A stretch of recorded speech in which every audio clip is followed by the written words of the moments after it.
Naruto, Shifts in Life by the Engulfing Silence link in the description. Chapter 1, A Change of Pace. It was early morning in Konoha, the village hidden in the leaves. The sun was just starting to rise, painting the sky in oranges and yellows. People began to slowly wake up and start their day, merchants getting their shops ready, parents making breakfast for their children, and children getting ready to go to school. Like always, it was a normal day. As the sun shone into his apartment, one Uzumaki Naruto groaned, turning over so the light wouldn't hit his eyes and he could remain asleep and dream of Sakura feeding him ramen as he was named Hokage. Unfortunately, it was not to be, as the alarm clock Naruto had set began blaring loudly. Beep, beep, beep, ga! Naruto shouted as he fell out of bed. Blinking, he looked around as his vision began to clear. He stood up and shut off his alarm, yawning loudly as he stretched. He looked back at the alarm clock. It was fairly old and worn from use. Naruto had found it in a trash can and fixed it up. However, he had never actually used it before. For a moment Naruto tried to remember why he had set the alarm clock in the first place. He scratched his belly for a moment in thought before his eyes caught sight of his calendar, more specifically the date with the large red circle. That's right, it's the final exam before I become a ninja, Naruto shouted in a frantic voice as his eyes widened. He rushed into the bathroom, turning on the water of his shower as he took off his pajamas and stepped into the shower. The water was cold, freezing cold in fact, but Naruto had long since learned to ignore it. The owner of the complex was a rather cranky old lady who, like most of the villagers, meaning around 98% of the population, hated his guts. She had long ago turned off all the hot water that went to his apartment, forcing him to take cold showers. Finished washing, Naruto turned off the water, grabbed a towel and dried himself off. Moving back into his room, Naruto moved over to the closet. Opening it up revealed his entire collection of clothes. All of them were a bright orange track suit that he had managed to get. He had actually not even bought these, they had been too expensive since he had been charged triple the price for what most people would pay for normal clothing. Naruto had actually been forced to wait until the store owner had finally gotten rid of them, which was what the man had been going to do anyway when Naruto wanted to buy them, and then snatched them from the trash can.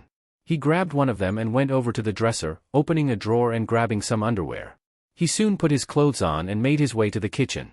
Opening his cupboard, the blonde grabbed one of his cups of ramen, opening it up and pouring some water in it. He moved over to his microwave and opened it up, placing the ramen in it and setting the timer for 3 minutes. Like all the appliance he had, the microwave was beaten and battered, having been found and fixed up by Naruto after someone had thrown it out. As soon as the beep sounded, Naruto opened the microwave, grabbed the ramen and a pair of chopsticks and made his way out of the apartment. Not bothering to lock the door on his way out, after all, no one ever bothered coming here anyway. Naruto opened the door to the room where he had spent the last 6 years in training to be a ninja.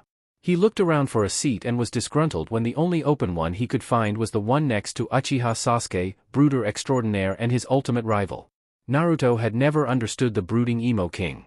Everyone loved Sasuke, the girls in his class, the teachers in his class, the civilians and other shinobi in the village, everyone.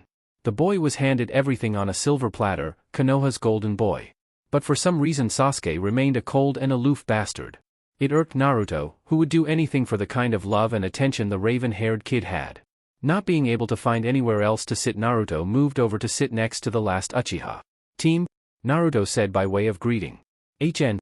Naruto merely rolled his eyes at the response he received, having grown used to that kind of response. Hell, that was the only response Sasuke gave anyone. Even the teachers had trouble getting more out of him.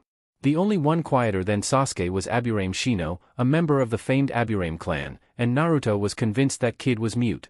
"I hope you're ready to bask in my awesomeness as I kick ass today, team," Naruto said, seeing if he could get some kind of reaction out of the boy. "HN." Naruto grit his teeth in frustration. He was just about to start yelling when Haruno Sakura walked through the door. Sakura was a girl with bubblegum pink hair, and wore a red Chinese-style dress with a white circle in the middle, black mid-thigh length skin-tight shorts and blue shinobi sandals. Like the other girls in his class, she was a complete Sasuke fangirl. However, to Naruto she was one of the most beautiful people he had ever met and was the girl he had been crushing on for nearly his entire time at the academy with no success.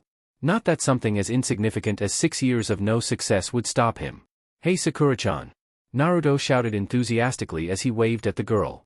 Hey about after school you and I dash." "Shut up, Naruto baka," Sakura shouted as she smashed a fist into Naruto's face, sending the boy sprawling back onto his seat. "I don't want to hear your annoying voice today. And move so I can sit next to Sasuke-kun." With nothing left to say on her part, Sakura grabbed Naruto by the jacket and bodily threw him off the seat. So Sasuke-kun, I was thinking maybe after school we could go on a date together? Sakura asked in a hopeful voice as she twirled her hair in her fingers and gave Sasuke a shy look. Sasuke didn't even spare her a look as he continued to stare out of the window. Naruto winced a bit as he stood up, sighing. He took the seat on Sasuke's left. He had grown used to this over the years. He had lost count of the number of times that Sakura had rejected him for a date, as well as the number of times she had hit him for asking. Sometimes after her particularly more harsh rejections, he would often wonder why he even bothered. Of course, those bouts of depression never seemed to last more than 3 seconds or so. After a while, Irika, the Chunin Academy instructor for the academy, came in with Mizuki, his assistant, following close behind him. Alright class, it's time for the test to see who among you are ready to receive their headband and become ninja of Konoha, Irika said. Naruto grinned. I can do this, he thought with confidence.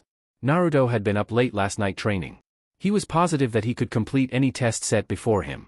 Now when I call your name, I want you to come into the next room and perform the Bunshin no Jutsu, transform. Irika continued, looking down at his roster as he began to call the names of the genin hopefuls. With those words, Naruto began to feel despair. Out of all the things he could have asked us to do, why that one? The Bunshin had always been Naruto's worst jutsu. For some reason, no matter how hard he worked at it, he just could not get it down. Naruto watched as the other kids came out, their headbands proudly displayed on their heads. It was nearly enough to make him lose confidence. However, the blonde quickly shored up his determination.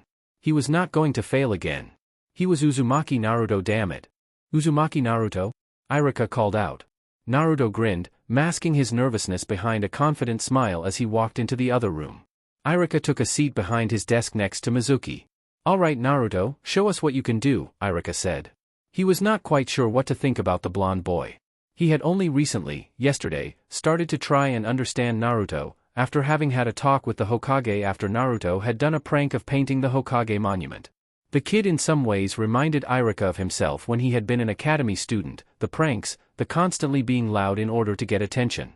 In the end, he just decided to silently wish the boy luck. Naruto went through the hand seals required for the jutsu as he began to channel his chakra. Bunshin no Jutsus, he shouted. A large puff of smoke was created, and when it cleared, everyone's attention was on the clone next to Naruto. The completely dead-looking clone that was laying on the ground and twitching spastically. Several tick marks appeared on Irika's head as he looked at the clone. You fail. Naruto's eyes widened. He couldn't understand it. He failed? But he had tried so hard, and he really wanted to pass this time. Come on Irika, I think we can make an exception this time, Mizuki said, surprising Irika and Naruto. While he did not manage to create a clone, he did try really hard. Irika sighed, I can't do that. Everyone else in the class was able to create at least 3 clones. And Naruto only managed to create 1, and look at it, it's pathetic. The Chunin instructor looked at Naruto. I'm sorry Naruto, but I can't pass you. Naruto felt his world shatter with those words. He dejectedly walked out of the room and took his seat. As the class ended and the kids ran up to their parents, showing off their new headbands. Listening with joy as their parents heaped praises on them. One person, however, was not partaking in the joyous atmosphere. Naruto sat over on a small swing set, staring at all of the students and their parents with a look of longing. Having never known his parents, the blonde had often wondered about them. The people at the orphanage had told him they had left, not wanting to be with a monster like him. The old man had told him that his parents had died during the Kyuubi attack and no one knew who they were. Seeing all these kids with their parents hurt, he would never show it and would deny it if anyone mentioned it, but he could not deny to himself how much it hurt. I'm so glad that boy didn't end up graduating. Naruto turned his head slightly as he heard the voice. He had always been blessed with enhanced senses. His hearing, vision and smell were far more formidable than most people. Sometimes that was more of a curse than a blessing. Yeah, I know. Could you imagine what would happen if he became a ninja? I mean, he's dash. Shoo. You know we're not allowed to talk about that. Naruto frowned as he turned his attention away from the discussion taking place. He had heard many talks of a similar nature with other people whenever they spoke of him and thought he couldn't hear. They would always stop, however, as if they had been about to say something taboo. He wished he knew what they were going to say. Maybe then he would understand why he was so hated. Hey Naruto. Naruto turned around to see Mizuki looking at him. Come with me, I wanted to talk to you. You know, Irika didn't fail you to mean, Mizuki said as he and Naruto sat on the roof of the academy. He's just worried that you're not going to be ready to face the responsibilities of being a ninja. I know, Naruto sighed dejectedly. But I really wanted to pass this time. An evil of glint came to Mizuki's eyes, but Naruto did not see it. Then I guess I have to tell you. Naruto grinned as he entered the Hokage's office, having sneaked past all of the guards downstairs. It had been notoriously easy for him to do so. In fact, a part of Naruto was surprised by how easy it was, but he just chalked it up to his amazing skills. Now let's see, where is that scroll? Naruto muttered as he looked around. Naruto had been in this office many times in the past, often coming in after a prank or sometimes just to visit the old Hokage. The office was fairly standard. It had a wooden oak desk in front of him that had a window overlooking Konoha behind it. On the left was a couch, and behind that were the pictures of the 4 Hokages. On the other side was a bookshelf filled with books and scrolls. Walking over to the shelf, Naruto looked at the scrolls. When he didn't see what he wanted, he frowned. He was about to turn around when his eyes caught sight of the stand right next to the shelf. Because Naruto had only given the room a cursory glance every time he was in here, he had never noticed it. The stand was really just that, a stand made of wood that had a large scroll on it. This has got to be it, Naruto said as he grabbed the scroll. He tied the ends with some ninja wire before strapping it to his back. He was just about to leave when the door opened up and Sarutobi walked in. Naruto, the old Hokage, blinked as he looked at the blonde. What are you doing here? Well, you see. Naruto racked his brain to find a way out of this. In his desperation, he realized there was only one chance. Naruto quickly made a hand sign and called out the only original jutsu he had. Oiroke no jutsu, sexy jutsu. Naruto snickered to himself as he entered the forest. I showed Ajisan who's boss. With how easy it was for me to knock the old man out, he might as well just make me Hokage. Taking the scroll off his back, Naruto sat down and unrolled it. He looked at the first jutsu and groaned, Kage Bunshin. Not another Bunshin jutsu. The blonde sighed, oh well, might as well get to work. Deciding that it might actually be a good idea to read up on the jutsu in order to help him, Naruto looked over the description of the jutsu first. Kage Bunshin no Jutsu, a B rank Kinjutsu, forbidden jutsu, that can only be used by ninja with higher than normal chakra reserves. This jutsu takes the user's chakra and divides it equally in order to create solid copies of the original. The more chakra the user has, the more clones they can create. Be warned, this jutsu also gives memory feedback every time a clone is dispelled and has been known to kill people who overused it due to this particular trait. Naruto gulped a bit at the knowledge that this had killed someone, though a part of him wondered what it meant by memory feedback. He shook his head. It doesn't matter if this killed someone. I'm Uzumaki Naruto and I'm going to master this. Determination renewed, Naruto stood up and began getting to work. With a jutsu this powerful, he would be Hokage in no time. Less than an hour later, Naruto found himself staring at 10 more copies of himself. The jutsu had been surprisingly easy. Blinking a few times, he reached out with a finger and poked one of them. Stop, that tickles, his clone said as he swatted the hand away. Naruto blinked again before a large grin spread across his face. Yatta. I did it. Naruto shouted as he pumped a fist in the air. Yatta, all of his clones shouted, emulating his actions. Naruto dispelled the clones since he didn't need them. However, when he did, Naruto found himself getting the images of himself and his clones from 10 other perspectives. What the hell? Was that what the scroll was talking about when it said memory whatever? Naruto asked himself. He shrugged. In the end, all that mattered to him was that he had mastered the jutsu. He was just about to go over some more jutsu from the scroll when a familiar voice yelled at him. There you are. Naruto looked up and saw Irika stomping up to him. The blonde grinned as he jumped up and pointed a finger at him. Found you, Irika-sensei? Baka. Irika shouted as he stopped in front of his blonde student. I found you. I guess you did, sensei, Naruto replied as he rubbed the back of his neck. You were pretty fast. I only had time to learn one jutsu. Irika started as he looked around at the ruined clearing. He has been training hard, I can tell. Naruto jumped on the balls of his feet as he spoke to his sensei in an excited manner. Hey, but listen, Irika, now that you're here I can show you this totally awesome jutsu and you can let me graduate. That's how it all works out, right? Irika, who was just about to go back to scolding Naruto, blinked. What? Graduate? Naruto nodded. Yeah, that's how it works, right? I learn a jutsu from this scroll and you let me graduate. Irika looked at Naruto cautiously. While he did certainly look like he had been training, Irika had no idea where Naruto had gotten this idea for graduating this way. Naruto, who told you, you can graduate this way? Irika asked. Naruto tilted his head to the side. Mizuki-sensei did. He told me where to find this scroll and about this place. Irika's eyes widened as he realized what was going on. He was just about to say something when he heard a whizzing sound and shoved Naruto away. Get down. Several kunai came out of the trees and impaled Irika in the leg and arms. The Chunin instructor looked up and scowled. I see, so that's how it is. Wow, you got here pretty fast. Naruto, who had been staring at Irika in shock, looked up to see Mizuki with a large grin on his face. Mizuki-sensei, what's going on here? Why are you attacking Irika-sensei? Naruto mumbled. Hearing his voice, the two Chunin turned their attention to Naruto. Give me the scroll, Naruto, Mizuki commanded, holding out his hand. No, Naruto, don't give it to him. Irika shouted. What's going on? Naruto asked, unsure what he should do. Mizuki used you to get the scroll? Irika said, that scroll contains Konoha's secret and forbidden jutsu. He lied to you so you would do his bidding. Oh, I'll tell you who's lying, Naruto, Mizuki said with a smirk. Irika looked over at Mizuki and saw the smirk on his face. It was then he realized what the white-haired traitor was going to say and his eyes widened. No, Mizuki, don't say it, you know it's forbidden. Naruto looked back and forth between his two senseis in confusion. What do you mean? Who's lying? They've been lying to you your whole life, ever since the degree of 12 years ago. Mizuki looked at Naruto with an insane grin. 12 years ago? Naruto shook his head. I don't understand. No. Mizuki, don't. Haven't you ever wondered why were you hated? Mizuki questioned, making the blonde's eyes widen. Why you were ignored? Why people treated you like you were worthless? Like less than dirt? Mizuki, stop it now. Irika shouted to no avail.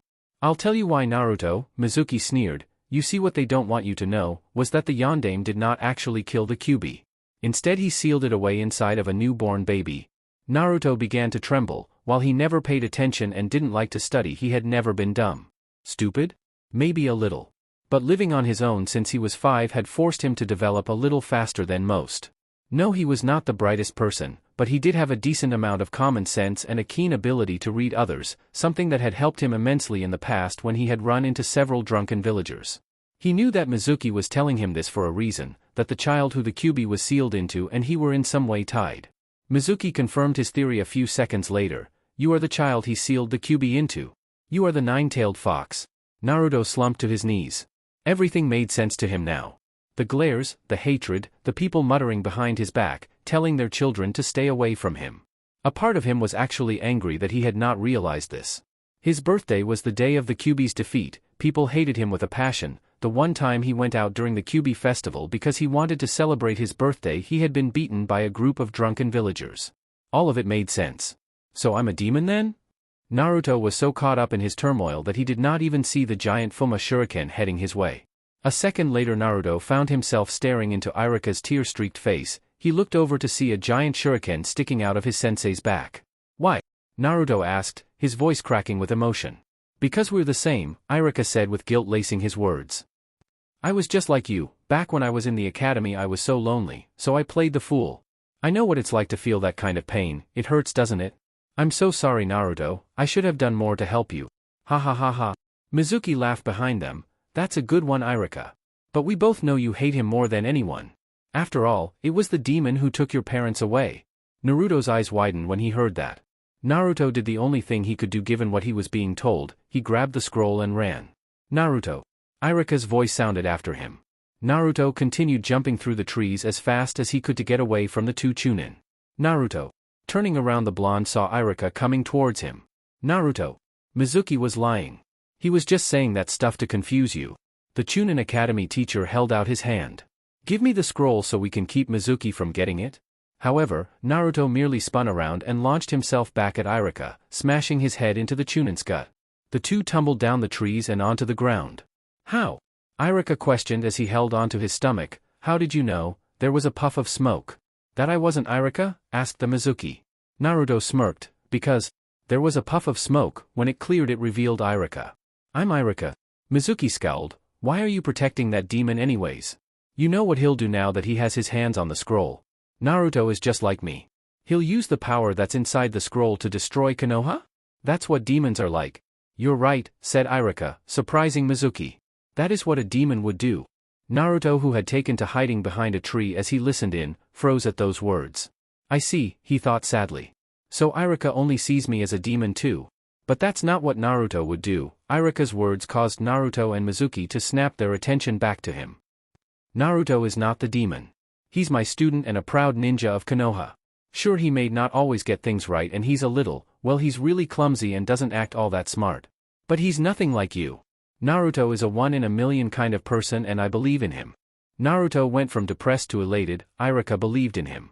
For as long as he could remember, only the old man and a nice father-slash-daughter couple at Ichiraku Ramen believed in him. Having another person who believed he could succeed was an elating feeling.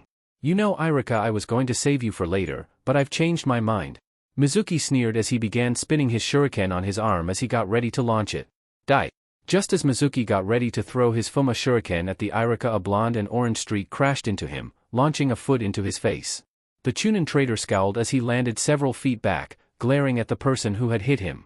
If you lay one hand on my sensei, I'll kill you, Naruto declared, giving his opponent a defiant glare. Huh. I'd like to see you try, demon. Mizuki shouted with an insane grin. Naruto put his hands in a ram seal and began amassing his chakra for another jutsu that he had seen in the scroll. Tajuukage Bunshin no Jutsu. Both Iruka and Mizuki gaped as hundreds if not thousands of Narutos appeared within the forest. They were everywhere, a literal sea of orange that almost blocked out all of the green of the forest. What's wrong, Mizuki team? I thought you were going to kick my ass, one of the clones shouted.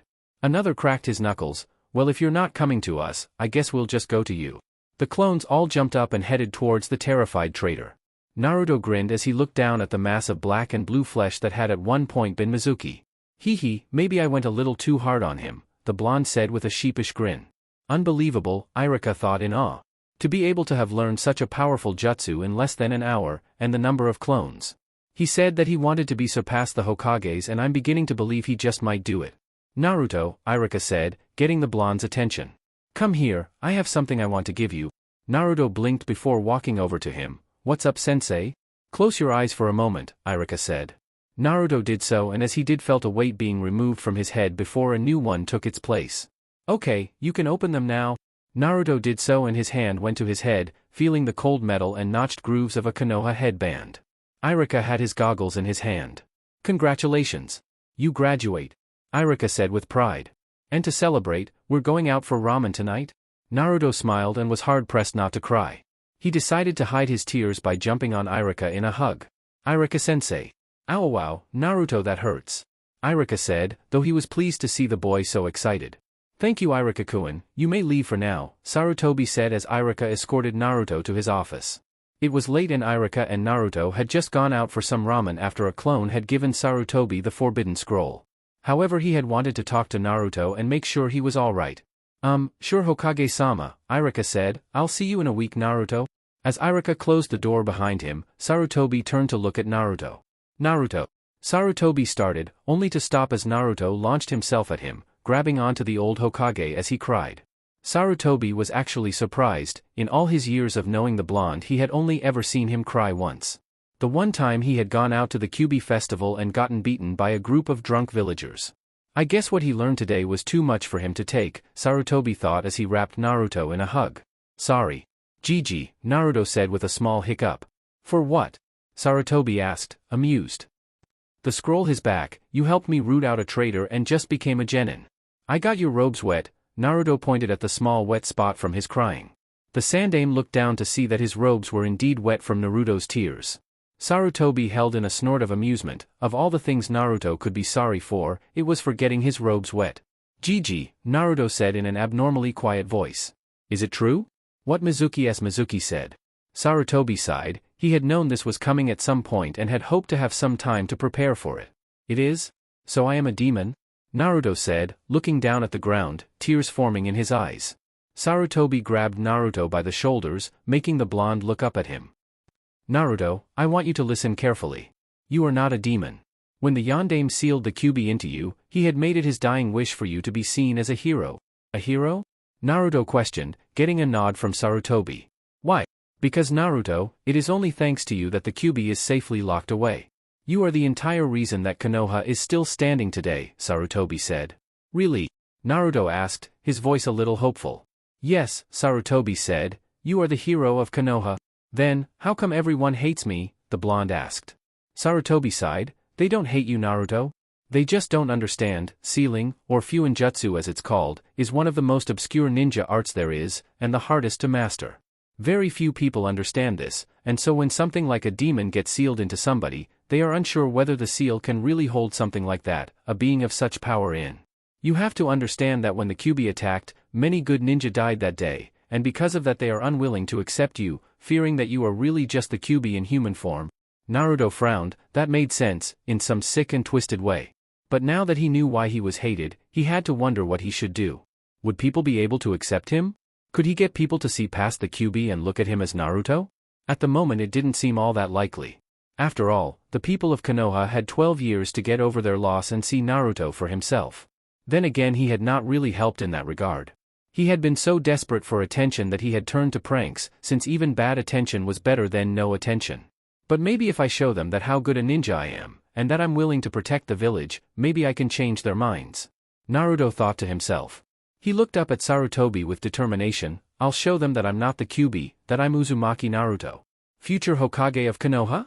I won't let this get to me, ever. Databeo. Sarutobi smiled at seeing the boy's will of fire returning. That's good, Naruto-kun. I have no doubt you will eventually get there. However, it will require a lot more hard work than what you are used to. You won't be able to do your pranks anymore and will have to actually take the time to learn about being a shinobi. After all, a Hokage is not just the most powerful ninja in the village, he is the smartest and most cunning as well. So then you're pretty smart, Ajisan, Naruto said. Sarutobi chuckled a bit. Naruto-kun, do you know why I earned my nickname of Professor? Naruto scratched the back of his head. Because you're smart? Well, essentially yes, Sarutobi admitted. However, it is much more than that. I earned the title of Professor because of my ability to read people and react to any given situation both on and off the battlefield. In the many years that I have lived, I have amassed much knowledge from reading books. Things that taught me about shinobi basics, to the more advanced ninja abilities and theories, as well as knowledge on civilian practices like politics, which has become essential for every Hokage to know now. He took a minute to curse the Nidame's decision to create the council, the whole reason a Hokage needed to know politics. He had been told by his sensei, Senju Tobirima, before the Second Shinobi War started that he was 100% positive he had been drunk when he came up with the idea. It looked good on paper, having a group of people dedicated to helping the Hokage deal with the everyday affairs of Konoha's civilians. However, the reality was far different. Sarutobi had spent more time fighting with the council than anything, and many of the people in it, especially on the civilian side, were extraordinarily greedy, always wanting more money and to line their pockets with more coin. The old Hokage shook his head and banished the thought. Anyway, the point I'm trying to make is that to be a good shinobi requires you to be not just strong, but also smart. I guess that makes sense.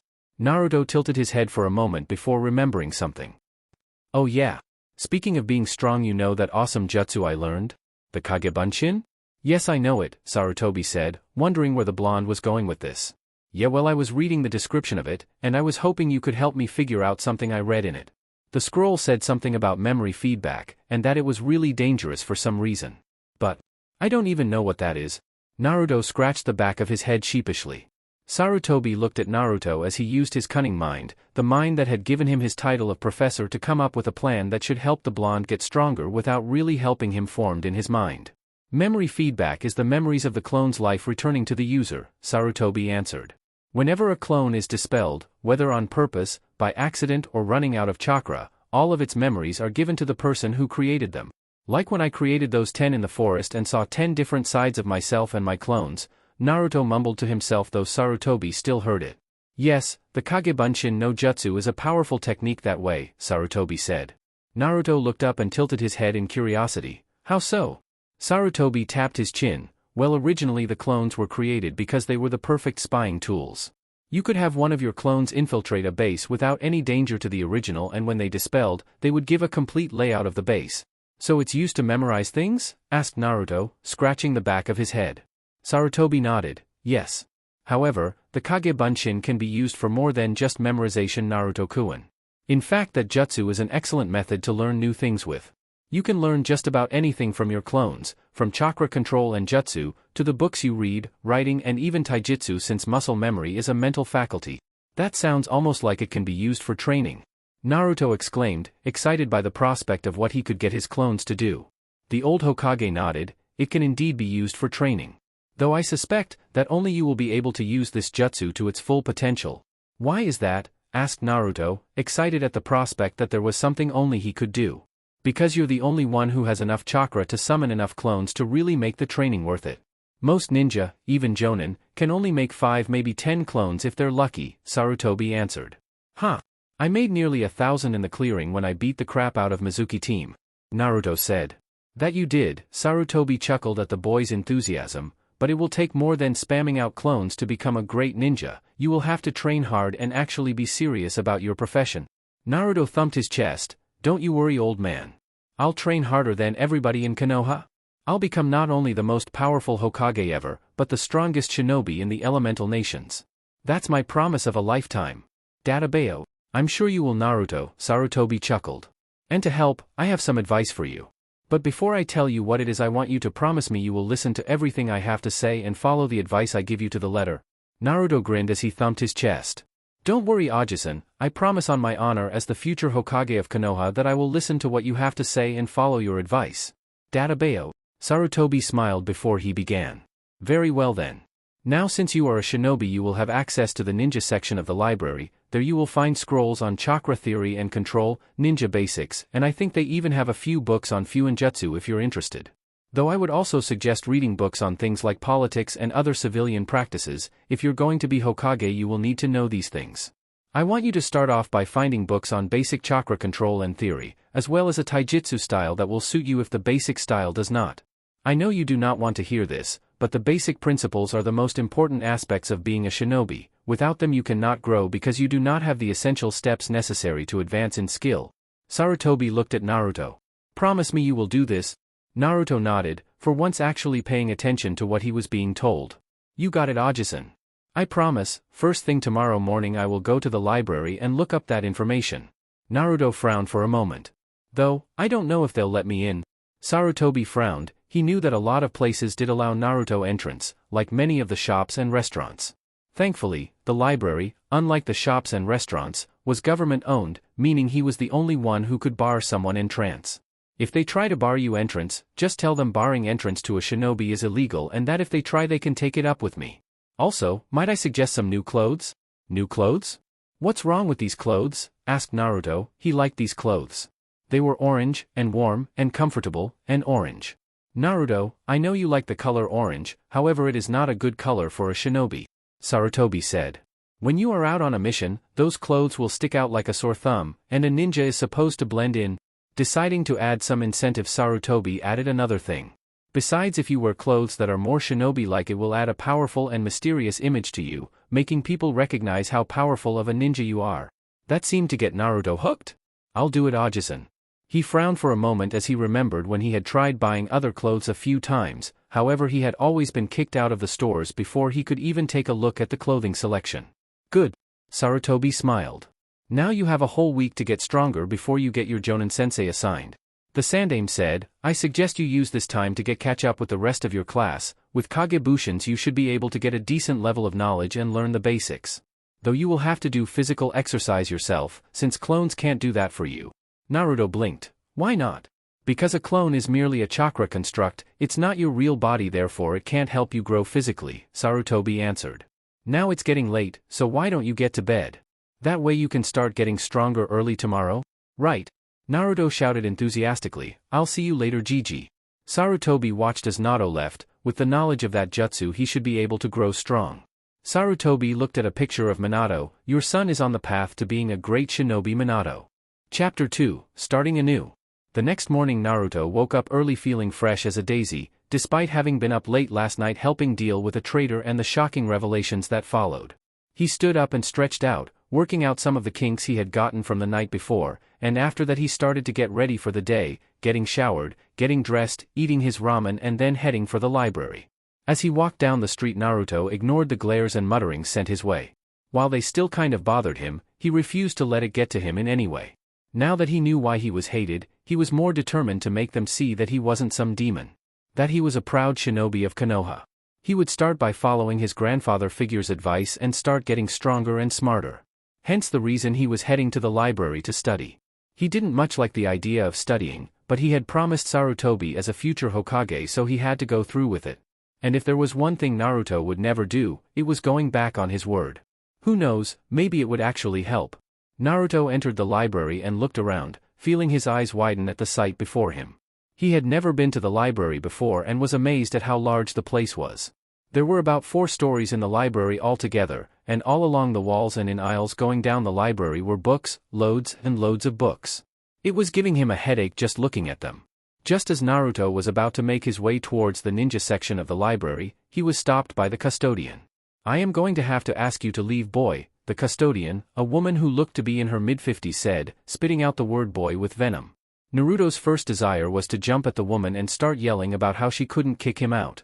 However, he had promised Ajisen that he would be an amazing ninja, and ninja were mature and did not lose their emotions over something as simple as this. Instead, he merely looked at the woman calmly as he spoke. "Listen, lady, I happen to be a shinobi of Konoha, and it's illegal to bar me entrance into the library." To emphasize his point, Naruto pointed to his headband, making the woman pale a bit. "Of course, if you feel this is still a problem, I am sure that I could escort you to see Hokage Oji-sama and we can work it out with him." Naruto breathed a sigh of relief. He had almost called the Hokage Ajisen, but that would not sound good if he called the Hokage that right now. After all, most people could never get away with calling the most powerful ninja in the village an old man. The woman took a step back in shock for a second, unsure what to do in this situation. The boy had never actually come to the library before, so this had not really been a pressing issue. However, like people who worked at other places, she did not want the demon to be in her presence, or in the vicinity of stores of knowledge that could potentially help it shed its human flesh. She soon realized, however, there was nothing she could do. It was well known that the Hokage was quite partial with the boy, and would favor him over her. Scowling, she turned around and left, but not before giving him some advice. "Fine, you can stay, though I suggest you take care when reading, child. Should any of these books be out of place or damaged in any way, I'm holding you responsible." Naruto snorted as the woman walked off. Seriously, did she think someone like her could scare the great Uzumaki Naruto with such a lame threat? Shaking his head now that the crisis was averted, Naruto made his way to the shinobi section of the library. He put his hands in a ram seal and created 5 Kagebunshin. "Alright, I want you guys to grab some books and check them out. Anything you can find on chakra, seals, taijutsu and basic shinobi skills will be fine. Also, find a book on politics, whatever that is. Ji-san said it was important for a Hokage to know, so I need to know it. Bring them back home and start reading them." "Wait, what will you be doing?" asked one of the clones, angry that his creator was shoving off his reading on them. "I'm going to go shopping," Naruto said. He hated that he was going to get new clothes, but again, he had promised Ajisen that he would get new clothes, and the man had made a point. After all, he wanted people to take him seriously, and if this would help, then so be it. After all, if I want to be a good shinobi, I have to look cool too. Naruto sighed as he was kicked out of another store. Walking off, Naruto tried to think of a way to get into a store.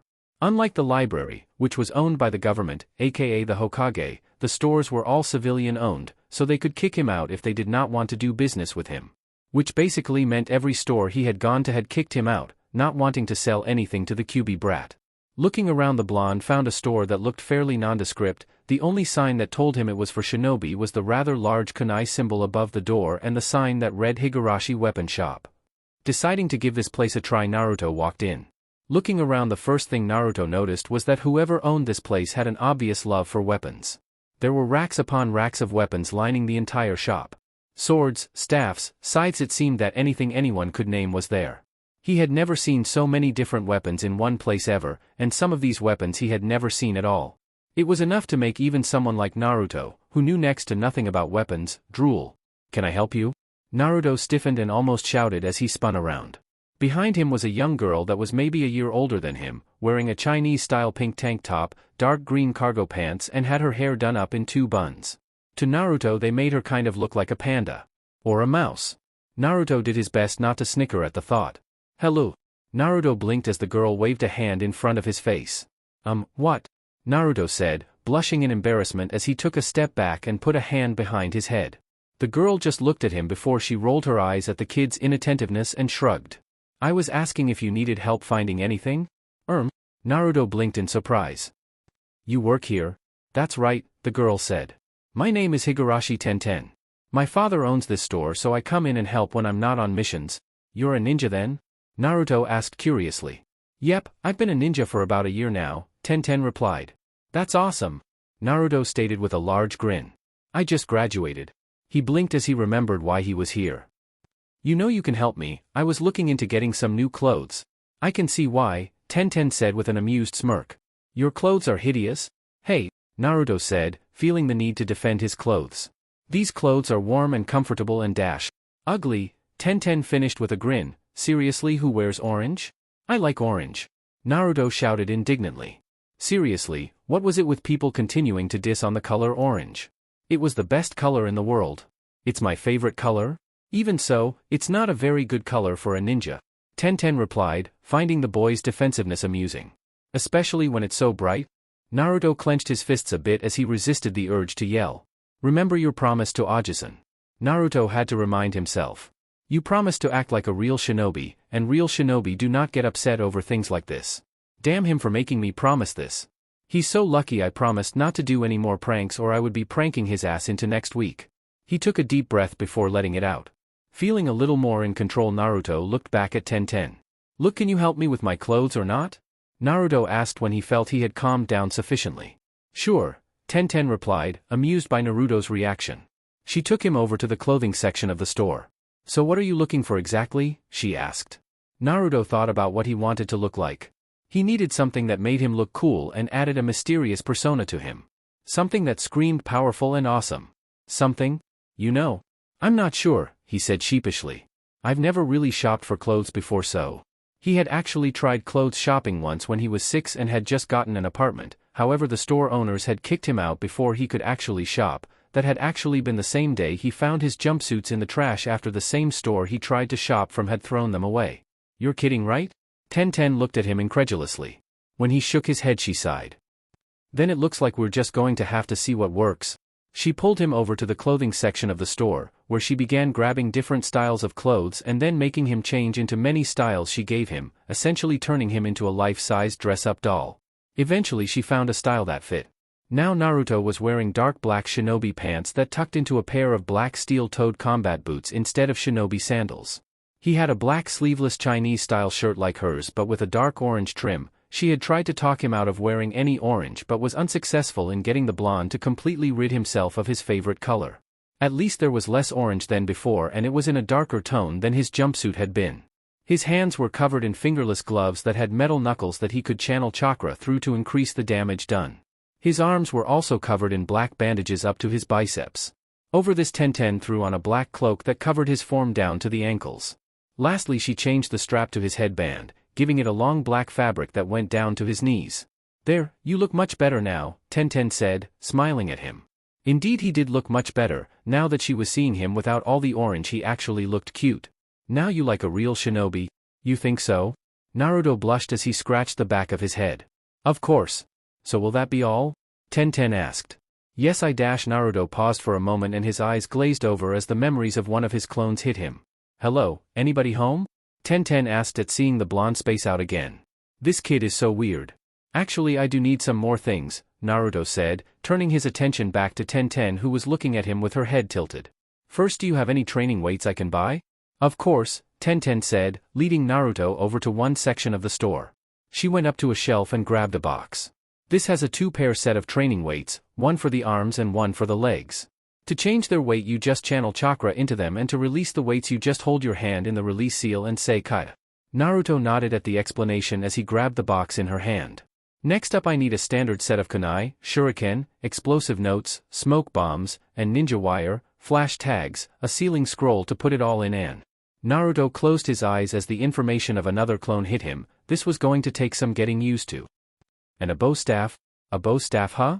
Well, you're in luck because we have all of those things, Tenten said, once more leading him around the store.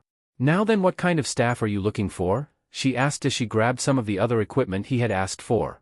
Naruto blinked as he went through the information of his clone. It needs to be made of a light material, but have heavier ends for added force. If I can get something that has studs or some kind of protrusions to do more damage, that would be awesome too. And I want to be able to channel chakra through it.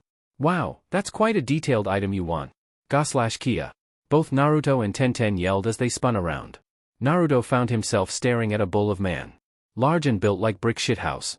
The man had muscles on every part of his body that Naruto could see. He even had muscles on his muscles. He had brown hair and brown eyes much like Tenten. He was wearing an off-white shirt, brown pants and a pair of brown boots. Damn it, Tusan. Tenten shouted as she clutched a hand to her chest. How many times have I told you not to sneak up on me? And especially when I'm with a customer. Tenten's dad merely laughed. "Ah, take it easy, Tenten. Beside, aren't you ninja supposed to be more aware of your surroundings? Do you want to be used as target practice again?" Tenten asked with a maniacal gleam in her eyes and had one of her hands inside her kunai pouch.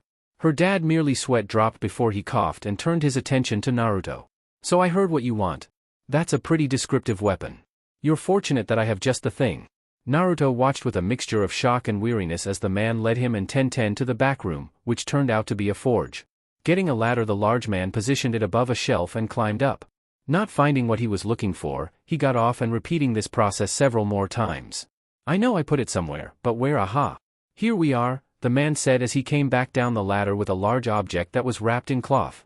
This was actually custom made for someone else, but well, he had died before I could give it to him.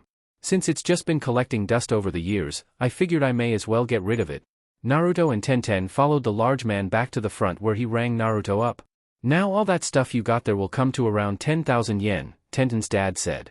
Naruto cringed a bit but got out the necessary money. It would put him back by a lot, especially since he would no longer be able to gain a stipend from the Hokage since he was a ninja. That meant he would have to find some other way to get food, so he could use the money he had left to pay for utilities. I think you missed the staff, sir," Naruto said as he realized that the staff should be a lot more expensive than all of his other stuff combined. "Nah, it's good," the man gave a dismissive wave of his hand. "You can have it to commemorate your first time shopping here." Tenten gasped. Her father had never given anything away, ever. Yet he had just given what Tenten could tell was one of her father's finest pieces of work, and to someone he just met.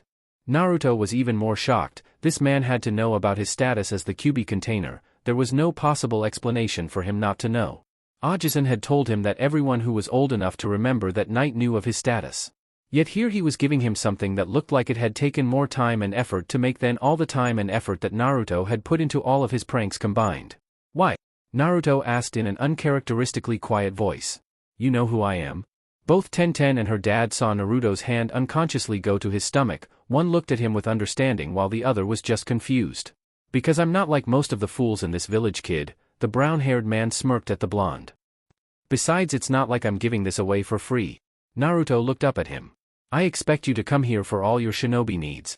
Naruto looked at the man with shock. He realized that this man was also someone he could count on to see him for who he was and not what he held. He gave the two there one of his most brilliant smiles. "Thanks, Mr. Kaido," the man replied. "Thanks, Kaido-san." Naruto bowed before grabbing his equipment and running off with a grin. "I'll make sure this staff becomes famous when I'm Hokage," he yelled out as he left. Tenten looked over at her father in undisguised curiosity. "What was that about?" she asked. "Nothing that concerns you for now, Tenten," Kaido replied as he looked at where the blonde left. "Minato, Kushina, I hope that this will help your legacy grow. It's all I can do for him." The next day found Naruto in a training field working on several different shinobi aspects. He had summoned around 100 clones to help him and had them divided into groups of 25. The first group was working on chakra control. From what Naruto's clones had read yesterday, the whole reason he could not do a standard bunshin was because he had extremely large reserves and next to no control. At least, that was the theory he had come up with from what he read. So he would need to fix that by getting better control. Right now they were working on the leaf floating exercise, the first and most basic exercise. It was basically floating a leaf over the palm of their hands and making it spin. It was just in one hand at the moment, but Naruto eventually planned on increasing the amount of leaves that he could spin, figuring that the more leaves he could float at the same time, the better his control would be. It was not in the scroll he had read, but Naruto had always been innovative when coming up with pranks, and that ability was easily carried on into other aspects of his life and career if he actually set his mind to it. He wanted to at some point be able to spin a leaf on each finger at the same time, rather than using his palms before he moved on to tree climbing, which was the next exercise he saw when he had skipped to the intermediate chakra control book, just to see what it held of course. Another group of clones was working on his taijutsu. In the academy he had been told the wrong stances by Mizuki team, who had been in charge of the taijutsu lessons, and so he really had no style, fighting more like a brawler than anything. He had originally grabbed a scroll on the basic academy taijutsu style. However, he soon found that even with how simple they were, the style simply didn't fit him for some reason. It was odd because he had only started working on it today. But for some reason it felt wrong, was the best way he could describe it. Like his body type just didn't have what the style called for, or maybe that his mindset did not work for it. Whatever the case, the style did not work and he had to find another one. Thankfully, his clones had found several other styles that they felt would be useful. He planned to learn them all so that he could find out which style would work best and eventually combine the styles into something that he could call his own style, which would be totally awesome, and then he could shove it in Sasuke team's face that he had created his own style. One of the things he had read, his clones had read, that lead to his decision to eventually create his own style was the knowledge that most shinobi stick with one style that suited them, and only one style. But Naruto had read from one of the basic scrolls that certain styles worked better against other styles, like the Uchiha clan's fighting style worked well against most styles but was particularly good against styles that relied on taijutsu techniques that they could copy and use against their opponents. But it was susceptible to styles that relied on being faster than your opponent, and styles that relied on unpredictable and untelegraphed movement. He figured that with the Kagebushin he could learn them all, even if he was not proficient with them, and turn them into something better. Right now he was learning a style called Muay Thai, a style that relied on stand-up striking along with various clincher techniques.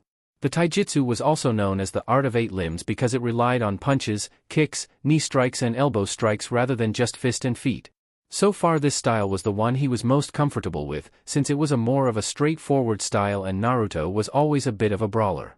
Once he got this style down he would start building his own around this one once he started adding other styles to it. Another group was working with his new staff. He had found an old Bujutsu scroll and had decided that a good weapon would help him get stronger. He had decided on the staff because of his admittedly short reach, something he hoped to rectify soon. Like his taijutsu clones, they were going through the style katas slowly at the moment, making sure that the muscle memory would be engraved in their minds for when they transferred. There was only really one problem with using Kagebushin to train in a physical activity like taijutsu and weapons training. They could learn the katas of a style due to the fact that muscle memory was a mental faculty, but without a proper sparring partner it would only do so much. He could completely master all of the katas in a style, yet even then, if he were faced with an opponent with more experience than him, he would lose. Still, at the very least this would mean that he could make his taijutsu as impeccable as possible before he found a sparring partner to really get better. His last group was divided into two. One group was reading, most of it was on chakra theory, the use of hand seals, trap-making, fuinjutsu and various other shinobi aspects. All of them were beginner books written to teach the basics.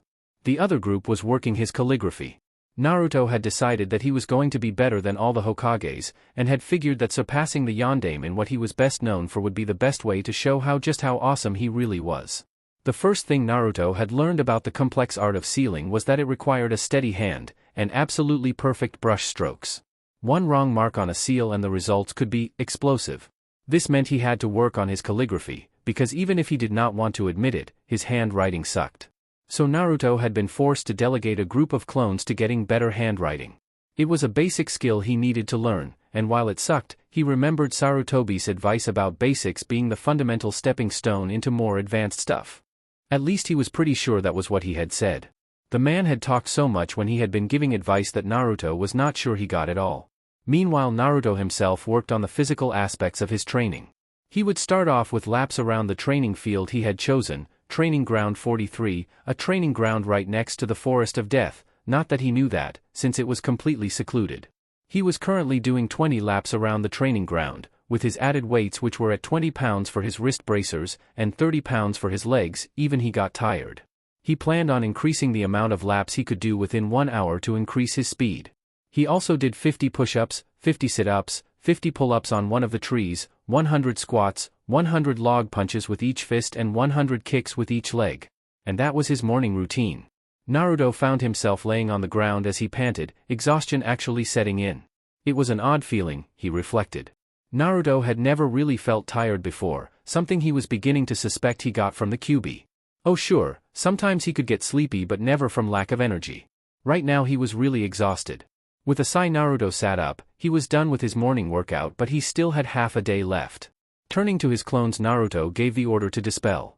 Unfortunately they all decided to dispel at once. Even with his enhanced healing factor Naruto could not withstand 100 clones dispelling at the same time, which when combined with his exhaustion from his new morning routine, ended up knocking the blonde unconscious. It was nearly an hour later when Naruto woke up, looking at the sky and sighing in relief as he realized not much time had passed. Promising himself to make his clones dispel in groups to avoid the massive headache next time, Naruto stood up and made a few more clones. Go hunting and see if you can find something to eat, Naruto said. He was getting hungry and needed some food. With his money nearly gone from clothes shopping, Naruto did not want to waste it trying to get a decent meal. While his clones did that, Naruto set about to making a fire pit, digging out a small ditch before collecting rocks and putting them in a circle around it. He gathered some dried wood and put the pieces in the middle of the pit. With that done, Naruto went through a few hand seals and used a small katan, fire release, jutsu he knew. It was a fairly basic jutsu that was ridiculously easy to learn, and he had only learned it because of its use in starting a fire for occasions like this. The jutsu was also easy, requiring very little control to create, and one did not need an affinity for fire to use it, meaning that anyone who had the ability to channel chakra could learn it. "Hey boss." Naruto turned to see his clones. The one in the middle, who had spoken, was carrying several fish they had managed to catch. "Good job," Naruto said, feeling a little awkward at knowing he was essentially complimenting himself. "Go ahead and dispel yourselves." The clones nodded and dispelled as Naruto set about to cooking his meal. After lunch, Naruto created another batch of 100 clones and had them restart everything they had previously been doing. Meanwhile, Naruto attempted to meditate.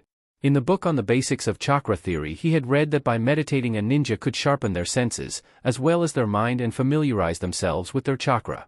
So Naruto sat down and began feeling the chakra in his body. It wasn't hard. Naruto had always had a lot of chakra. In fact, finding his chakra had been the one thing he had been able to do before the other academy students. He simply had so much that he did not need to actually spend time looking for it. It was already right there. Once he felt it, he began to channel chakra to his ears. At first he winced, having channeled too much chakra and hurting his eardrums as the various sounds of the world invaded them. But after a while he managed to find an appropriate balance of chakra. He listened to the different sounds of the forest, or training ground. He could hear several birds chirping and some animals that were scurrying around on the ground. He heard running water, so there was a pond or stream not too far from him. It had probably been where his clones had caught those fish. He also heard other sounds coming from the forest of death, roars, hisses and other odd noises that sounded like they came from some kind of ferocious beasts. The place sounded like something from a nightmare. He shook the thought off and began channeling chakra to his nose. Once again he channeled too much and had to immediately cut back. However, when he found the right amount of chakra where it no longer hurt, he began to try and differentiate the scents he picked up. It was hard since he did not know what some of the things he could smell were. But he did manage to pick up the scent of the trees, the dirt and grass of the field. Other scents he could smell, but simply not recognize. After a while Naruto stood up. He did not know how long he had been meditating, but he was getting bored. And a bored Naruto was a dangerous Naruto. Deciding to test his taijutsu limits, Naruto put his hand in the ram sign. "Taiju Kage Bunshin no Jutsu," he shouted. There was a large burst of smoke, and when it cleared, Naruto could see nearly 400 more clones than there had been in the field. "All right. All of you who I just summoned, this is gonna be a battle royal, all of you versus me." Naruto grinned as he got into the beginning stance for Muay Thai. His stance as near perfect as could be on his first day ever. Let the ass-kicking commence. Without delay, Naruto charged into his clone's head first. Little did he know that he was being watched from afar by a curious observer who had been passing through. Naruto groaned as he flopped onto his bed, not even bothering to take off his clothes. He was not only utterly exhausted, but also sore in places that he did not even know existed. The numerous cuts and bruises he had all over his face and body were just now beginning to heal. Maybe fighting against 400 of his clones had not been such a good idea. Ass kicking, yeah right, more like getting my ass kicked. Naruto rubbed his sore ass where several of his clones had actually kicked him. Despite the pain Naruto was in, he felt good, really good. All that hard work had given him an odd feeling of satisfaction, and while Naruto did not feel like he had gotten super strong from that one sitting, he believed that he had made decent progress. This day had also been an eye-opener for the young blonde. Before today, Naruto had never really trained. He did occasionally go out to an empty training field on occasion, and he would exercise quite often. But he had never done anything like this. Most of his time was spent throwing kunai and hoping they hit, or trying to come up with some bizarre move that he thought would look cool, with a name like Uzumaki Barrage or some other egoistical name. He realized that those times he had never really made much progress. He also felt that he was a little more mature. Maybe it was because of the clones he had been using. Perhaps they accelerated his mental age since he technically lived all of those clones' lives, or at least remembered those clones living their lives from their perspective. Or it could be the meditation he had done at the end. He still hated it, but he had felt better afterwards. Well, better until his clones had beat the holy hell out of him. Stupid clones. Or perhaps his change in mentality was due to the events that had transpired and led him to where he was now. Before, Naruto had been ignorant. He had not known why he was hated, or why he was treated unfairly in class by the majority of teachers, or why the other students constantly made fun of and belittled him. Now he did. The Mizuki incident had opened his eyes. And he had promised not just himself but the Hokage, a man he looked up to as a grandfather, that he would become the best shinobi and Hokage ever. And he would be the best Hokage ever, Naruto was sure of it. All he had to do was prove to the people of this village that he was not the Kyuubi, earn the people's respect by becoming a powerful ninja, and show how far he was willing to go to protect the village. Then they would see him for him. Easy, right? Looking over at the clock, Naruto saw that it was nearing 10 o'clock. With a stifled yawn, Naruto shut his eyes and passed out. Tomorrow and the rest of the week would be just as busy as today had been. Hopefully he could get stronger before it was time for the genin emplacement. The next morning saw Naruto doing much the same as he did yesterday. His clones had split off into 4 groups of 25, they would again work on chakra control, taijutsu, bujitsu, and then reading and fuinjutsu, calligraphy for the moment. Meanwhile Naruto would do his physical workout. It was a little harder than before. Naruto had decided to increase the weights by 10 pounds, so he was having a few problems. But he still managed to pull through his routine, and this time, he was not quite as exhausted, since his body was already adjusting due to the Kyuubi. Naruto began having his clones dispel in groups of 10, that way he would not pass out from memory overload. He created 4 more and told them to go out and hunt. Meanwhile he was getting the things necessary for the fire pit. However, as he was walking, Naruto heard the distinct whistling of kunai, a sound he had grown intimately familiar with yesterday during his battle royal. Dropping the rocks in his hand, Naruto rolled forward, pulling a kunai from his pouch at the same time. Standing back up, Naruto looked over where he had been to see an odd flat kunai sticking out of the ground. Looking around, the blonde tried to find where the person who tossed the kunai was located, even going so far as to channel chakra through his nose and ears. When he didn't find anyone, Naruto became impatient. "Oi! Show yourself before I kick your ass!" Naruto shouted, a bit of his old self coming back. Several kunai were launched from within the trees.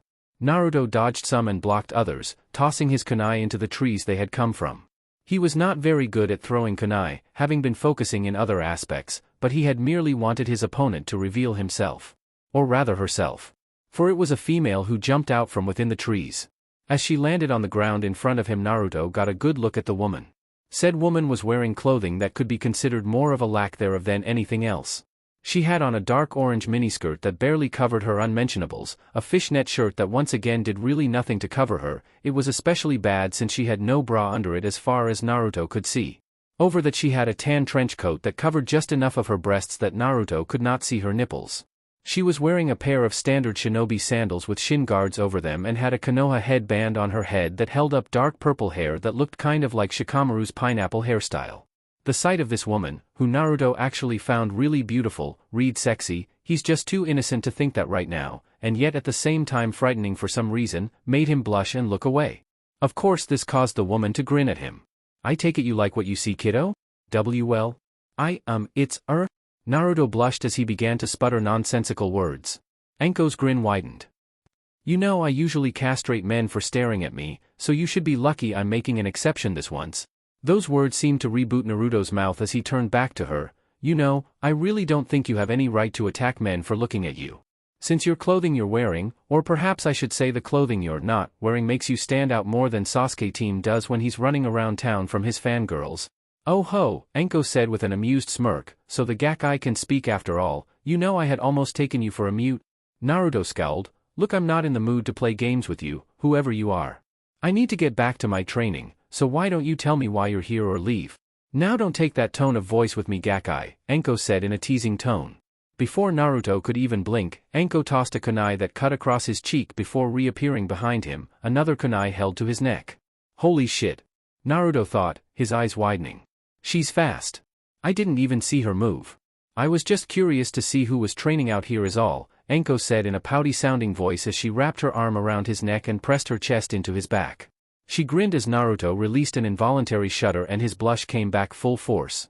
"Really, I mean when you get a new neighbor it's common courtesy to greet them." "And neighbor?" asked Naruto as he tried to ignore the feeling of the woman's breasts pressed against his back. Having never had to deal with any kind of physical contact from a member of the opposite sex, except for the time Sakura hit him, he had absolutely no clue what to do in this situation. "Huh?" Anko said with a grin as she leaned closer to him. Naruto blushed when the woman licked the blood off his cheek, causing Ank's grin to widen, though she was slightly disappointed and confused when she saw that it was already healed. This training ground is right next to my home away from home. She pointed over to the Forest of Death. You train there? Naruto asked incredulously. He did not know what was in there, but if what he had heard the other day was any indication, it was not a friendly place. Yup, Anko said, smiling at him. It's such a great place, all the creatures there that would like nothing more than to kill you, the giant tigers that love to feast on human flesh, spiders, men-eating plants. As Anko continued to list off all of the amazing animals that could be found within the forest, Naruto was thinking about other things. Dear Kami. This woman must be fucking crazy to go in there. And listen to her talk, it's like she gets off on life and death situations. As he continued to listen, his mind went down a different path. Although she does seem strong, I didn't even see when she threw that kunai and then she moved right next to me in an instant. It was obvious that when she had first gotten my attention she was toying with me. I wonder. You know, you never told me your name, Naruto interrupted the scantily clad Kunoichi, who was currently talking about the best way to eat dango. How she got on that topic without Naruto noticing is anyone's guess. Well, since you're asking, why don't you tell me your name first, Gaki, Anko said. Naruto gave her a cheeky grin. Since you interrupted my training to introduce yourself, I believe it's common courtesy for you to give your name first. Hey, well, I suppose you got me there, Anko smirked. Well, alright. I am the super sexy Mitarashi Anko. Naruto gave the woman a grin as he turned around after she let go of him. And I'm Naruto, Uzumaki Naruto. Future Hokage of Konoha. He stuck out his hand. Pleased to meet you. Anko blinked in surprise. Wait, this is the Kyuubi Gaki? Last time I saw him he was wearing that hideous orange jumpsuit. She had not seen the boy often. Usually she would spot him after he had done some kind of prank and started running from the Chunin, Jonin and occasional Umbu afterwards. She actually found the boy's pranks to be pretty funny and had always looked forward to seeing what kind of havoc he would cause next. Anko looked the boy up and down. Well, he definitely looks more like a shinobi in that. I wonder what happened to his jumpsuit. Pleasure to meet you, Gaki, Anko said, taking the hand and shaking. One of Naruto's eyes twitched. You know I told you my name so you would use it. Anko's grin threatened to split her face. I know. Naruto was about to growl at her when he remembered how fast she had been and his disgruntlement vanished. Hey Anko, said woman looked at him. That was really awesome the way you were able to throw that kunai so quickly, and then you got behind me like super fast. So I was wondering if you would be willing to help with my training? Anko's eyes actually widened for a second. She had not thought he would actually request something like that, or request anything at all really. Truthfully, she had just been curious to see who was near her turf, since most people stay away from any training ground near the Forest of Death, and had hoped that he would amuse her. However she thought about the request, she would not be able to spend much time with the boy, but she was curious. She knew of the child, hell everyone knew of Uzumaki Naruto. Aside from being just the Kyuubi brat as some of the civilians had called him, he was also known as the prankster king from hell, as well as the dead last of his class. In fact, she had heard that the only reason he graduated was because he managed to help that Chunin Academy teacher Irika catch Mizuki with a high-level jutsu. Yet here he was, training with a buttload of Kagebushin, truly an ingenious training method and something she suspected only he could really do. He was still totally rough around the edges. She could tell that he had just started learning his taijutsu style. Even with the clones his moves were sloppy. Better than most on their first day but still sloppy. What makes you think I would want to train a brat like you? Asked Anko. Naruto growled as his eyebrows twitched. Hey! I'm not a brat. You stew dash. He stopped right there and clenched his hands together, taking several deep breaths. Getting himself back under control he looked at Anko and smirked. Because if you train me, you'll be able to brag about how you trained the future Hokage of Konoha. Future Hokage of Konoha, huh? Anko mumbled with a smirk. She had been getting bored with the monotony in her life anyways. Who knows, maybe training some brat would actually be fun. Okay, you got yourself a deal, Gaki. Just meet me at the entrance to Training Ground 44 tomorrow and we'll begin the training. Which training ground is Training Ground 44? Asked Naruto, completely oblivious to her slight slip-up. Anko grinned and pointed to the forest where he had heard all of the creepy-ass noises coming from the other day. Naruto felt an involuntary shiver run down his spine but agreed anyways. After all, how often was it that he actually had someone aside from the old man pay attention to him? The next day, Naruto cursed as he dodged the incoming snakes that were launched at him from the left. Jumping over to the next tree branch, Naruto panted a bit as his cuts healed and the bit of snake venom in his body was flushed. Standing up, Naruto looked around in fright. He had met Anko today just outside of Training Ground 44 as asked. Naruto had been hesitant to follow her when she had begun walking in the forest, but at her insistence he had followed. Almost immediately after that the hunt had begun and he had been running ever since. Anko had disappeared and then began to play a game of death tag, using snakes, kunai and anything else she could think of throw at him. He had yet to see her since, only catching a few glimpses of her here and there, right before she launched a snake or some other projectile at him. To top it off, there were all of the creatures that were in here that seemed to be flocking to the noise he was making in his haste to get away from the crazy snake-using Jonin. Everything from giant-ass spiders to large man-eating plants were there, and all of them trying to kill and devour him. So he had to not only worry about Anko, but also worry about the creatures in the forest. Training my ass. Naruto growled to himself. I'm starting to think she just wanted to torture some poor sap, and I was unlucky enough to be in the wrong place at the wrong time. He was beginning to regret asking Anko to help train him. Hearing a snap from behind, Naruto rolled to the left, just dodging a giant spider that had tried to land on top of him. Grimacing, Naruto grabbed a kunai and wrapped an explosive tag around it. He had tried early on to kill these things another way that would be less wasteful, but had learned that he did not have enough physical strength to kill them with just muscle power yet, even when it was enhanced by his chakra. And Naruto had not actually bothered to learn jutsu either, preferring to get his basic skills in chakra control, tai and bujitsu up to snuff. He told himself as soon as he was out of here he was going to learn some jutsu that would get through these things' thick hides. As the spider began to move towards him, Naruto threw the kunai. It managed to hit the creature right in the left eye, one of its only weak points.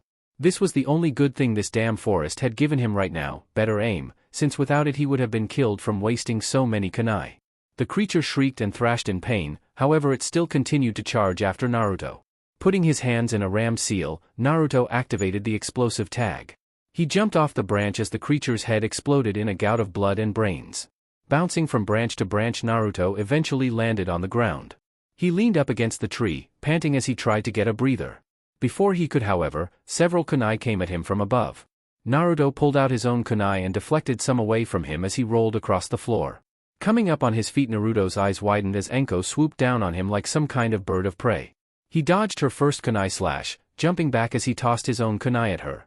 Anko merely caught and threw it back twice as fast. Naruto was able to dodge the attack but was not fast enough to dodge it entirely and ended up getting a nick on his left arm. Deciding to test his taijutsu, Naruto ran towards Anko.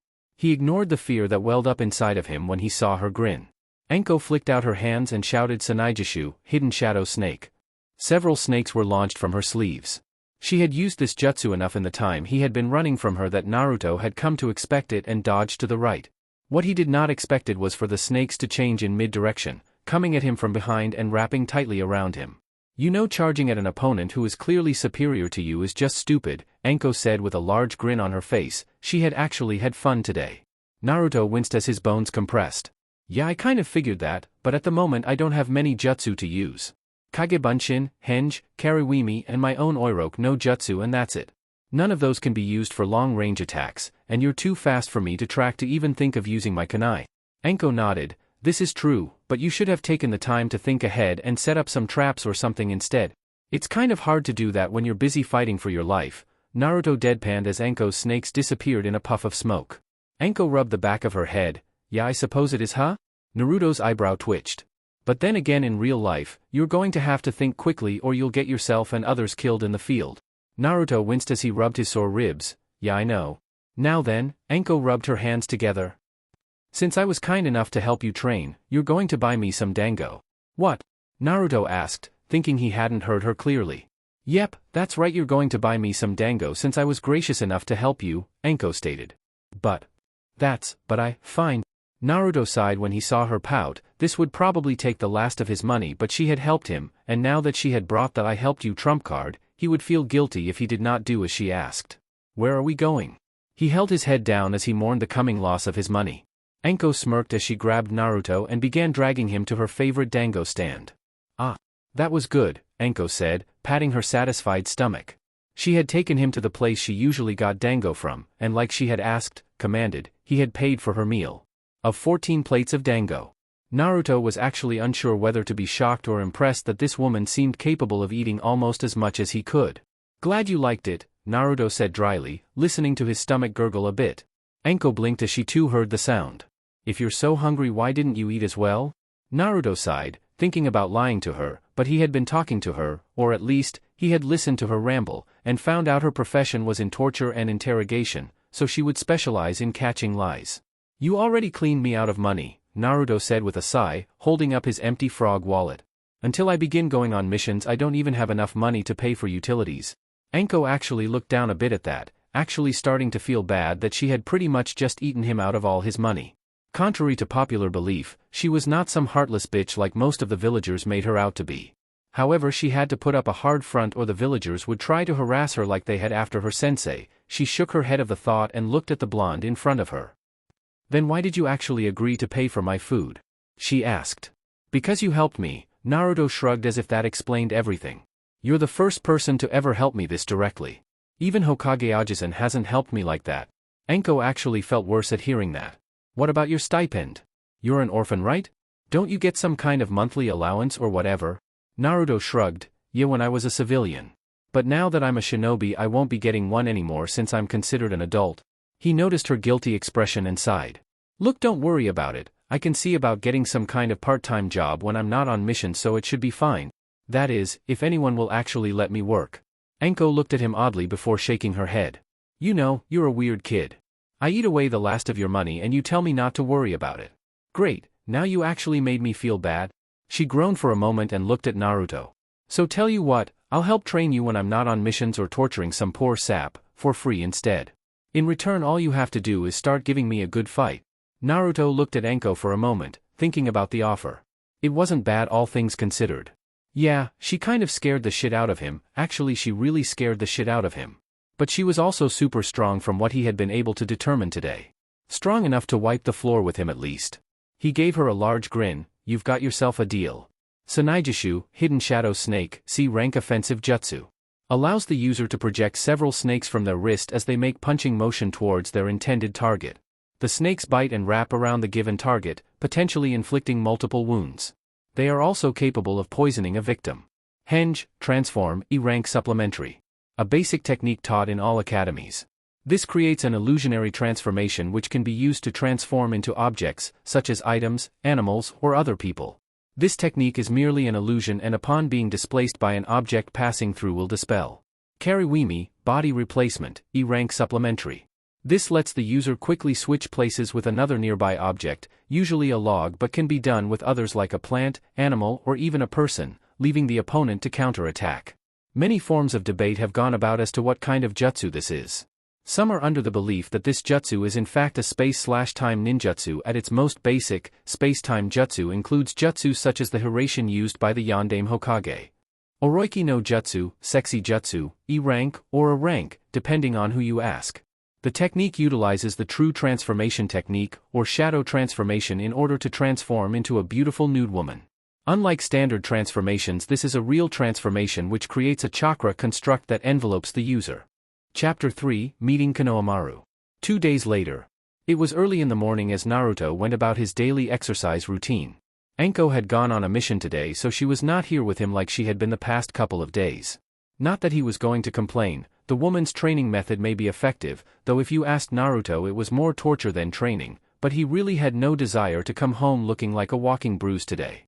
Not to say his training had not been progressing well, even Anko had been impressed by how quickly he was learning, though her way of saying that was wow. Keep this up and maybe you won't continue to suck. Yeah, not exactly the nicest thing for someone to say when giving out compliments. Still, he would not complain about her or her training methods.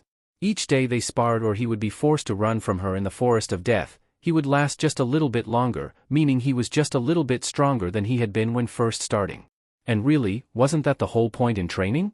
Naruto's chakra control was getting better. He could now float 5 leaves on one hand, each of his fingers, and rotate them. His clones were beginning to work on the other hand now. It was his hope that he would master this soon and then get started on tree climbing, since the idea of being able to walk on a solid vertical surface was the coolest thing he could think of. Even if he had promised not to do pranks, he could just imagine all of the potential that ability would have had for his pranking career.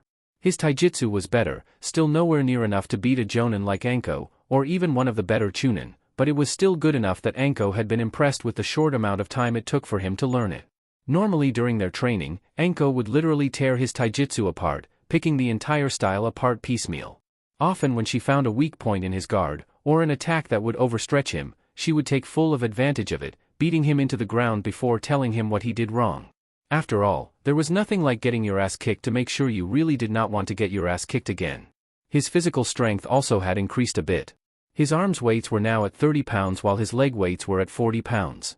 The ability he had to increase his weights faster than normal was thanks to his healing factor.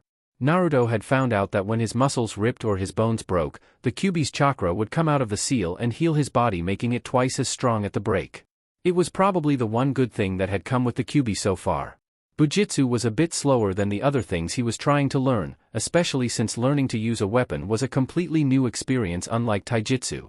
He was still getting better every day, but learning to use a staff was harder than everything else he was working on. Surprisingly enough, it was his studies in Fuin Jutsu that made the biggest leap. He had been told that the art was one of the hardest to learn, however Naruto seemed to take to it like a fish to water. He had already read the basic book and was reading the first-level intermediate book. His ability to actually make seals was a little slow, having been forced to make his handwriting perfect so that he would not accidentally make some mistakes on the seals and have it blow up in his face. Still, he understood the subject well, and had hoped that he would eventually be able to create some seals without it killing himself. He had also learned a few new jutsu that Anko had decided to teach him. The first one was the Kunai Kagebushin no Jutsu, Kunai Shadow Cone Jutsu, and its shuriken variant. It was a simple C-rank jutsu that multiplied the amount of kunai thrown and was used for mass bombardment of an enemy's position. The jutsu required little control, and for someone like Naruto who had learned the Kagebushin in 1 hour, this jutsu was simple. Aside from that, he had also learned the Bushin Daibakuha, Great Exploding Clone. This had in all honesty become his favorite jutsu. Basically, it was a shadow clone that you simply overloaded with chakra to make it explode. The key to doing this was to send a large dose of chakra to the clone in one go, rather than gradually building chakra in it like when he created reinforced clones. Other than that, his aim with kunai and shuriken had gotten better. He could now hit a moving target with some degree of accuracy. He had also found the limit to his seemingly limitless energy, though that had come from spending several hours playing death tag with Anko in the Forest of Death. The last of Naruto's accomplishments was with his issue of money. Originally he had been tempted to go and see if Kaido would be willing to let him work there for money, however he had decided against it since the man had already been so kind to him and he did not want him to lose customers for having the demon brat working for him. The solution had been for Naruto to create Kagebushin and have them henge into regular people. They would go and find a job to earn money and he could continue his physical exercise. So far he only had 2 of them that found a job. A female clone with long black hair and brown eyes he had named Akira, and a male clone that looked like an older version of him except with brown hair and gray eyes. Neither of them had whiskers, called Kian. Akira had managed to get a job working as a waitress for one of the Akamichi-owned barbecue restaurants. Surprisingly, or perhaps unsurprisingly, the girl was a hit.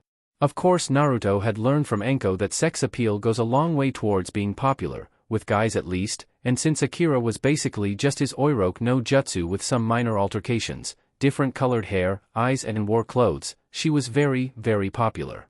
His other clone had gotten a job working as a clerk for a grocery store. Of course he knew there would be a problem with the 2 clones later on. Eventually Naruto would be forced to leave Konoha for missions. When that happened he would not be able to make his clones to do their jobs. But he was trying to work on a solution for that, and had even already thought of a possible answer. But it would have to wait until he got better at Fuin Jutsu. Looking up at the sun as he finished his daily routine, Naruto realized it was time to get back home. Today was his last day to exercise before getting his Jonin sensei assigned. Tomorrow was Sunday and he had decided to get some rest. After all, the body, even his body, needed rest in order to keep from burning out. Naruto ordered his clones to dispel in groups before heading back to his apartment. The next morning Naruto got up and started getting ready for the day. After getting showered and dressed, Naruto moved into the kitchen where one of his Kagebushin was trying to make breakfast. Naruto had decided to change his diet to a more healthy food than just ramen, having read that he needed to have more balanced and nutritious meals if he wanted to get taller, something he was desperate to do, even desperate enough that he would stop eating just ramen to do it. His clones had only recently started cooking, so nothing they made tasted all that good. But at least they hadn't burned the house down yet, so Naruto was counting his blessings. After eating his meal, Naruto left the house, locking the door before leaving. Naruto smiled as he made his way towards the academy so he could present his photo and registration to the Hokage. Walking in the door where the old man was, Naruto greeted him in the way that only Naruto could. He slammed the door open and shouted, "Yo Ajisan. I've got my registration." Sarutobi smiled as he looked up. Ah, Naruto, how? Sarutobi trailed off as he looked over at Naruto. He blinked as he took in the change of clothes that the blonde was wearing. The orange jumpsuit the blonde had worn was gone. In fact, Sarutobi could not see anything other than the large cloak that the boy was wearing since it went all the way down to his ankles. He had only managed to catch a small glimpse before Naruto had moved his hand away from the door, but what he had seen was infinitely better than that orange jumpsuit he used to wear. The boy actually looked like a real shinobi with that outfit. It was surprising actually. He had not seen Naruto since the incident, in fact no one seemed to have seen him since then. It had actually caused a bit of commotion among the villagers who had feared some kind of grand prank from the prankster king. Sarutobi himself had been concerned that the boy may have had some trouble coping with the new knowledge that he held the Kyuubi. However, it seemed as if he had been worried over nothing. Shaking himself from his thoughts, Sarutobi offered the boy he thought of as his grandson a smile. Well, this is certainly a surprise, Naruto-kun, though I am glad you took my advice. I like the new look, you look like a true shinobi. Naruto blushed a bit in embarrassment. You think so? Well, I thought if I was going to be a real ninja, I should change into something that made me look a little more ninja-ish. Sarutobi chuckled a bit. Indeed, I take it you are here to give me your registration? Naruto nodded as he gave the old man a grin. Yep. Walking up, he handed Sarutobi his ninja ID and registration. Naruto moved over to one of the seats and waited for Sarutobi to approve it. After a few moments of studying the information and picture, Sarutobi nodded. The picture looks good. I can see you have matured greatly.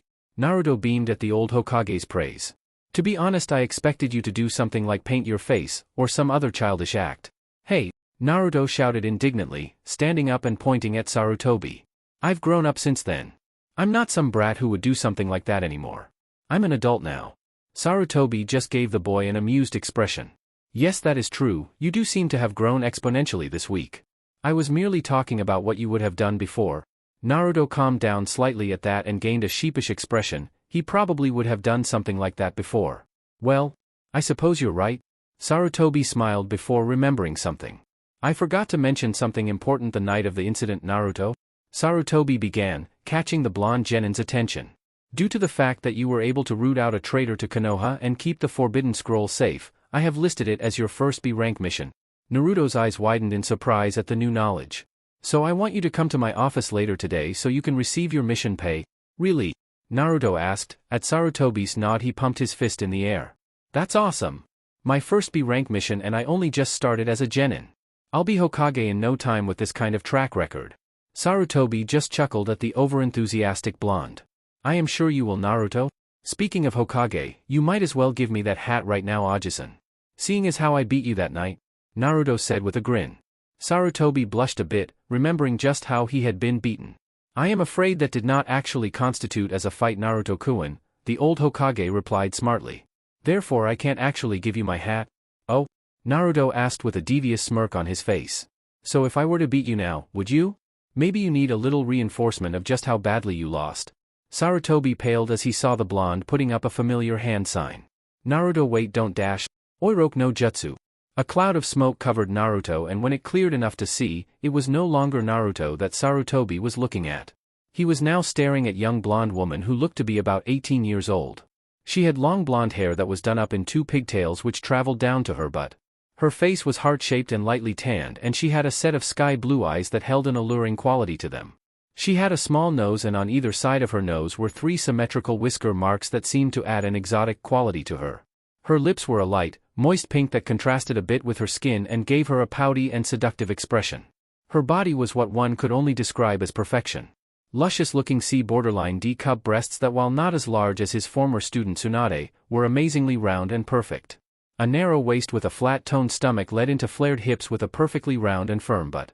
Going down even more were a set of mile-long legs that seemed to go on forever. She was also completely naked, with only small bits of smoke covering certain key areas.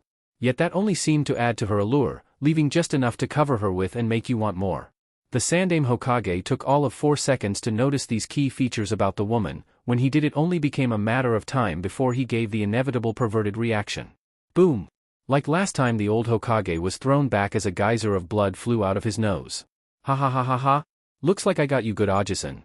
Naruto shouted as he turned back into himself with a puff of smoke and held his stomach while trying not to fall on the floor. A few seconds later, Sarutobi managed to pull himself back up and set himself in his chair, dabbing his nose with a tissue.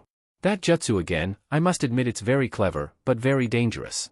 I'm going to have to list it as a kenjutsu. Naruto blinked as he looked over at the old man. So you're going to make this a forbidden technique?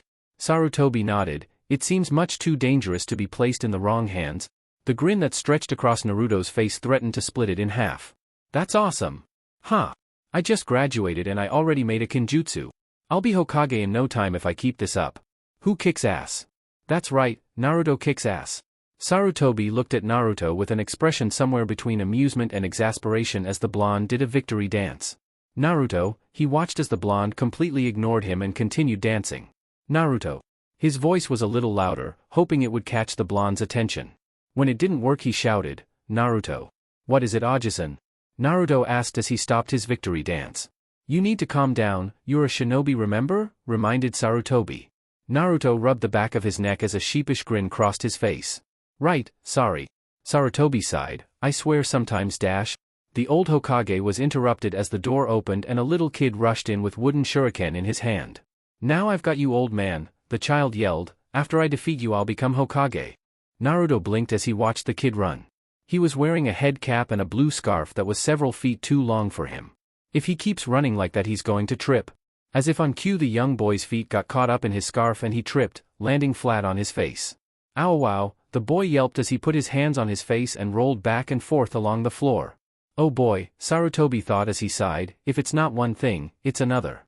The old Hokage pulled his Hokage hat down over his face in embarrassment. Naruto merely stared at the kid, wondering how the hell he could actually be dumb enough to wear a scarf that was so large. At the same time a man wearing dark plain clothes and sunglasses appeared in the doorway, panting a bit. Gah! Dang, did someone set up a trap to trip me? The kid shouted as he sat up, holding his head. Honorable grandson, are you all right? The man wearing the sunglasses asked. And pardon my observations, but there are no traps here, the surface is completely flat. The man said as he regained his composure, pushing his sunglasses up on his nose in what Naruto thought was a snooty gesture. Naruto just continued to look on at the scene, one eye twitching. Kami, I don't think even I'm that clumsy. The boy got up from the floor and looked around, noticing Naruto staring at him. At the same time the man with the sunglasses spotted Naruto as well. It's him. The QB brat. He's the worst kind of troublemaker around. The man thought as he sneered at Naruto. Naruto however did not notice the man's sneer of disgust as the boy stomped up to him and pointed. It was you, wasn't it? You're the one who tripped me, he accused angrily, pointing a finger at him. Naruto's first reaction was to smack the kid, but he took a calm breath. It would not do for a ninja to hit a civilian. Slowly and deliberately Naruto reached out and grabbed the boy's scarf, flinging it back and forth in front of the child's face. This, Naruto said in a slow voice as if talking to someone who was retarded, is what you tripped over. Seriously, if you're going to wear something like this, get one in a smaller size so your clumsy feet can't trip over it. No, no, no, and no, the boy shouted as he stomped his feet on the ground. You did it. I know you did. Just admit it, you coward. That was enough for Naruto, no one called him a coward. Standing up Naruto lifted the boy off the ground by the scruff of his shirt. Now you listen here, you damn brat. Naruto shouted through gritted teeth. I'm not a liar and I'm not a coward. You should be more careful when you're speaking to a shinobi, or someone might just end up putting you in your place. Uzumaki. Take your hands off of him this instant, the sunglasses man shouted. He is the honorable grandson of our leader Sandaime Hokage-sama. Naruto paused as he turned to the man in the sunglasses, thinking about what he said before turning to the kid in his grip. So this brat's related to the Hokage Ajisen. Naruto thought since the sunglasses man did not have any reason to lie to him. That's right, the boy thought with a smirk. He's just like the rest, stopping from doing something as soon as he learns who I am. Feeling confident that nothing would happen to him now, the young boy took this opportunity to gloat. What's the matter, tough guy? I thought you were gonna teach me a lesson. Afraid because the Sandaime Hokage is my Ajisen. Despite being held up in the air, the young child puffed out his chest. Naruto's eyes twitched several times. I don't care if he's your Oba-chan. Naruto yelled as he dropped the boy on the floor and smashed a fist onto the top of his head. Konohamaru, who had tried to get up from being dropped, fell back to the floor as Naruto smashed a fist on his head. This guy's different, thought Konohamaru as he hit the ground again. The man wearing the sunglasses looked scandalous. He just assaulted the honorable grandson. Sarutobi merely sighed and shook his head. What a mess, he muttered. Damn brat, Naruto grumbled. He looked up at Sarutobi. I'll be heading Ajisen, I need to clear my head. Naruto walked out of the room grumbling about stupid brats needing to learn their place. The sunglasses man whirled on his leader. Hokage-sama, how could you let that dash? He stopped as soon as he noticed his leader's harsh gaze. That delinquent do something like that to your grandson. He must be punished. Punished? Sarutobi questioned, raising an eyebrow. For what exactly? It's not like he did any permanent damage, Ebisu. And Konohamaru did deserve that for questioning and insulting Naruto-kun the way he did. The old Hokage sighed. Now then, if you could take care of this. He gestured over to Konohamaru, who was sitting back up with a groan. Honorable grandson, are you all right? Ebisu asked, helping the boy to his feet. Hey, where'd that guy go? Konohamaru asked, looking around. He had to find him. That guy was different from the others. He didn't treat him special just because of who his grandfather was. Ebisu looked at Konohamaru with a frown as he pushed his glasses up. Now you must listen to me, honorable grandson. You must not associate yourself with juvenile delinquents like that, nor should you attempt to draw him into a conflict even if he does deserve it. Ebisu lectured the boy. He is far beneath you, so you must not stoop to his level. As your distinguished Jonin sensei, I am never wrong about these things, which means I am always right. Ebisu smirked to himself as he turned to look at the village through the open balcony on the left side of the room. I'm above the more mundane trainers, so you must heed my every word. Your goal is to become the next Hokage, and I can teach you the best way to go about it. Indeed, stick with me and you will gain the shortcut to becoming Godame Hokage. You understand, don't you, honorable grandson? Ebisu asked as he turned around, only to find himself talking to thin air. Where did he go now? Ebisu wailed. I believe he followed Naruto, but I have no idea where they're headed. Sarutobi offered up in a calm and casual tone as he lit his pipe. What? Ebisu shouted in shock and consternation. This is a disaster. Ebisu ran out of the room and down the hall. How did Konohamaru-kun turn out to be like that? The old Hokage had to wonder, sighing a bit as he took a puff of his pipe. He's quite determined. That was his 10th sneak attack today alone. He thought to himself as he blew out a few smoke rings. Although if he hangs around Naruto he might learn a thing or two. He paused in his thoughts and grimaced. At least so long as Naruto doesn't teach him anything tricky. The image of a naked blonde woman quickly sprang to mind before he banished it. Sighing, Sarutobi looked down at the paperwork he had gotten from Naruto and began to read it over. Naruto sighed to himself as he walked down the street, the confrontation with the little boy already placed in the back of his mind. As he wandered around the village, the blonde tried to figure out what he should do. Today was supposed to be his rest day, so he wasn't going to be doing any training. However, because he had told himself that he would no longer do any pranks, he didn't really have anything else to do. Maybe I can go visit Tenten, Naruto thought. He had not really spoken to her much, but she had treated him like a normal person, unlike most of the people in this village. Though she may be out of the village or with her team. I could just go and look at some of the equipment since I need to buy some more kunai and explosive notes. Naruto made a silent curse to Anko for making him waste so much equipment on those damn monsters in the Forest of Death. Then he sighed, of course it would only be looking since I don't have as much money right now, and what I do have I need to save for my housing bills. Naruto's thoughts trailed off as he noticed a cloth that was near the fence that was designed to blend in with it, except that it was dirtier than the rest of the fence. And being held sideways. And there were a pair of hands holding it up on either side, and a pair of feet sticking out of the bottom and a small tuft of hair sticking out of the top. He can't seriously think that's going to work on me, does he? Naruto thought with a sweat drop. Sighing, he went over to the camouflaged child and grabbed the cloth, pulling it down. I take it you want something, seeing as you're following me? Naruto asked in a bored tone. He really didn't feel like dealing with this brat right now. I'm impressed that you saw through my disguise. Your reputation is well earned. Konohamaru said with a large smile as he pointed at Naruto. So that settles it. I'll be your apprentice and you'll be my trainer. Naruto blinked. What? He asked slowly, as if not understanding. Yeah. You gotta teach me that Oiroke no Jutsu thing you used to beat Ajisen. Konohamaru shouted as he bounced on the balls of his feet. Hey! Hold on. Who said anything about me teaching you? Asked Naruto. What the hell was with this brat? Thinking he would just up and teach someone he did not even know. Come on. Please. Please, please, please say yes, boss. Konohamaru begged. What? Boss? Naruto asked, tilting his head in a quizzical expression. Yeah. That's right. You're the boss. Boss, boss, boss. Konohamaru shouted as he jumped up and down.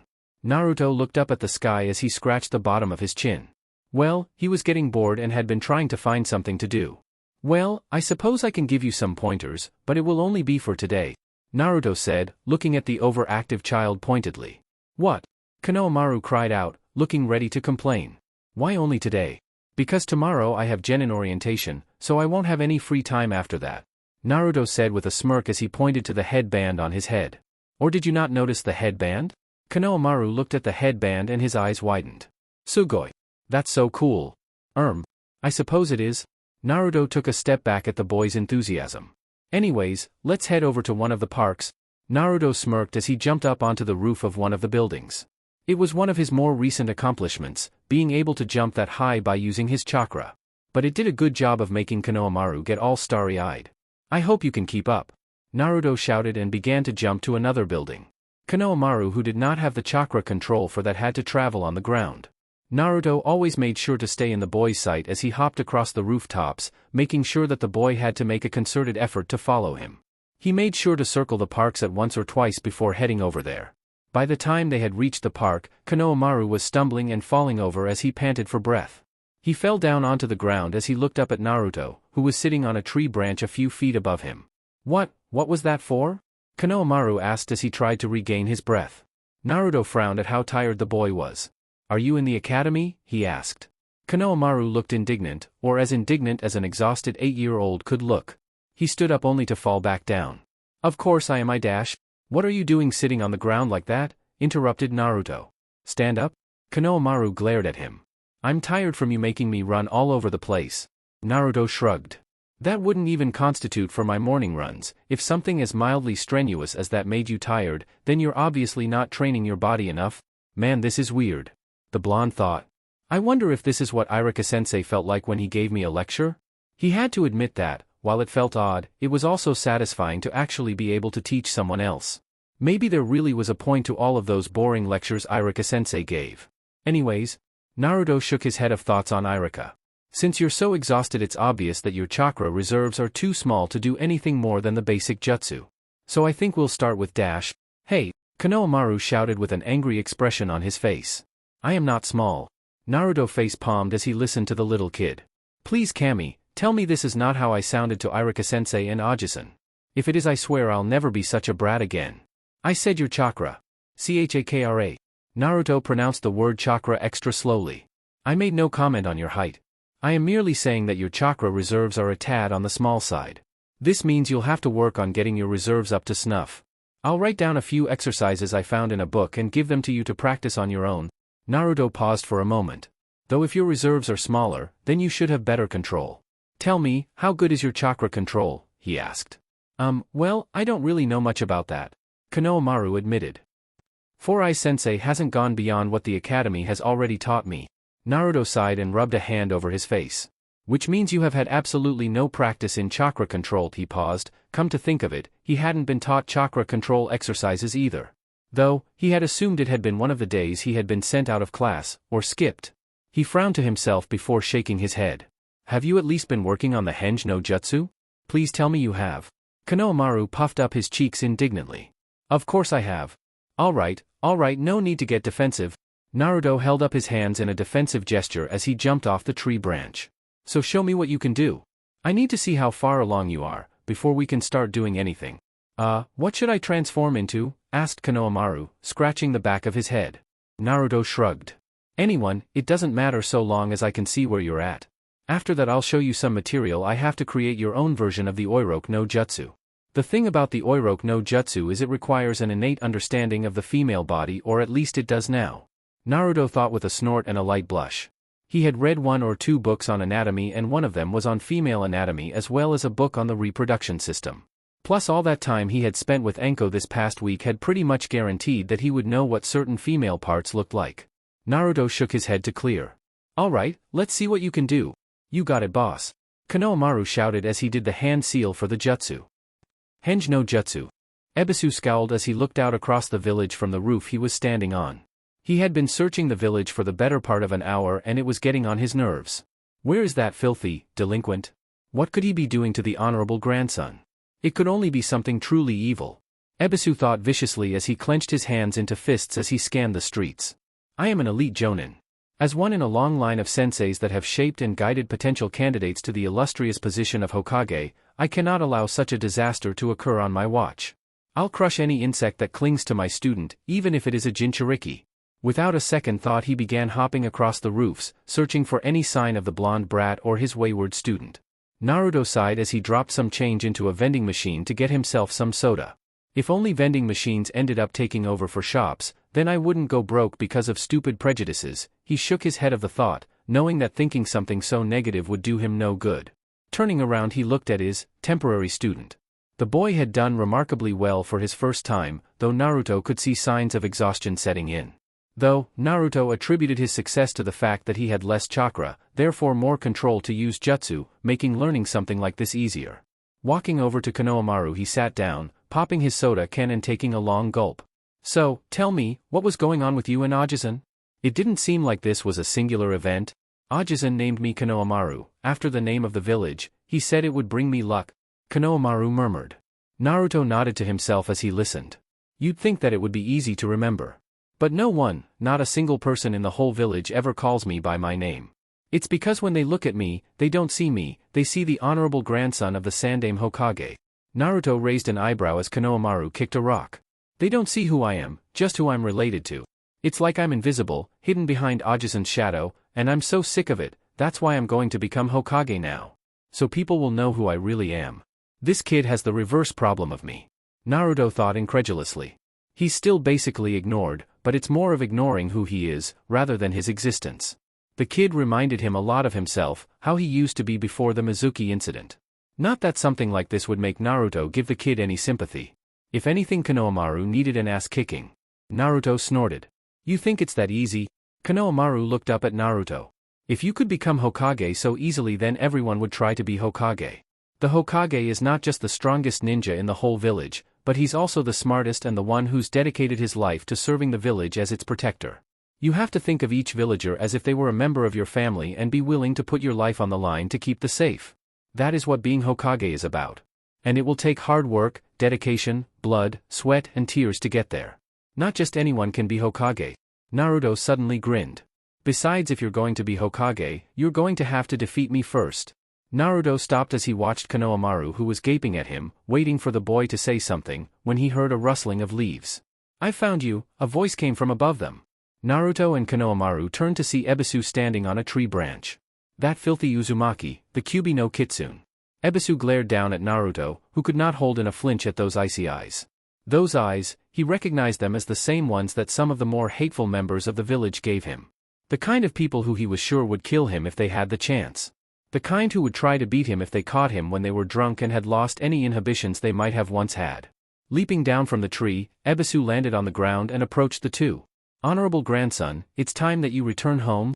Ebisu said in the same overly confident tone as before, adjusting his sunglasses. Konohamaru jumped to his feet. No way.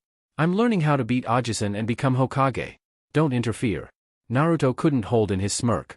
It sounds like he thinks I'm a better teacher than you. Ebisu sneered at Naruto. Silence, Uzumaki. I will not just sit idle while you corrupt my student with your rubbish. Shut up. Konohamaru yelled. He's a better teacher than you'll ever be. At least I can understand what he says. Both Ebisu and Naruto were startled by the boy's exclamations. No, honorable grandson, you must not listen to him. He cannot teach you the things you need to know. To be Hokage, one must understand virtue, justice, ceremony, wisdom, loyalty, prudence, and be skilled in 1,000 jutsu. You don't even know one jutsu. Ebisu continued. However, it seemed that Konohamaru had heard enough. I'll show you a jutsu. Eat this. Oiroku no jutsu, where before there was a small brown-haired boy, now there was a tall, older, and absolutely drop-dead gorgeous female with dark brown hair. And she was naked. How's this for a jutsu? She asked with a seductive voice as she made a pose. Ebisu froze and his jaw nearly fell to the floor. Naruto watched as the man shivered. However, he was still standing. Well, what do you know? Naruto thought to himself. He hides it well. Konohamaru poofed back into existence and frowned. Why didn't that work? He asked, scratching the back of his head. WHWH, what kind of disgraceful jutsu is that? Ebisu shouted indignantly, though Naruto could see the red tinge to his cheeks. Such things are not fit for the eyes of a gentleman. I would never fall for such a vulgar and outrageous jutsu. I am far above such things. Naruto's eyes began to twitch at the bold and obviously false declaration. Ebisu grabbed Konohamaru's scarf and tried to start dragging him back with him. Honorable grandson, you must stop this at once. That Uzumaki brat is turning you into a delinquent. Do you want people to see you as an imbecile? Only with my teachings will you gain the shortcut to becoming Hokage. Ebisu continued to pull on the scarf, trying to drag Konohamaru away. No no no. Just leave me alone. I don't want to learn from you, I'm learning from the boss. Konohamaru yelled as he yanked back. What sort of nonsense is this? Ebisu shouted back. The pair continued their little tug-of-war until Naruto decided to intervene. Kagebushin no Jutsu. The pair paused when Naruto shouted and turned around to see around 50 clones puff into existence. Konohamaru looked at all of the copies with wide eyes. Come on. Why don't you pick on someone your own size? One of the clones shouted. Oh wait, I guess you were doing that, another clone said. Well, maybe you can pick on someone bigger than you, another spoke up. Ebisu sneered at the clones as he let go of Konohamaru, and walked into the group of Narutos. I'm not impressed. I am a Jonin, an elite ninja. Not some lightweight like Mizuki. Ebisu pushed up his glasses and gave an arrogant smirk. Yes, I heard of your run-in with Mizuki. And for someone who was pushed away by their own sensei, you have no right to lecture me, upstart. Now, watch closely, honorable grandson, and see how a real ninja fights. Konohamaru looked back and forth between Ebisu and the group of Narutos, not sure what to do, but praying that Naruto could win. Sarutobi sat down in his spying room. Irika had visited him a little while ago and they had just finished a discussion about Naruto, and he was now watching the events on his spy orb. Naruto may have been fortunate against Mizuki, but this is most likely out of his league. Sarutobi frowned as he put his pipe in his mouth. Ebisu better be smart enough not to hurt him too badly, especially in front of Konohamaru-kun. And I think I'll need to talk to him about his attitude problem. Ebisu stood in the middle of the formation of Narutos with a cocky smirk in place. This kid didn't honestly think that a technique like this would be enough to beat him, and elite, did he? Well, he asked with a sneer and cocky tone. All the Narutos grinned before putting their hands up in a hand seal. Oiroke no Jutsu, all 50-something clones shouted, surrounding the area in smoke. When the smoke dissipated, Ebisu was assaulted by 50 very hot and very naked blonde girls, all of whom began grabbing at him. They began pressing and rubbing themselves against the now shock-still Jonin while whispered seductively into his ear, but all of their words were lost as the feeling of their breasts and legs and other parts pressing against the Jonin became too much. Ebisu shuddered, before being thrown out of the group of girls by the geyser that was his nose, shooting blood as he flew into the air. Naruto grinned as he saw the now completely unresponsive Jonin twitching on the ground a few feet away. A puff of smoke later, and all the clones dispelled.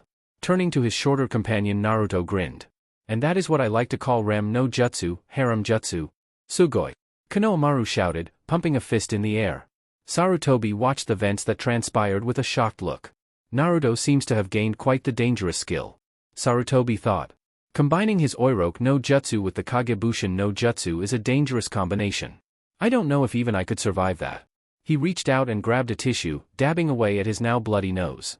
Naruto looked at the still twitching Ebisu, satisfied that he wasn't going to be getting up anytime soon. The blonde walked back over to Konohamaru. Aw man. I couldn't even get 4-Eye Sensei to fall for the jutsu. I want to be Hokage so badly, but I keep messing up. Why can't I do it? Konohamaru grabbed at his hair in indignation. Because becoming Hokage isn't easy, Naruto said. You want to be at the top right now, to be Hokage as soon as possible so people will see you for you. I know how you feel. Until recent circumstances I was the same way. But the fact is, being Hokage is a long and hard road. You can't just become Hokage because you want to. It takes dedication, skill, hard work. You have to be willing to bleed, and cry, and sweat in order to be the strongest shinobi you can. You have to train both mind and body. But most importantly, you have to be willing to risk your life for the sake of this village and its people. And also, Naruto looked at Konohamaru with a serious expression, causing the younger male to gulp. You have to remember the most important truth about how to become Hokage. Oh yeah. Konohamaru shouted as he puffed out his chest. What truth is that? That there are no shortcuts to becoming Hokage. Naruto said, his eyes taking on a fierce and determined look. By trying to take the easy path you limit yourself, you weaken yourself, because you weren't willing to take the harder road. Weren't willing to train until you dropped, or work until you felt all of your muscles straining against each other. No ninja in this village would respect a Hokage who took the easy way out of everything. Sometimes Hokages have to make hard choices and deal with the consequences of those choices. It takes a kind of commitment that very few people have, and those who don't have it need to get out of the way for those who do.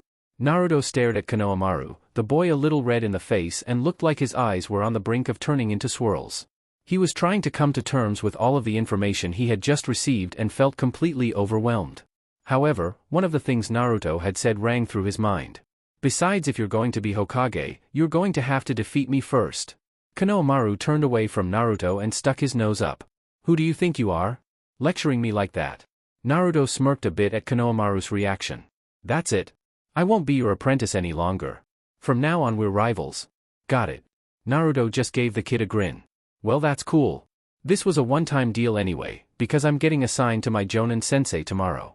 However, Naruto's grin widened, stretching the whisker marks and making him look like a fox. I accept your challenge to be my rival. But keep this in mind, you're going to have a lot of catching up to do if you want to be at my level.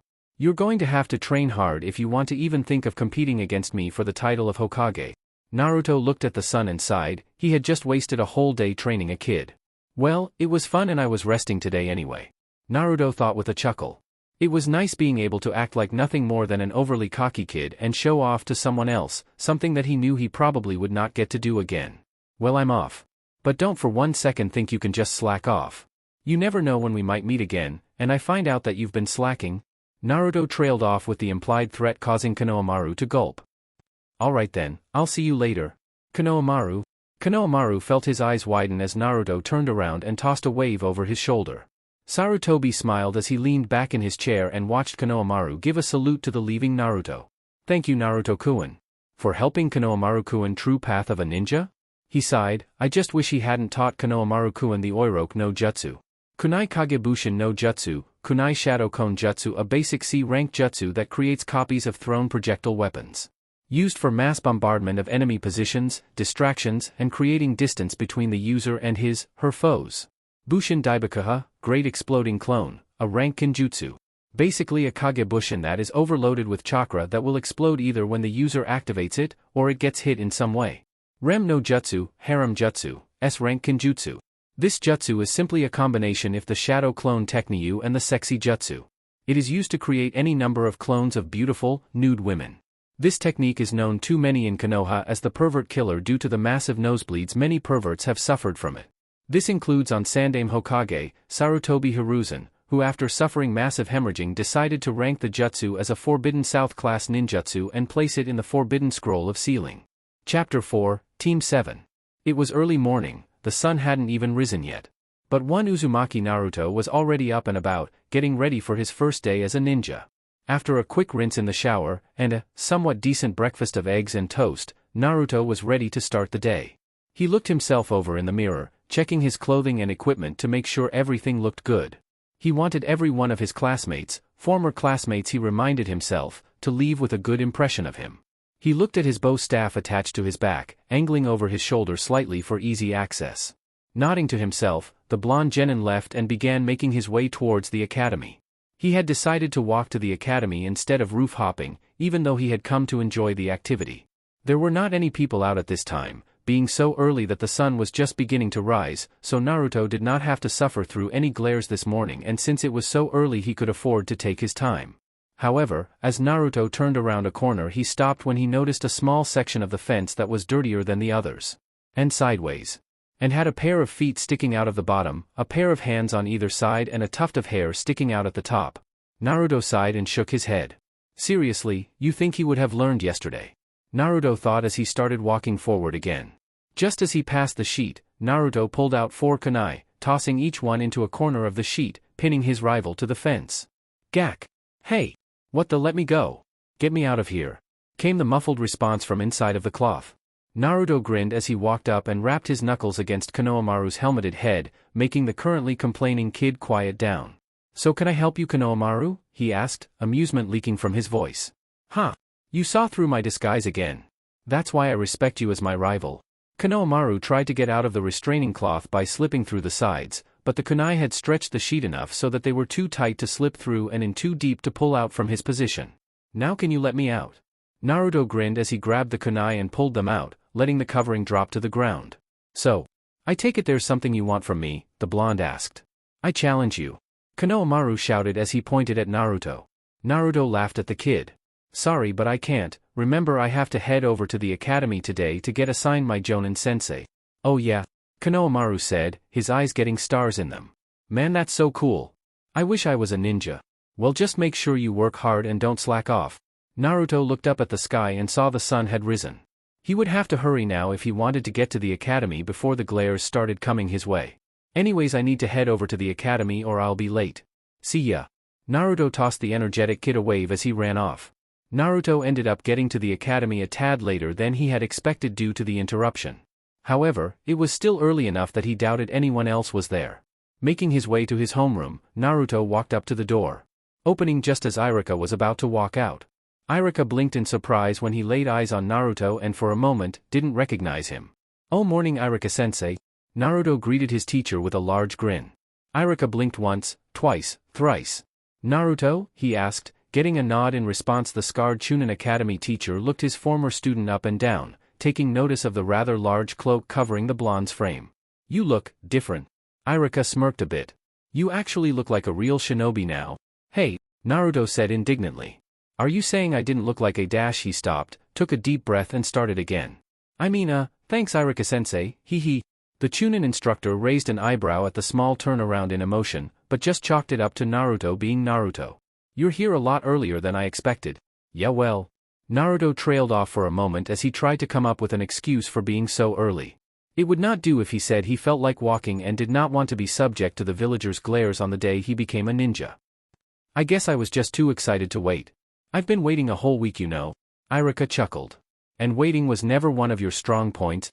Naruto's left eye twitched, but he quickly calmed himself down. He was a ninja, and he refused to let himself get so worked up over something as trivial as this. Instead he plastered a large grin on his face. "Yeah, I guess I did. But I've gotten a lot more patient now." "Really? That's good. I look forward to seeing this patience you're talking about." Iruka resisted the urge to chuckle when Naruto's left eyebrow began twitching. "Anyways, why don't you go have a seat? I have some things I need to get, so I'll be back a little later." "Right, see ya sensei," Naruto said as he walked inside. Looking around, Naruto decided to choose a seat in the back right corner, where he could remain inconspicuous. Not that he did not want to be seen by his peers or anything. But he had read in a book called Ninja Basics for Dummies that a ninja should always remain aware of his surroundings in order to gather information.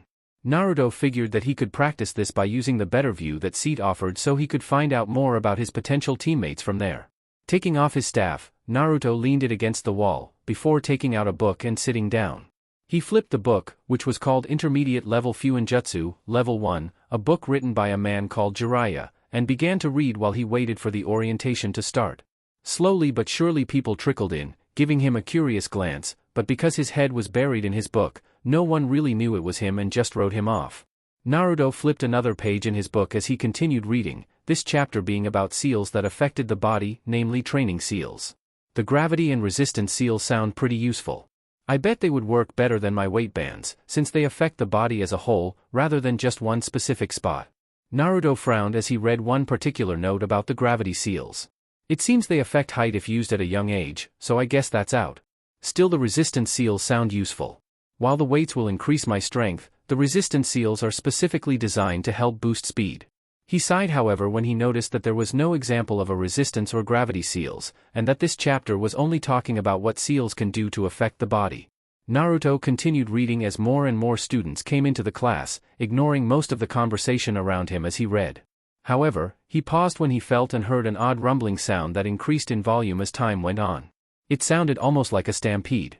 He turned his head just in time to see two familiar girls burst through the door. Yamanaka Ino, a girl with long blonde hair done up in a ponytail and bangs on the right side of her face.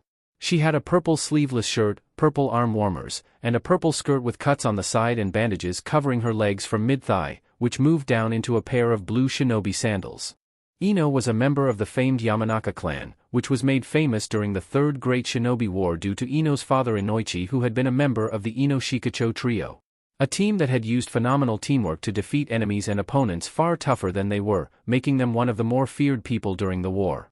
The Yamanaka clan was also well known for their jutsu that allowed them to invade the minds of their opponents, making them wonderful interrogation experts.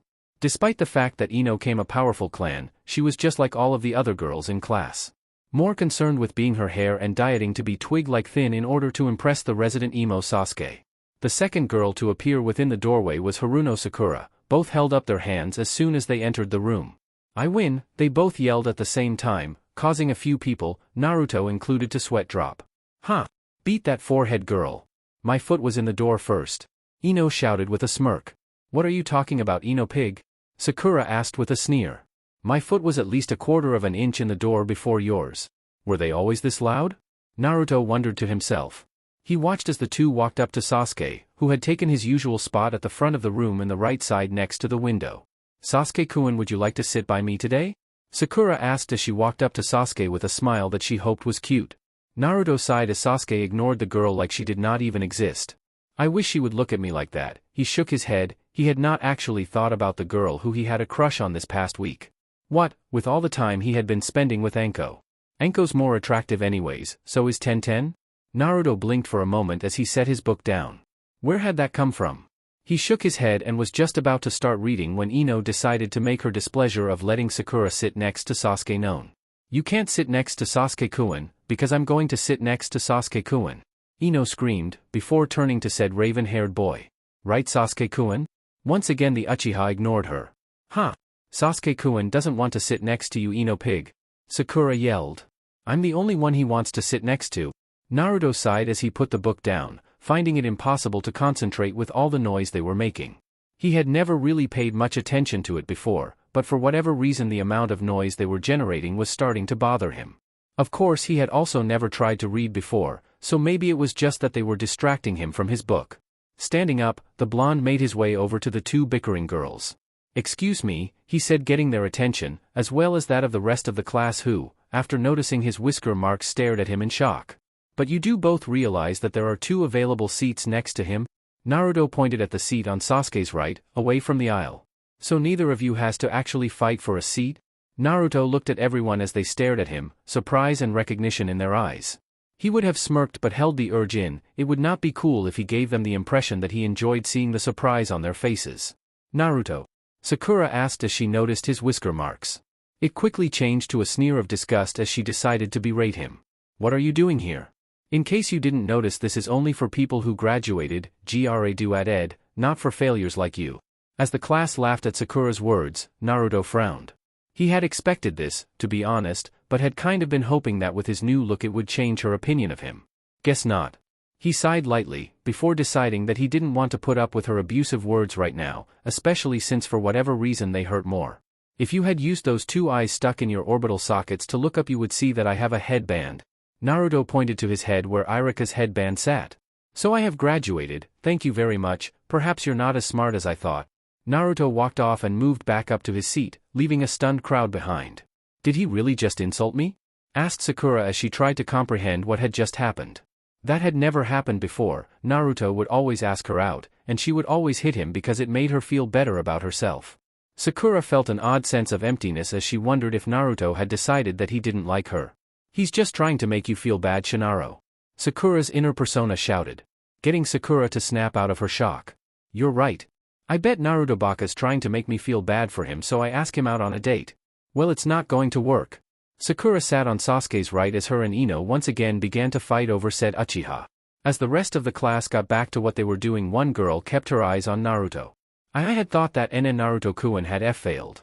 Hinata looked at Naruto, who had gone back to his reading, with a blush. I am glad he didn't. In the special spying room located within the Hokage Tower, Sarutobi and 9 Jonin were gathered around the crystal orb. These Jonin were the ones who had been assigned as the Jonin senseis for the newly graduated genin. Though only 3 would end up getting that position. Well, that was slightly unexpected. One of the Jonin in the room said, a man with spiky silver hair, wearing the standard Jonin attire named Hitaki Kakashi. He looked into the spy orb with a lazy expression, though if one looked close enough they could see him analyzing everything. And that one must be Uchiha Sasuke, the most promising student and rookie of the year? Yes, the one with the dark hair and blue shirt is Uchiha Sasuke, Sarutobi replied evenly. Truthfully, he did not think Sasuke was deserving of his title, especially when the teachers in class handed the boy everything, but he would not deny the boy was at least mildly talented. He's the sole survivor of the Uchiha clan? Spoke up a Jonin with curly black hair and exotic red eyes. She was a new Jonin, but had quickly risen as the most prominent genjutsu expert. Her name was Yuhi Kurinai. At least the only Uchiha still left in the village. Sarutobi countered, making the red-eyed woman wince. The crystal ball changed view to close in on some of the genin, one such view showing Naruto, who had gone back to his seat and picked up his book. Uzumaki Naruto, Kakashi muttered to himself. Naruto frowned as he continued to read his book, doing his best to ignore the new stares he was getting. Why did I do that? Naruto wondered as he thought about what he had said to Sakura. He had never actually insulted anyone before, and Sakura was the last person he would have expected to insult. Yet something about what she had said just then had rubbed him the wrong way. Her words had hurt, of course, even more than it normally did. But he couldn't just chalk it up to that. Maybe it has something to do with learning about the Kyuubi, he considered that thought. After learning about Kyuubi being sealed inside of him, the villagers' hatred made sense. However, that still couldn't quite explain why he had been rude to Sakura. After all, from what Gigi said, only the adults knew of his status as a Jinchuriki. Like most of the kids in his class, Sakura often berated him. In fact, out of all the people in the class, she was the one who treated him the worst. But it had not always been like that. The first time he had met her, she had been getting picked on by some bullies due to her large forehead, and Naruto had seen it and chased them off. After that, she had spent the day with him. It had been his first and only time he had gotten to spend with someone his own age, and the first time he had really had any fun in his childhood. Sakura had even promised to be his best friend during their time together. However, when her mom had seen them together, she took Sakura away and told her to never go near the blonde again. Sakura had followed her mother's advice, and Naruto had not seen her after that until he entered the academy. When he did see her again, the blonde had been ecstatic at seeing his first friend. However, she had either not remembered him, or had become heavily influenced by her mom, because the first thing she had done when he had tried to say hi was to hit him and tell him to leave her alone. That had of course not stopped him from trying to get his friend back. He had tried again and again to no effect. Eventually, despite the amount of abuse he had taken, Naruto had become so desperate to get his first friend back that he developed a crush on her. After that, he had begun asking her out on dates, not really understanding what the difference between a date and a get-together with friends were, since he had never had the talk because he was an orphan. This only seemed to further aggravate Sakura, who had started developing a crush on Sasuke. This in turn caused her reactions to become more and more violent. Now she was easily the most abusive person in class, at least to him. No one really liked him, and everyone made fun of him, but she was the only one who had ever actually hit him. Naruto shook his head. Thinking about things too much made his head hurt, so he decided to just let whatever he was feeling run its course. A few minutes later, Irika came into the room and noticed that it was oddly quiet, only a few people huddled about whispering to each other. That's odd. I would have expected everyone to be jumping around and yelling their heads off at finally graduating. Deciding not to think about, Irika coughed to get the attention of the newly graduated class on him as he began his speech. As of today, you are no longer academy students, but full-fledged ninja. But in the ranks of ninja, you all are only genin, the lowest ranking in the ninja hierarchy. However, the first step has now been made and your greatest challenges are now ahead of you. Irika paused and pulled out a clipboard. For the next stage, you 27 genin will be assigned into 3-man squads, with each squad being assigned a jonin sensei, who will supervise and continue to train you from here on out. Several students looked up with surprise etched on their faces, as they heard they were being assigned into groups. Naruto looked up when he heard that, but only spared the thought a moment before he went back to his reading. He had already known he would be assigned a team when he had recently read a book on shinobi basics. Sakura and Ino were busy ribbing each other and making comments about who would get to be with their Sasuke-kun. Much to said Bruder's annoyance, since he was in between the pair and had to listen to them. Sasuke narrowed his eyes as he heard Irika's words and tried to ignore the two useless fangirls bickering. A squad of 3 will only slow me down. Irika coughed into his hand before he continued. Now then, the squads have been arranged to give each team a balance of abilities and skills. I will now read the roster, so pay attention to when your name is called, and who you will be teamed up with. Irika looked at his clipboard and began to call out names. Team 1 will be. Naruto stopped reading and began paying attention as the genin squads were called, not wanting to miss who his teammates were. I kind of wish I had some friends that I could be in a squad with. Shikamaru and Choji are okay, but we're not really friends. Kiba, I suppose, could be considered a pranking rival, but now that I'm trying to be a serious ninja, he shook his head of his thoughts and just concentrated on paying attention. Team 7 will be Haruno Sakura, Uchiha Sasuke. Irika was forced to stop and wince as Sakura let loose an ear-splitting victory screech. And Uzumaki Naruto? What? Came the voices of both Naruto and Sakura. Irika-sensei, how could you even think of putting me in the same team as him? Naruto shouted as he pointed at Sasuke. Acting like mature ninja be damned. This had to be corrected now. We don't get along, we can't work together, we aren't friends. Now I'll concede to you the team isn't friends with anyone. He seems to enjoy spending more time sticking that 20-foot-long metal pole further up his ass and practicing his brooding pose. but out of all the people in this class, we get along the least. The guys in the class laughed when they heard Naruto's words, well, everyone except for Sasuke, who scowled intently at the blonde. Meanwhile, the girls were fuming at the insult to their Sasuke-kun. They began leaking a pathetic amount of killing intent at Naruto, who ignored it, having gotten far worse from Anko. Naruto, Iruka said with a sigh. As I said, these squads are assigned to balance out. Sasuke got the best scores in class, you got the worst? Naruto's head slumped down a bit as the class now snickered at him. The Hokage assigned these squads, and they are not negotiable. I'm sorry, but you'll just have to deal with it. Now Team 8 will be Hyuga Hinata, Aburame Shino, and Inuzuka Kiba. Team 9 is still in circulation, so Team 10 will be Yamanaka Ino, Nara Shikamaru, and Akamachi Chuji. Naruto sighed as he slumped into his chair. Despite his slight outburst at her earlier, he still wouldn't mind being with Sakura. However, Sasuke was a different story. Throughout his entire time at the academy, he had considered Sasuke his rival, always trying to outdo the raven-haired ninja, who in turn always ignored the blonde like he was not even worth his time. The last thing Naruto wanted to do was be on the same time as him. Now then, you'll all meet your Jonin senseis after lunch. Until then, class dismissed, Iruka said, gathering his stuff and leaving. The assembled genin all got up and hurried out of the room. Sasuke-kun. Sakura called out as she walked out of the academy and looked around for the elusive raven-haired genin. Now where did he go? And I was hoping since we were the same team now he would have lunch with me. Hey Sakura-chan. Naruto said, making the pink-haired girl go rigid, even more so than usual because of his insult in class today. What do you want? Sakura hissed with venom in her voice as Naruto came up to her. Naruto winced a bit but pressed on. Well, I wanted to apologize for getting angry at you. I didn't mean it. Sakura stopped glaring as she looked at him with shock and curiosity. I wasn't really myself at the time, so I'm sorry. I can't believe Naruto is actually apologizing. Sakura thought in shock. Naruto never apologized to anyone, even when the teachers tried to force him to for playing a prank. Heedless to the Pinkette's thoughts, Naruto continued on. I also wanted to know if you wanted to go have lunch with me so we could get to know each other better. We could even see if Sasuke wants to dash. However, he didn't get any farther than that as Sakura hit him on the head. I should have known that's what you wanted. I bet that was your plan the whole time.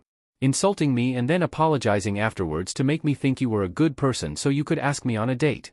It's not going to happen. Naruto winced a bit as he rubbed the new lump he had gotten on his head. Standing back up, he tried to defend himself. That's not what's going on. I just wanted to get to know my teammates. Shut up, baka. Sakura screeched as she smashed a fist into Naruto's face, sending the young blonde flying. God, why do you keep asking me for dates? I'm never going to go out with you. You're annoying. Naruto watched as Sakura walked off with a huff. She didn't even try to hear me out. A few odd tears stung the corner of his eyes, but he banished them before they could fall. Getting back up, Naruto made his way over to the tire swing that he had been on after he had failed. He didn't really understand it. Was he so undesirable that Sakura would not even listen to him? Or had I pestered her for so many dates that she just assumed I was going to ask her for another one? He asked himself with a sigh. The answer to that question probably no longer mattered anyways. Reaching into his left kunai pouch, Naruto pulled out a containment seal. Unrolling it, he unsealed the contents, revealing it to be some rabbit that he had caught a few days ago, cooked and sealed. Grabbing the chopsticks he sealed with his food, he began to eat. What you doing, Gakai? Gak! Naruto shouted as he threw his food up in the air and jumped off the swing. Spinning around in midair, Naruto landed on his feet and came face to face with a grinning Anko. Sweat Kami. You scared the shit out of me. Naruto yelled as he clutched his rapidly beating heart. Don't do that. Anko snickered. Sorry, I just couldn't help myself. You're just too easy. Naruto scowled. You know I'm going to get you back for startling me like that, right? I'm not called the prankster king from hell for nothing, you know. Huh. I'd like to see you try and get me, kid. Anko spoke with a smirk. We both know you're 100 years too soon to get me. Naruto sighed as he calmed down. Truthfully, he was glad for the distraction Anko would provide, and it did feel nice to know she had come here even though she had most likely just gotten back from a mission. So how was your mission? He asked, sitting back down on the swing and unsealing another scroll of cooked rabbit. It was a mission. I went in, assassinated some douche who messed with the wrong people and came back. Anko said, grinning at the glare Naruto gave her. And? Naruto asked, wanting more details. And that's it? Anko shrugged. Naruto just sighed. Anko rarely ever talked about the things she did. He had asked her about her normal job at the INT department and all she had said was, oh, it's amazing listening to the screams of your victims as they cry for the mommies, not really a descriptive explanation. So what are you doing here? asked Naruto after swallowing a mouthful of food. What? Can't I visit my favorite Gakai? Anko asked with an innocent expression on her face. I'm pretty sure I'm the only Gakai you know. Naruto deadpanned. Anko grinned. Well, if I knew more you would still be my favorite? I'm sure, Naruto said as he rolled his eyes. So, who did you get stuck with for your genin squad? Anko asked. Naruto looked up from his meal as he swallowed a bite of rabbit. Well, I'm on Team 7 with Haruno Sakura and Uchiha Sasuke. Anko shuddered. Man, do I feel bad for you, getting on a team with that brooder. I've seen that kid walk around Konoha before. He's got a bigger stick in his ass than his old man did when he was alive. Naruto grinned. I'm glad to see that someone understands my plight. Yeah, I feel for you, kid. I'd probably end up killing the team if he's as spoiled as I think he is. Anko chuckled. So what about this other teammate, that Sakura girl? Naruto frowned as he thought about her. She's a girl in my class, she has pink hair and was listed as second best in academics. To be honest, she didn't do well in the physical portion and has small reserves, but from what I've read she would be the genjutsu and medical ninja support, so I suppose that wouldn't matter. Anko noticed the boy's frown and slight monotone voice. Ah, come on. There's more to it than that, right? Well, Naruto sighed. I kinda have a crush on her. So the little Gakai is growing up? Anko asked with a grin. I've had a crush on her since I was 8, Anko, Naruto said in a deadpan voice before sighing. However, she never seems to like me, no matter what I do. She's too stuck up on the Uchiha team. Naruto scowled a bit at the thought. I had really thought that my new looks would change her opinion of me. Anko looked at the kid's growing depressed expression. You can't change people's opinion of you within a day, Gakai, Anko said with a blunt tone. If it were that easy then everyone would love you by now. I was able to get you to like me, wasn't I? Naruto said with a smirk. Anko blinked a bit, before blushing. She would not admit it to anyone, but she had grown fond of the blonde soon-to-be ninja in a short amount of time. That's different, I'm not like the rest of those stupid villagers. Naruto saw Anko's hand go to her neck and frowned at the almost instinctive move. I guess that's true, Naruto said, shaking his head as he smiled at her. That's right. I'm not to be lumped in with those bakas, Anko said, pumping her fists in the air. Now don't worry about that girl anymore, if she doesn't like you just say screw her and move on. There are plenty of other fish in the sea, or, however that saying goes. I wonder why they say fish anyways. Yeah. I suppose I should, Naruto said, turning to a trash can as he threw away his empty plate and chopsticks. Besides, I am a shinobi now, romance should probably wait until after I get more powerful and accomplish my goal of becoming a powerful ninja. That's the spirit. Forget all about that pink-haired chick, Anko said as she came up behind him. She grinned as she felt Naruto shiver when she wrapped her arms around him and pulled the blonde against her feminine assets. Besides, I'm way better than some premature little girl. WWH, what are you doing? Naruto stuttered, his voice cracking as he squeaked. Not that he was actually surprised by her actions, mind you. She had started doing this a while ago after an incident where he had surprised her during sparring, only to trip and land smack dab in between her bosom. Rather than kill him, she had grinned and asked if he liked it. Of course, Naruto being Naruto had not been able to speak and stuttered out incoherent gibberish, which of course caused Anko to get amused. Since then she had taken to either sneaking up on him and doing this, or grabbing him and setting her in his lap when they were eating dango, claiming she could not get comfortable without her fox plushie. What's wrong? Don't you like this? Anko whispered in his ear, an unseen grin on her face. Really, this kid was too easy. She had always enjoyed using her feminine wiles to toy with men and then put them down. With Naruto it was even more fun since he obviously had no clue what to do in this kind of situation. That's the problem, Naruto thought, because he did like it. The way her chest pressed and rubbed against his back made him feel things he had never felt before, even when he was thinking about Sakura.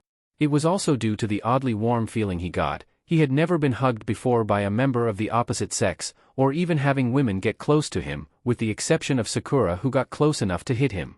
So having someone who was actually willing to be this close and physical with him was, well, it felt nice to say the least.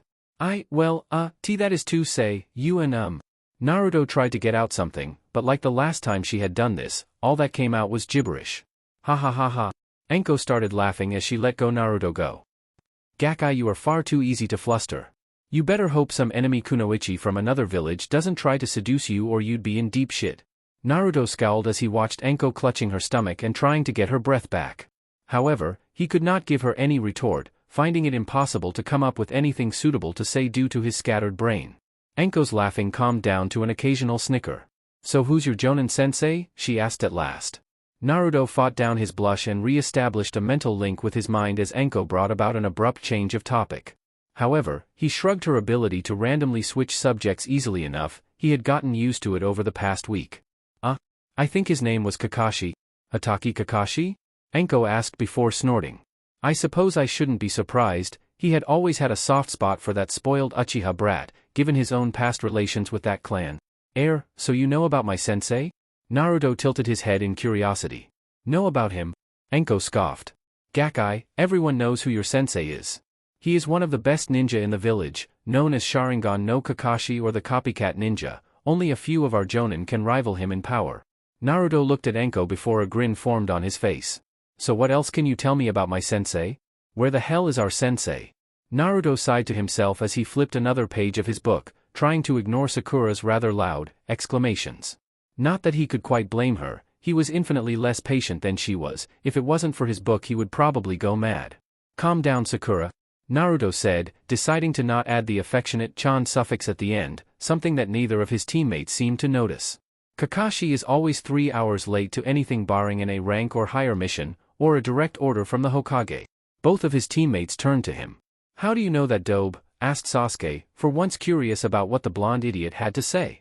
Naruto smiled lightly as he remembered his enlightening conversation with Enko just a few minutes before. A little birdie told me, he replied, flipping another page of his book. He and Enko had agreed not to let anyone know she had given him the information on their sensei, agreeing that it would be much more fun to let them suffer and stew in their ignorance. Both Sasuke and Sakura waited to see if he would elaborate. When Naruto didn't, Sasuke scoffed and turned away, while Sakura went back to what she had been doing, switching between pacing and staring dreamily at Sasuke. Several minutes later, exactly 3 hours after all the other genin had left, a man with silver hair entered the room and looked at them. Team 7, he asked in a bored tone. Naruto almost snickered as he saw the man's lazy half-dropped eye and slumped posture. It seemed that Enko's assessment of the man was right on the dot.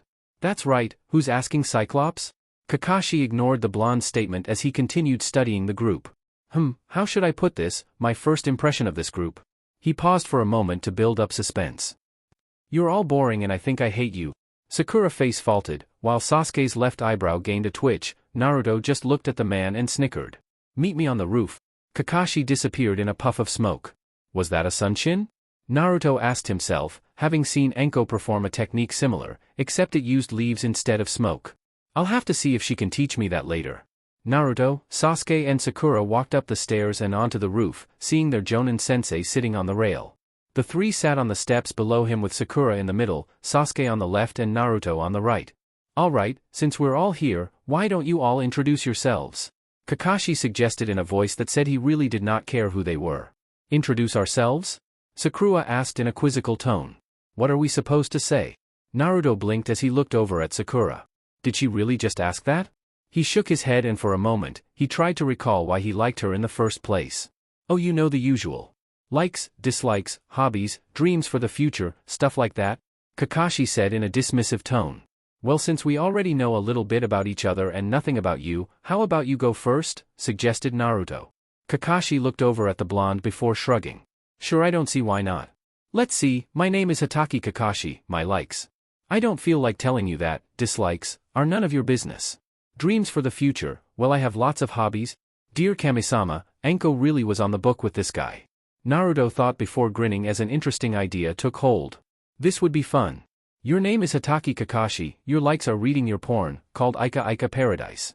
Dislikes are anything or anyone that tries to take you away from your porn. Hobbies are reading your porn in broad daylight and public places. And your dreams for the future are to star in one of the Ika Ika books and an Ika Ika movie if one ever comes out.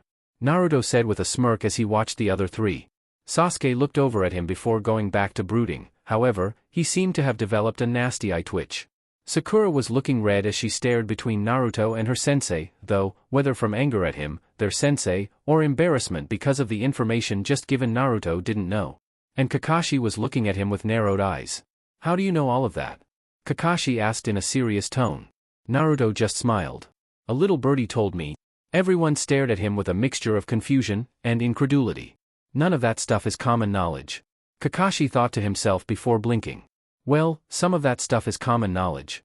He corrected, after all, he did often walk down public access ways reading his precious Ika Ika. However, some of that other stuff is only be known by a handful of people. That means Naruto knows one of my associates and somehow convinced them to part with that information. But who? And how did he convince them? The Jonin shook his head, and decided he would figure this out later.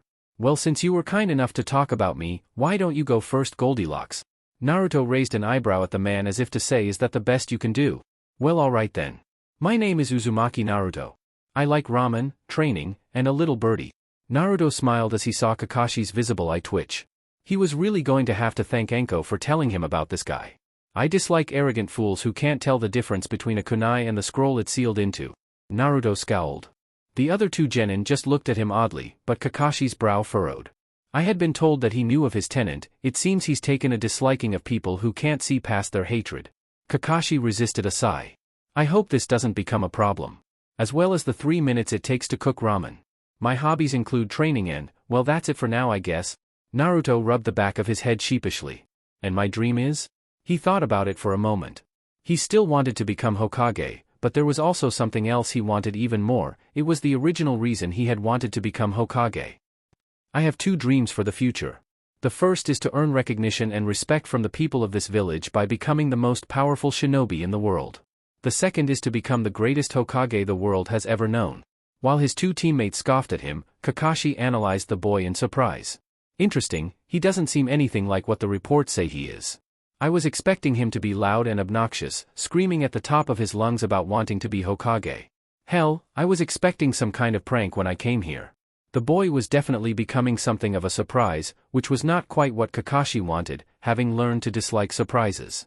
Either the academy teachers had a biased opinion of him and put it in their report, quite possible given that most people have an irrational hatred of him. Or the incident with Mizuki affected him more than we thought. Kakashi put his thoughts on the back burner for now as he pointed to Sakura. Alright you, Pinky, you're next. Sakura scowled at being called Pinky but answered anyways. My name Haruno Sakura. What I like?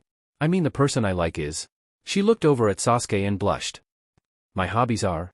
She looked over at Sasuke, blushed and giggled. And my dream for the future? She looked over at Sasuke, blushed, squealed and got a slight nosebleed.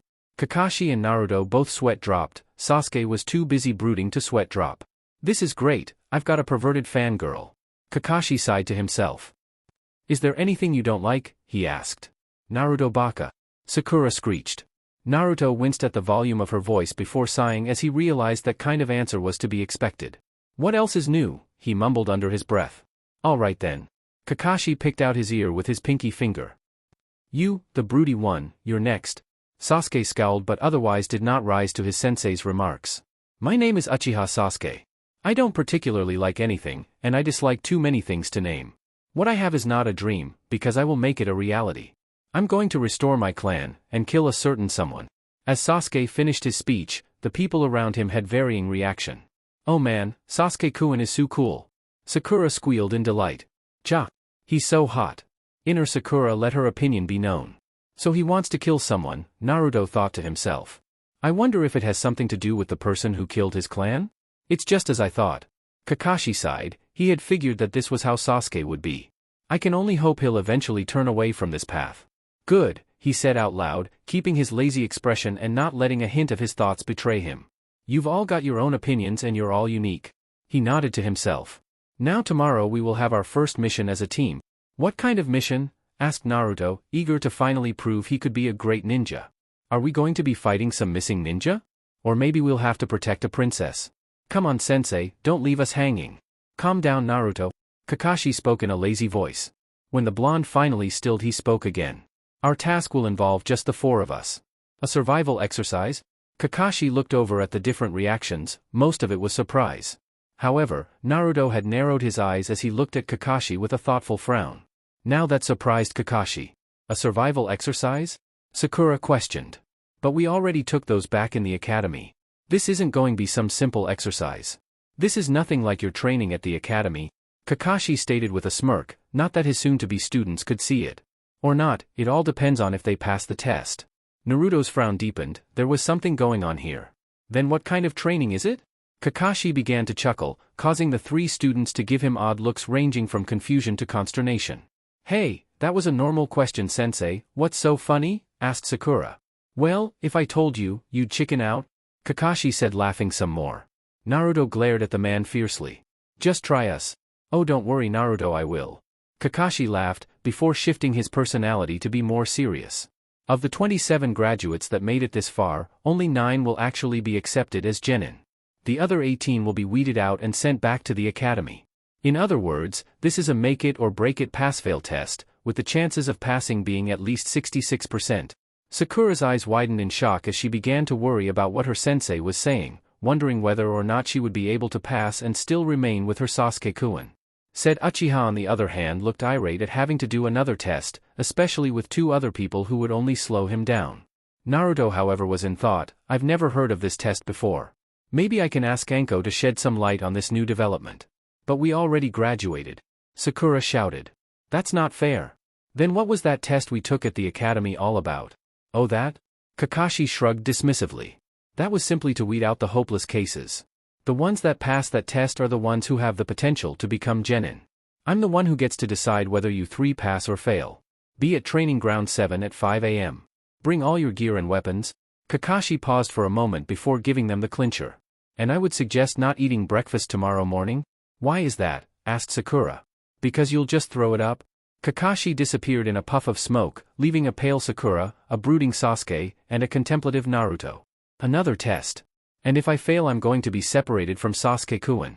Sakura thought to herself. This is a test of love. Another test won't make any difference for me. It'll be easy. Sasuke thought as he looked over at his 2 teammates. So long as these 2 don't get in my way. Another test, this one to see if we can actually become genin. Naruto frowned in thought. He said not to eat, but I read that breakfast is the most important meal of the day, especially if we want to have enough energy to fight. He also said to be there at 5 o'clock. Is all of that a trick? Part of the test? Perhaps he'll expect us to come late because he was tardy today and then he'll come on time tomorrow. Naruto shook his head, he was starting to think too much and it was giving him a headache again. The eating part is easy enough to ignore, but I'll have to talk to Anko about whether or not she thinks Kakashi would be late. I'm out of here, Sasuke muttered as he stood up. Oh.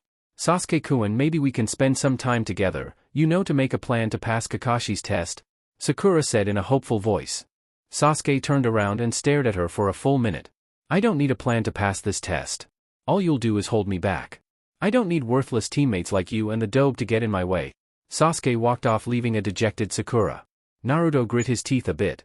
Who the hell does he think he is? Always belittling people. He looked over at Sakura, a part of him still held on to his small crush and wanted to help her. But another part, the part that had been slowly coming out since the Mizuki incident, wanted her stew in her own misery for a change. In the end he sighed, giving her a small pat on the shoulder as he walked past her. I'm sure he didn't mean what he said, he told her. Naruto? Sakura asked in surprise. But Naruto didn't pay any attention as he jumped off the roof and made his way towards his special training ground. Naruto continued tree hopping as he looked around the forest of death. He stopped at the next tree branch and sighed. I wonder where she is, he asked himself. He had been looking for over an hour and had yet to find a trace of her. Just then Naruto's senses went on high alert and he rolled to left as a kunai lodged itself where he had been. Naruto pulled out a kunai as he came to his feet and looked around. Several more kunai came out of the trees to his left, and Naruto used his kunai to block them, before tossing his kunai into the tree. The kunai came back a few seconds later, but Naruto was already running towards that spot. He pulled out several shuriken and tossed them at the figure hidden in the brush. Going through a few hand seals he called out a jutsu. Shuriken Kagebushin no Jutsu. 5 shuriken became 25 shuriken, and they all impaled the figure below. Naruto landed on the branch and narrowed his eyes as he saw a pile of mud. He jumped into the air when several snakes shot out of the tree bark. Rebounding off the surface of the tree, he pushed chakra into his legs to land on the next branch up. He spun around as he heard a whooshing sound and blocked a kunai that came his way. He looked at the person attached to the kunai and smiled. Do you have to greet me this way every time I come here? He asked. Anko smirked. Of course I do. I've got to make sure to keep you on your toes, otherwise you'll just die out in the field as some nameless loser. I knew you cared for me, Naruto said with a grin. Don't look too into Gakkai, Anko replied with a similar look. I'm just protecting my reputation. After all, what would people think if you died and they found out I trained you? Who knows? Naruto said with a shrug. Though, they would probably think you did it on purpose and praise you for finally killing the demon. Now there's an idea, Anko said, pushing him back a bit. Maybe. Naruto grinned. However, I'm not that easy to kill. Oh? Anko raised an eyebrow. I'm pretty sure I could kill you right now if I wanted to. You'd think that, wouldn't you? Naruto asked with a smirk, mouthing a word that made Anko's eyes widen. Boom! Boom! A loud explosion destroyed the top of the trunk the two were on. Naruto came out from hiding behind a bush on the ground level. Did I get her? He wondered out loud. His question was answered when a pair of snakes wrapped around his torso and held them. Not quite. A voice sounded in his ear. The snakes turned him around to see Anko grinning at him. Not bad, Gakkai, but you should never let your guard down after a move like that. Always assume your opponent escaped, and plan your next move. Ugh. Naruto grunted as Anko's snakes squeezed him hard enough that he felt his ribs creak. At least she did not make her snakes bite him like the last time he had made a mistake when they sparred. I'll try to remember that. Good boy, Anko said as she put him down. So how was your meeting with Kakashi? Not bad, Naruto said, rubbing his now sore ribs. He smirked. You were right about him. You should have seen the look on everyone's face, especially his face, when I mentioned his porn addiction. Anko gave a sadistic grin. I know, it's a little depressing that I can't rub it into his face without him finding out that I was the one who told you all of this. Still, we might be able to have more fun with him this way, Naruto commented, thinking of all the fun he could have messing with his sensei's head using the knowledge Anko gave him. We're taking a test tomorrow? Naruto said, changing the topic. Ah yes, the genin graduation. Anko nodded. Did he say anything about it? Only to meet at Training Ground 7 at 5 a.m. and to not eat breakfast, Naruto replied. Anko chuckled. Wow, it's no wonder so many people fail his test if he gives instructions like those. What are you gonna do about it? Naruto frowned in thought. Well, I'm definitely not going to skip breakfast. If the test is as hard as he says it is, and he's as good as you told me, I'm going to need all the energy I could get. Anko nodded her head, pleased to see the blonde was getting smarter. Ever since she saw the books his Kage Bunshin were reading, Anko had taken to testing the knowledge and ability to analyze information properly during their spars. If he got one of the questions she asked wrong, or if he was unable to analyze her body language and look underneath some of the statements she made, he would get punished. This normally just consisted of her kicking his ass even worse than she would have otherwise. Anko went under the motto that the best way to learn anything was to inflict enough pain on someone that they would never forget. It seemed to work well because Naruto would always remember what she told him or what his clones read, for fear that she would stomp a mud hole in him if he failed to meet her expectations. As for the time, to be honest, I'm not sure. If he's as intelligent as you said, this may just be part of the test. We'll show up late, thinking that's what he's gonna do, then he shows up early and berates us for being late. Anko scoffed. Trust me on this, Kakashi may be smart enough to pull that off, but he lacks the motivation to try that hard. She looked at him and shook her head. Never figured you for such a heavy thinker? She teased. Hey, I think. Naruto shouted at her, his glare only causing her to laugh. That's it. Naruto lunged at Anko while she just smirked. The rest of the day Naruto spent it trying to beat Anko, with no luck whatsoever as she proceeded to beat the crap out of him. Chapter 5, The Bell Test. The next day. The next morning Naruto woke up at 7 a.m. rather the 5 a.m. Kakashi had told him to wake up at. Hopping out of bed he stretched himself out, making sure that his body was in working order after Anko beat the crap out of him last night. Sighing, he made a clone to go and make breakfast while he went to take a shower. Naruto rinsed himself off, turning off the water, and stepped out of the shower. He grabbed a towel and dried himself off when his reflection caught his eye. Looking at the mirror, Naruto frowned in thought. He wasn't sure if his eyes were seeing things, but he looked a little more muscular than he had last week. I can't get seeable results from just this week, can I? He wondered as he looked over at his back, arms, and chest. Even before he started really working towards getting stronger, he had always done a decent amount of exercise, so there should be no serious change in his body's physique. Though, he had recently started eating healthier, so maybe that had something to do with it. That, and maybe the Kyuubi had some hand in fixing his body now that it had the necessary nutrients to actually increase his physical growth. What Naruto did not know was that it was in fact the Kyuubi's yokai that was increasing his growth rate. Because he had been unable to get a decent meal from anywhere except Ichirku's, and their food was not healthy in the least, nearly half of the yokai circulating through the seal and into his body went into keeping his body as healthy as possible with the little amount of nutrients it had. Now that he was eating a decent mix of carbs, proteins, and fats, the Kyuubi's yokai had more to work with, thus allowing for it to increase his body's strength and physical attributes more easily. Eventually the blonde just shrugged it off as seeing things in the mirror and went into his bedroom room and got dressed. Naruto walked into the kitchen as he finished tying on his headband. He sat down at his table as his clone served him breakfast, grumbling about lazy-ass originals before dispelling. Grabbing a fork, Naruto began to eat scrambled eggs with a side of bacon, toast and orange juice, just about the only thing he could make that didn't taste like crap at the moment. As he did, he thought about how the test would go. Anko didn't give me any information on what Kakashi's test was. But she did warn me that he was smart and would probably try and trick us in some way. I'll just have to be prepared for anything. He stood up as he finished his breakfast, placing his plate in the sink. He looked over at the clock and saw that it was 7:30. Deciding that he should go to the training ground now, Naruto walked out of the door, locking it before jumping to the rooftops. He arrived at Training Ground 7 to see his two teammates already there. Sasuke was leaning against a tree, his face etched in a scowl as he did his usual brooding.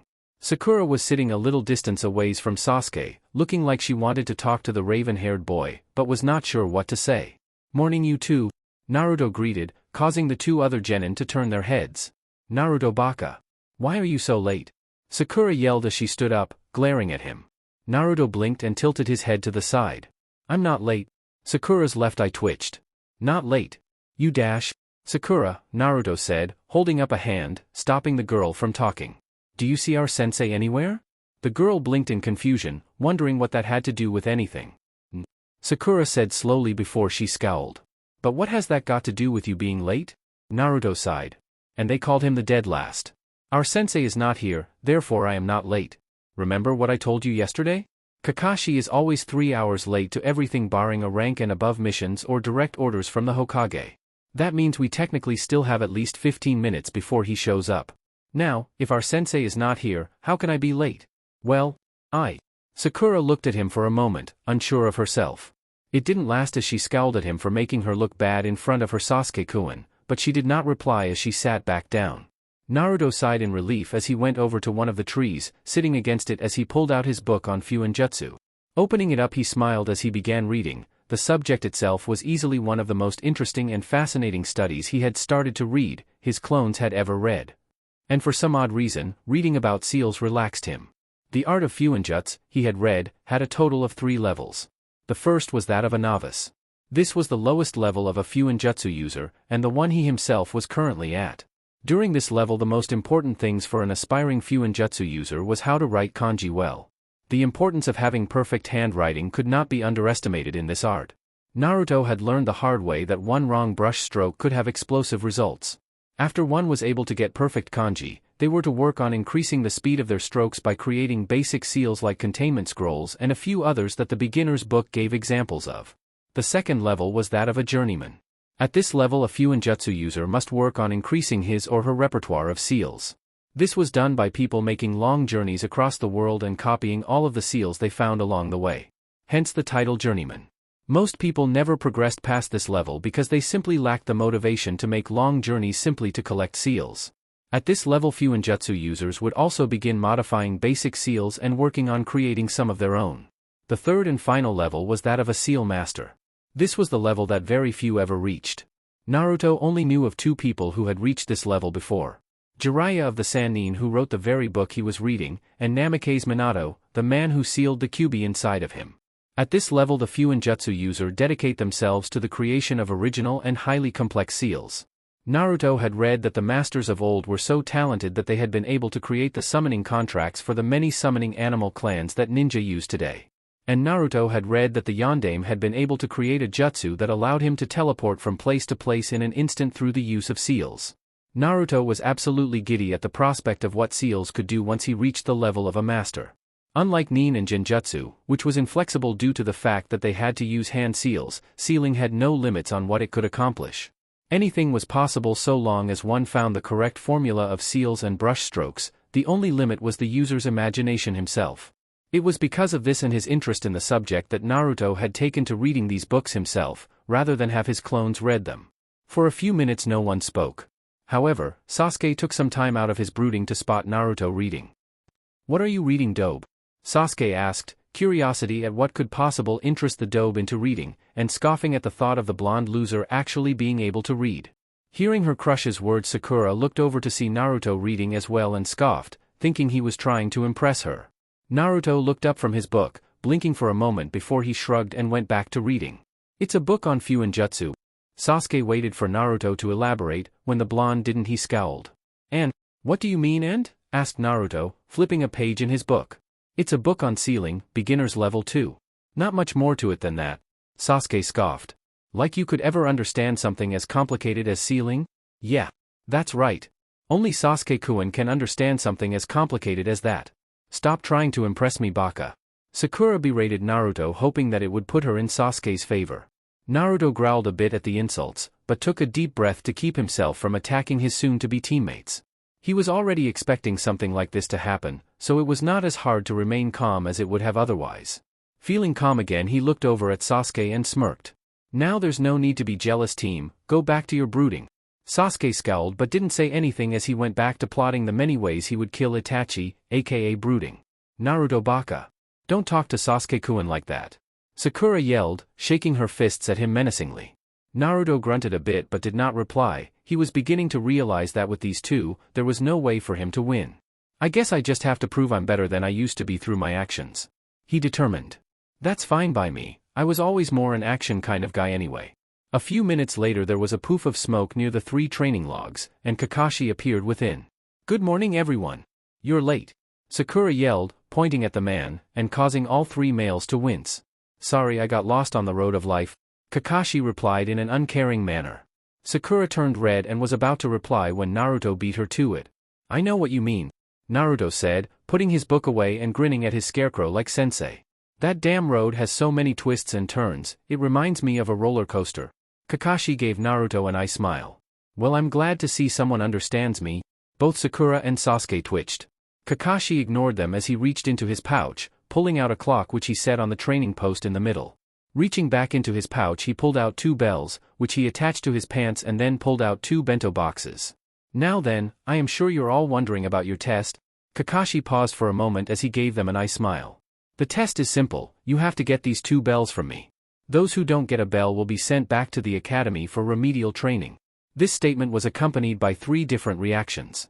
Sasuke narrowed his eyes and grit his teeth, determined to get a bell. Sakura paled a bit, her confidence wavering. Naruto, however, frowned in thought as he felt something off with that statement, like he was missing something. But sensei, there are only 2 bells. Sakura shouted. Thank you, Captain Obvious. Naruto mumbled so low only Kakashi could hear him. The blonde had gone home last night and thought long and hard on his crush for Sakura. Why he had it in the first place, and why he continued to chase after her when all she ever did was hit him. He had determined that he was going to do his best to get rid of his crush, and felt that the first step was to note her flaws, rather than see why he thought she was perfect. He chalked her ability to state the obvious as one of her flaws. Kakashi shrugged. Then I guess that means at least one of you will fail. Oh. And whoever doesn't get a bell will also be tied to one of these posts and will be forced to watch as the others eat their meals in front of you. 2 stomachs gurgled at that announcement, both Sakura and Sasuke now realizing why he told them not to eat. Naruto looked at the other 2 with a smile. Naruto, Kakashi said with a frown beneath his mask. I thought I told you not to eat. The other 2 genin looked at him and glared.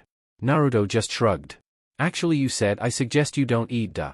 Naruto said, putting quotation marks in the air. So I figured you weren't ordering us not to eat, and considering if I didn't eat I wouldn't have the energy to fight you, I thought it would be better if I followed my own advice. Who is this kid? Kakashi asked himself, narrowing his eyes. He's absolutely nothing like the report said. This is getting ridiculous, someone in the staff had to have messed up because there is no way he could have changed in such a short amount of time, is there? I'm going to have to talk with Hokage-sama about the blatant neglect the academy instructors have shown after the test. I suppose I did, Kakashi said, deciding to let the situation slide. Now then, you can use kunai and shuriken, remember to come at me with the intention to kill or you won't get a bell. But sensei, what if you get hurt? Sakura asked in shock. Naruto snorted at thinking any of them could actually hurt a jonin. Meanwhile Kakashi chuckled. Trust me, I think I'm good enough to avoid getting hurt. He looked at the 3 of them. Now then, get ready, set, go. The 3 genin shot off, disappearing into the grove of trees. Well, at least they know how to hide. Kakashi thought to himself, only to sweat drop as a shadow came over him. You know, compared to the others you're a little weird, Kakashi said as he looked at the genin. Naruto narrowed his eyes at the man. Something's off about this test? Kakashi raised an eyebrow, masking his surprise with interest. Oh, he asked. I've never heard of a 3-man squad before, Naruto said, looking at Kakashi. A squad always has 3 genin and a jonin sensei. Could he have figured it out? Kakashi wondered but shook his head. No, he knows something is suspicious, but not what. Well, aren't you just full of surprises? Kakashi said. However, that's not going to help you get a bell. I guess you're right, Naruto said with a shrug. So, can I have a bell? Kakashi blinked a bit. No, you can't. But good try, I've never had someone use that approach before. Well, it was worth a shot, Naruto said, before rushing Kakashi. He stopped when he saw the Cyclops reaching into his pouch. A weapon? He wondered, only to sweat drop as Kakashi pulled out a book. Is that Ika? Asked Naruto in curiosity as he looked at the familiar book. Kakashi looked up from his book and I smiled. Why, yes it is. Are you a fan? Not really. But I know that Ajisen likes it. And I have a friend who read me a few parts. He blushed as he remembered Enko reading him a few of the more explicit scenes. Your friend has good taste, Kakashi said, flipping a page of his book. Now then, why don't you come and attack me? He turned his attention back to his book. Don't worry, I doubt your ineffectual attacks will even bother me. Naruto shook his head, not rising to his sensei's bait as he charged Kakashi. He reached into his pouch and pulled out several kunai, tossing them at Kakashi before he went through a few hand seals. Kunai Kagebunshin no Jutsu, he shouted, making the 4 kunai he threw turn into 20. Kakashi dodged a few of them and caught the others with his left hand, never taking his eyes off the book. Naruto closed the distance between the two of them, launching a jab at Kakashi's face. The Jonin blocked it with one of his hands, leaning his head back as Naruto came at him with the elbow of the arm he blocked. Attempting to close the distance even more, Naruto tried to come at the Jonin with a kick from the left. Kakashi ducked under it, and Naruto spun around and tried to give him a heel kick, but the Jonin merely swatted the attack away. Naruto was put slightly off balance but recovered quickly, channeling chakra into his limbs to increase his speed. He thought about taking his weights off, but decided against it in case he needed a trump card. The increase in speed seemed to surprise Kakashi, but not enough to actually give Naruto an opening to land a hit. However, when a few of the hits got too close for comfort, Kakashi jumped back and put his book away. Looks like I'm not going to be able to read, he's better than I thought. Well this is unexpected, Kakashi said in a mild tone. Looks like I'm not going to be able to read. So I guess I'm better than you thought, huh? Naruto asked with a smirk.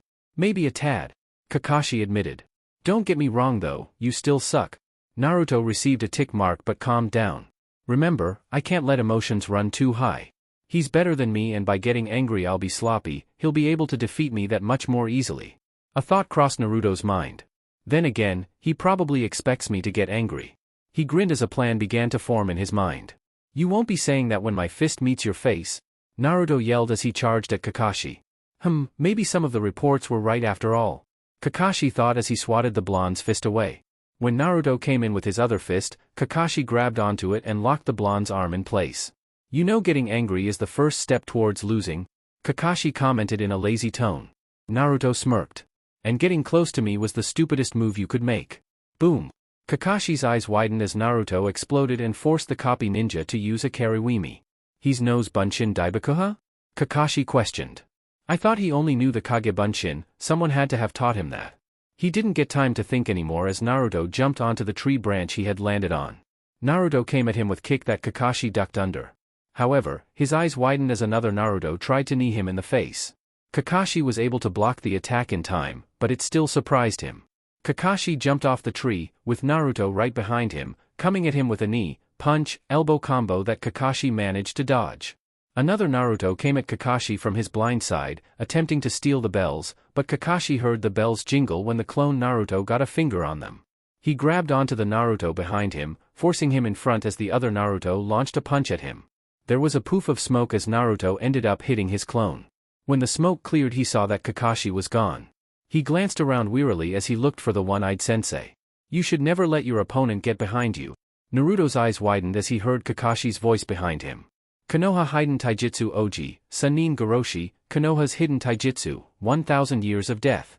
Kakashi shoved his chakra-encased fingers up Naruto's butt, only for Naruto to explode, forcing Kakashi to jump away from the blast, though he still got singed. Another Bushin Daibakuha? Kakashi thought in surprise.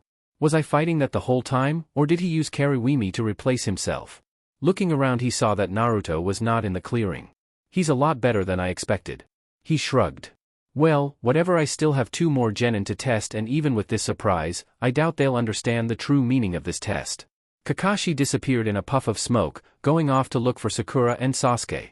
Sasuke found himself seething as he watched the fight that had just gone on. The dobe had done far better than he had thought he would. And what were those techniques? Weapons replication, solid clones, exploding clones. Where was the dobe learning all this? I should be the one with those jutsu, not him. PST Sasuke. The raven-haired genin stiffened as he turned around and saw Naruto crouched down behind him. How did he get behind me? I didn't even sense him? What do you want, dobe? Sasuke hissed, still feeling jealous of the blonde's abilities. Naruto frowned at the attitude his teammate had but shook it off. Listen, don't you think something's funny with this test? What do you mean? Asked Sasuke, frowning as anger and jealousy was replaced with curiosity. I mean, 3 genin going after a jonin? Naruto said as if it was obvious. A jonin is an elite ninja, there is no way a genin can ever hope to defeat a ninja of that caliber. I think we should work together. Sasuke's eyes widened at the suggestion. Work together? With Naruto? He scoffed. I don't need your help, loser. I can do this on my own. Naruto's eyes narrowed. Now listen here, team. This isn't some average jonin we're facing. That man is Hatake Kakashi, an A-rank ninja who is said to have copied over 1,000 jutsu. There is no way you, I, or any one genin can defeat him. Hell, there's no way even 3 genin together can defeat him. But if we work together, then we at least have a shot at getting those bells. Could the dobe be right? Sasuke asked himself, frowning a bit as he wondered if Naruto might actually be on to something. If our sensei really is that strong then. He shook his head. What was he thinking? He was an Uchiha, an elite ninja. He could get the bells on his own. I don't need your help. Sasuke stood up and glared at his teammate. I can do this on my own. Naruto clenched his teeth as he watched his teammate leave. Damn it. Why is he so set on doing this by himself? I know he saw my fight. Surely he can't think he has any chance of winning? Shaking his head, Naruto stood up and left in search of his other teammate. Truthfully, he did not have much hope that she would be willing to work with him without Sasuke, but he wanted to at least try and get her to cooperate. Sakura stared in shock as the fight between Naruto and Kakashi finished. Who knew that Naruto could actually fight like that? What was going on? The blonde had always been an idiot, the dead last at the academy, there was no way he could be that good. But there he was using jutsu that she had never even heard of before, much less seen. Could Naruto really be that strong? Of course not. Shinaro! Inner Sakura shouted. There's no way Naruto Baka is that strong. It's obviously some kind of trick to get you to think he's strong and fall in love with him. Shinaro. Yeah, you're right. Sakura agreed with her inner self. Well, it's not gonna work. My heart belongs only to Sasuke-kun. The pinkette stood up and left to find her crush. Maybe if she helped him get a bell she would gain his notice. And then they would start going out, and soon after that they would get married and she would have his babies. Her delusion set in place, Sakura began to carefully walk through the forest, stopping when she heard a twig snap. Sakura looked around and froze when she saw Kakashi standing a little ways away, reading his book. I don't think he saw me. Sakura thought to herself. She was about to continue when a voice spoke up behind her. Psst, Sakura. Turning around she saw Kakashi looking at her. Then he disappeared in a swirl of flower petals and Sakura saw black. She woke up a few seconds later and sat up. Huh? Where am I? Sakura's eyes widened as she remembered the last thing she saw was Kakashi, and she began to look around frantically. What happened? Where's Kakashi-sensei? Sakura. Sakura turned around at the familiar voice. Sasuke-kun. She stopped and her eyes widened as she saw Sasuke, beaten, bleeding, with his left arm missing, his leg bent at an awkward angle as he leaned against a tree. Run, Sakura. He said in a strained voice as he lifted his head up and she saw that he was missing an eye. Kun. Sakura's eyes widened and she didn't the only thing she could. Kaeya.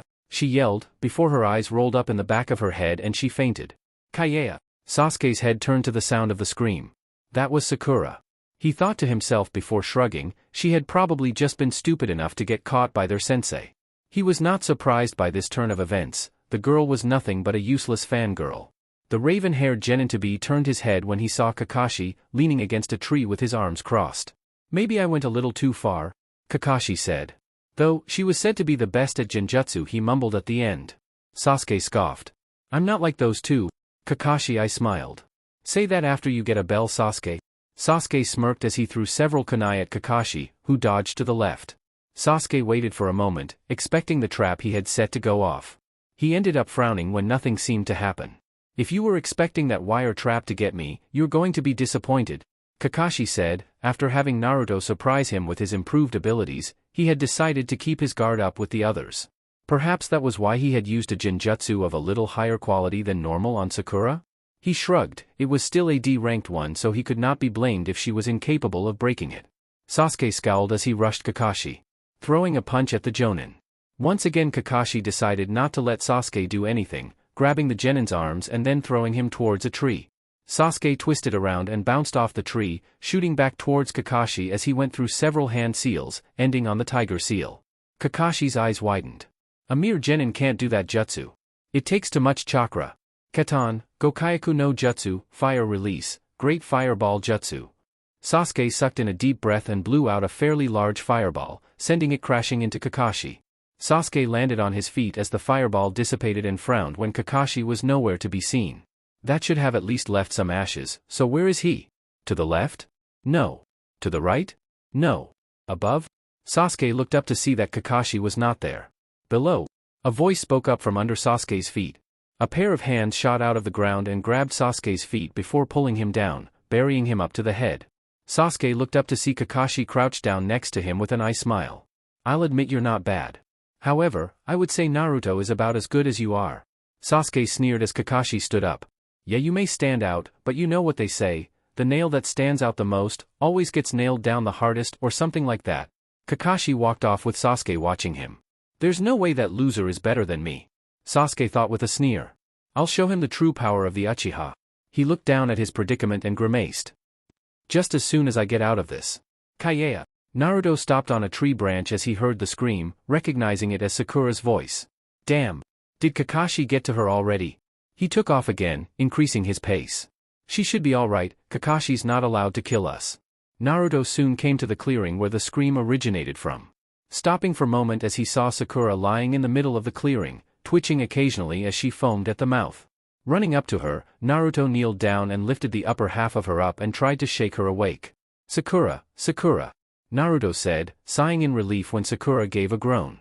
What? Where? Sakura asked as she saw the blur in front of her. Nice of you to join us again, Naruto joked. However, Sakura paid no attention as she remembered seeing Sasuke on his deathbed. Sasuke Kun. She screamed, shooting up and smashing her head into Naruto, who fell on his back and tried to blink the stars out of his eyes. Sasuke Kun. Where are you? Don't worry, I'm coming to save you, Sasuke Kun. Sakura stood up and ran out of the clearing in search of her precious Sasuke Kun. Oh wow, that head of hers is like hitting a brick wall. Naruto thought with a groan. Standing up he sighed. I really should expect this stuff to happen by now. Yet every time I managed to get surprised. It looked like he would be doing this on his own. But that was okay, he had a plan to beat Kakashi, it would just take a little knowledge of the man and some deception on Naruto's part. Kakashi continued walking back into the clearing, reading his book as he thought about how his team had done so far. He was honestly disappointed in them. Sakura had fallen for one of the most simple genjutsu he had when, according to her reports, she was supposed to be the best on the subject of genjutsu. Sasuke, he had to admit, was good. He had managed to set a decent trap that might have worked had he not taken the fight more seriously from the beginning, and his taijutsu form was good. But the boy was simply too arrogant, believing that he could actually go head-to-head with a Jonin. Naruto had been the surprise.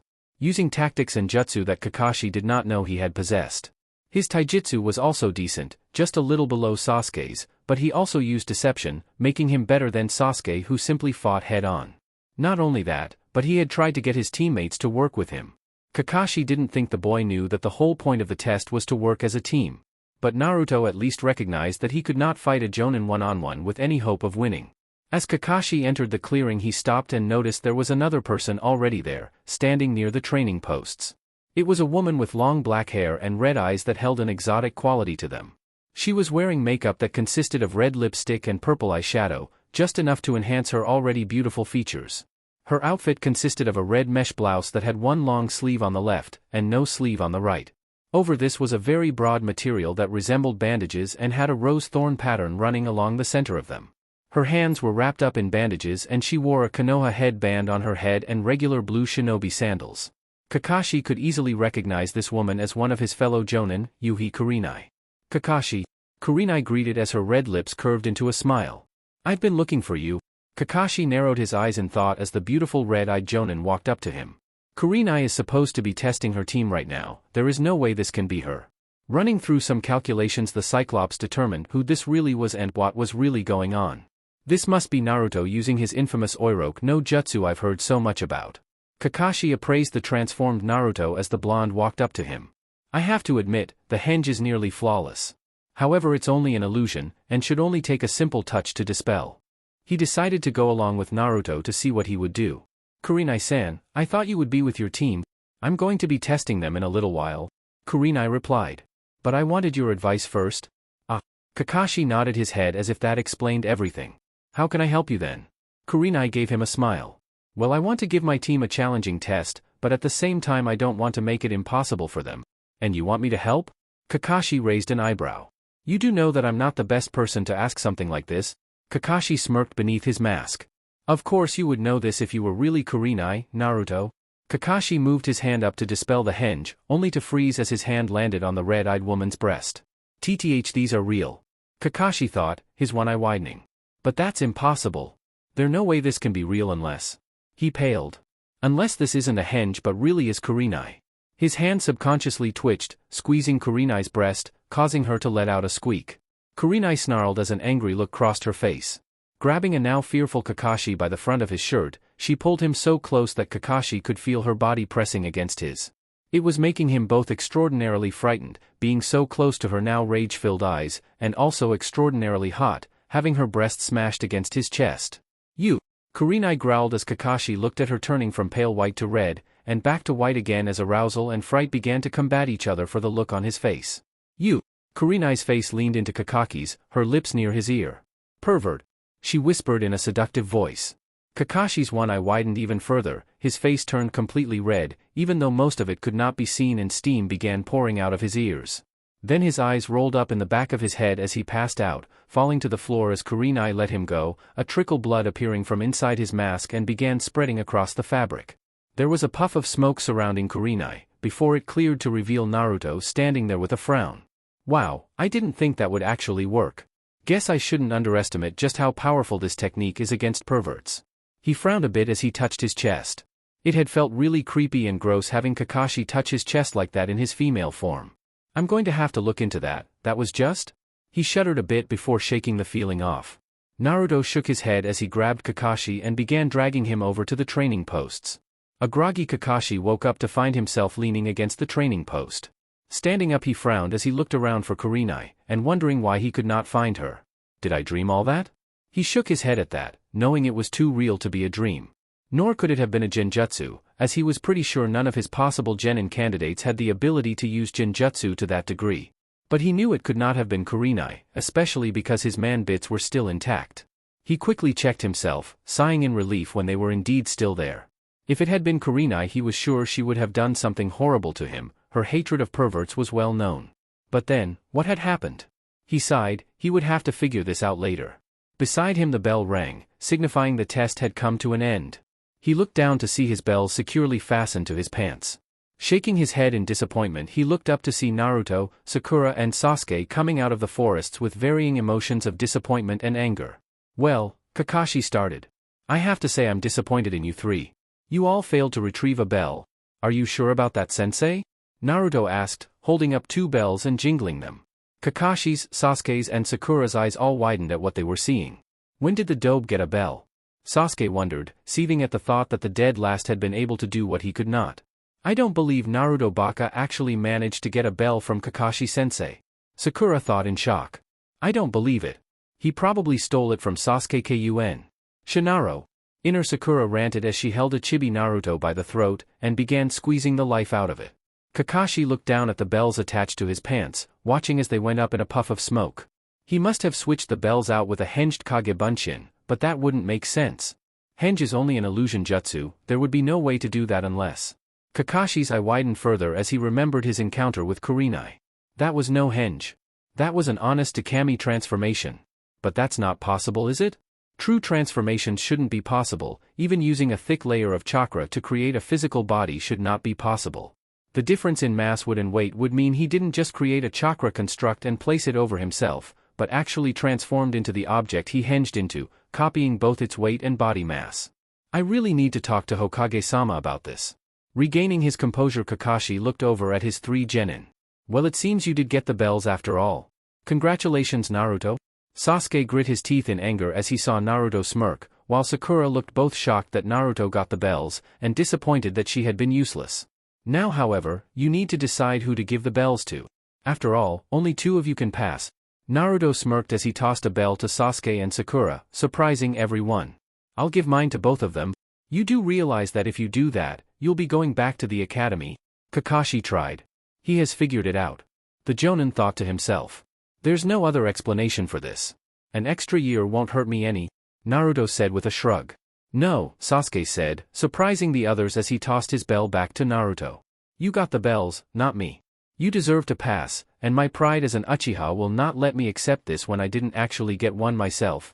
I refuse to accept charity from the dobe. Then I think I should be the one who goes back, said Sakura, looking rather depressed as she threw her bell to Sasuke. All I did was fall into a genjutsu. Sasuke-kun tried to get a bell, and Naruto got both bells, so I can't accept it, even if I can't be with Sasuke-kun. You two need to relax, Naruto said with a smirk as he tossed his bell to Sakura. I have a way to make sure we all pass. Everyone watched as Naruto reached into his pouch and pulled out a little orange book. I made sure to get some added insurance. Naruto turned to look at a wide-eyed Kakashi and grinned. Either you pass all of us, or I'll have Sasuke show you what a Katan Jutsu can do to paperback. No, not the precious. Kakashi shouted, getting on his knees as he looked at Naruto pleadingly. You don't need to worry, you all pass. Please just give me the precious. Naruto grinned as he tossed the book to Kakashi, who snatched it from the air. The 3 genin sweat dropped as Kakashi started to lovingly nuzzling the book against his cheek, mumbling about the precious and don't worry, you're safe now precious. Ah, sensei? Naruto asked, a little uncomfortable with the awkward scene before him. You kind of freaking me out here. Kakashi coughed as he stood back up, pocketing the book and acting as if he had not just been snuggling a book as one normally would a lover. Ahem, well I guess all of you passed then. You can thank Naruto for that, since he seemed to understand that this test was about teamwork. The other 2 genin looked over at Naruto, who flashed them a grin and shrugged. Honestly, he had not really known the test was about teamwork. He had only realized that without help, he normally would have never been able to get a book. Thank Kami for perverted weaknesses? Anyway, meet me here tomorrow over at the bridge at 8 a.m. and we'll begin our first mission as Team 7. Kakashi gave the group a nice smile.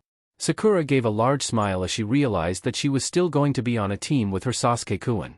Sasuke, despite feeling put off at not having actually gotten a bell, smirked as the feeling of having passed pushed his other feelings away for the moment. Naruto grinned, excited at the prospect of telling what happened here to Anko. Right, well, I will see you all later. I have to report to Hokage-sama that we are now a team. Kakashi disappeared in a puff of smoke. Hey Sasuke-kun, do you want to go out on a date with me to celebrate? Asked Sakura. Sasuke said as he walked away, Sakura following after him and pestering him for a date. Ugh. Seriously, I just saved them from failing and they still ignore me. I didn't even get a thank you for essentially passing them. Ungrateful bastards. Naruto frowned, shaking his head before making his way to the Forest of Death. No doubt Anko would want to hear the tale of how he defeated the legendary Hatake Kakashi. Sarutobi sighed to himself as he saw that Kakashi was still not here. Why don't you all start? Kakashi will probably be several hours late anyway. Sarutobi motioned for them to begin. Shiranui Genma stepped forward. Hokage-sama, Team 1 failed. As he stepped back, Aoba stepped forward. Team 2 failed as well. They simply don't understand the principles of teamwork. On this one as Teams 3 through 6 failed as well. Go on Kurina-san, since Kakashi isn't here yet. Sarutobi gestured for her to have the spotlight. Kurinai stepped forward. Team 8 passed. Asuma went after her, taking a puff of his cigarette. Team 10 passed as well. He took a step back as a puff of smoke erupted in the room. Sorry I'm late Hokage-sama, a black cat crossed my path so I had to take the long way around. Kakashi said as he appeared from within the smoke. Several groans were heard at Kakashi's terrible excuse. Really, you would think a ninja as famous as Kakashi would, at the very least, be able to come up with more plausible excuses. Sarutobi just sighed as he shook off his annoyance. Just give me your report. Team 7 passed, Kakashi said with a shrug. For a moment there was such a complete silence that one would almost think they had walked into a grave. Not even the crickets chirped as everyone stared at the Cyclopean Jonin with wide eyes and gaping mouths. Kakashi noticed the looks he was receiving and sweat dropped. What? I'm not that bad, am I? He asked.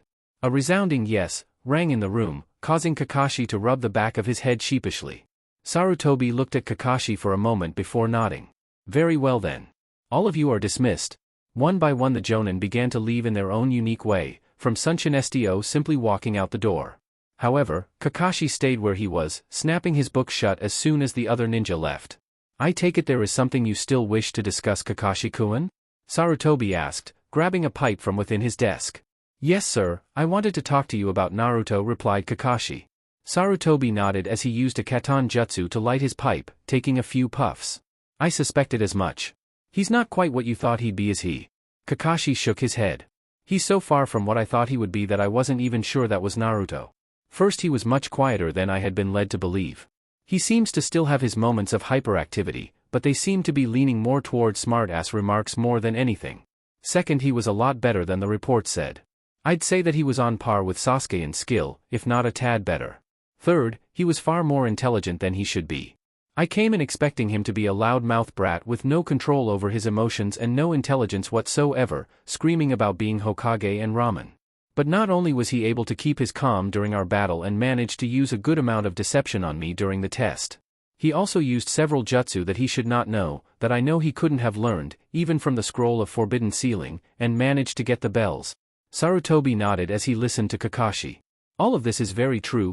I have to question the competence of the academy staff. Kakashi continued. It seems they let their hatred of the Kyuubi get to them and gave me false information about Naruto's abilities. Sarutobi shook his head. While that information definitely has some bias in it, none of it was actually false. At the time, Kakashi looked startled. At the time, sir? Sarutobi blew out a puff of smoke. You know of the Mizuki incident? It was not a question, but Kakashi nodded anyway. Nobody can learn such a terrible truth about themselves, one that had been kept secret from them for their whole lives and remain the same. I suspect that Naruto used his hyperactivity and general goofy attitude as a way to keep himself from falling into despair because of the loneliness he had felt his whole life, thanks to the foolishness of the village. At first it likely was more of an act than anything, but over time he had been that way for so long it simply became who he was.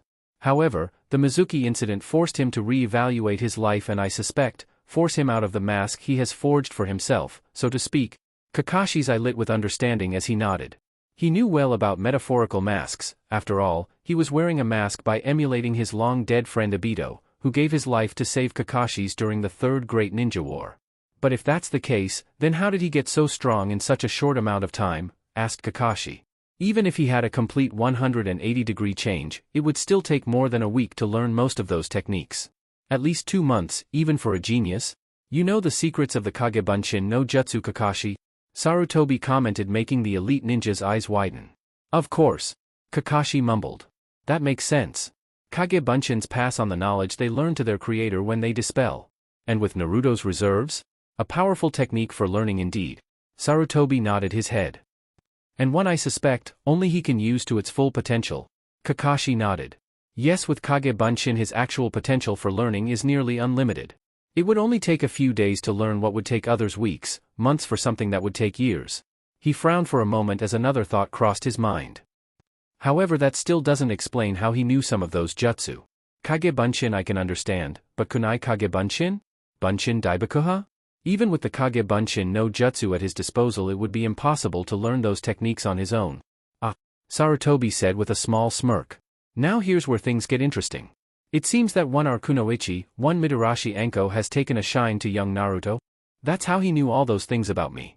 Kakashi realized, remembering Naruto's little run-down of him during their first meeting, then he paled. Oh no. With those two together? Sarutobi nodded. A most interesting pair if I do say so myself. Interesting? Kakashi questioned in a slightly incredulous tone. With Naruto's penchant for pranks, and Anko's sarcastic humor and lust for blood, those two are a walking disaster. Perhaps, Sarutobi admitted with a shrug. However, Naruto has matured quite a bit since graduating. I don't think there is anything to worry about. So you're saying I should leave them be? Asked Kakashi. Naruto is my genin now, I don't want her dash. Kakashi, Sarutobi said, his voice hardening a bit. I do not want you interfering with those two. It may seem strange, but I think their friendship will do each other some good. Both are outcasts with only a few friends, and both understand one another. The old Hokage paused to take a puff from his pipe.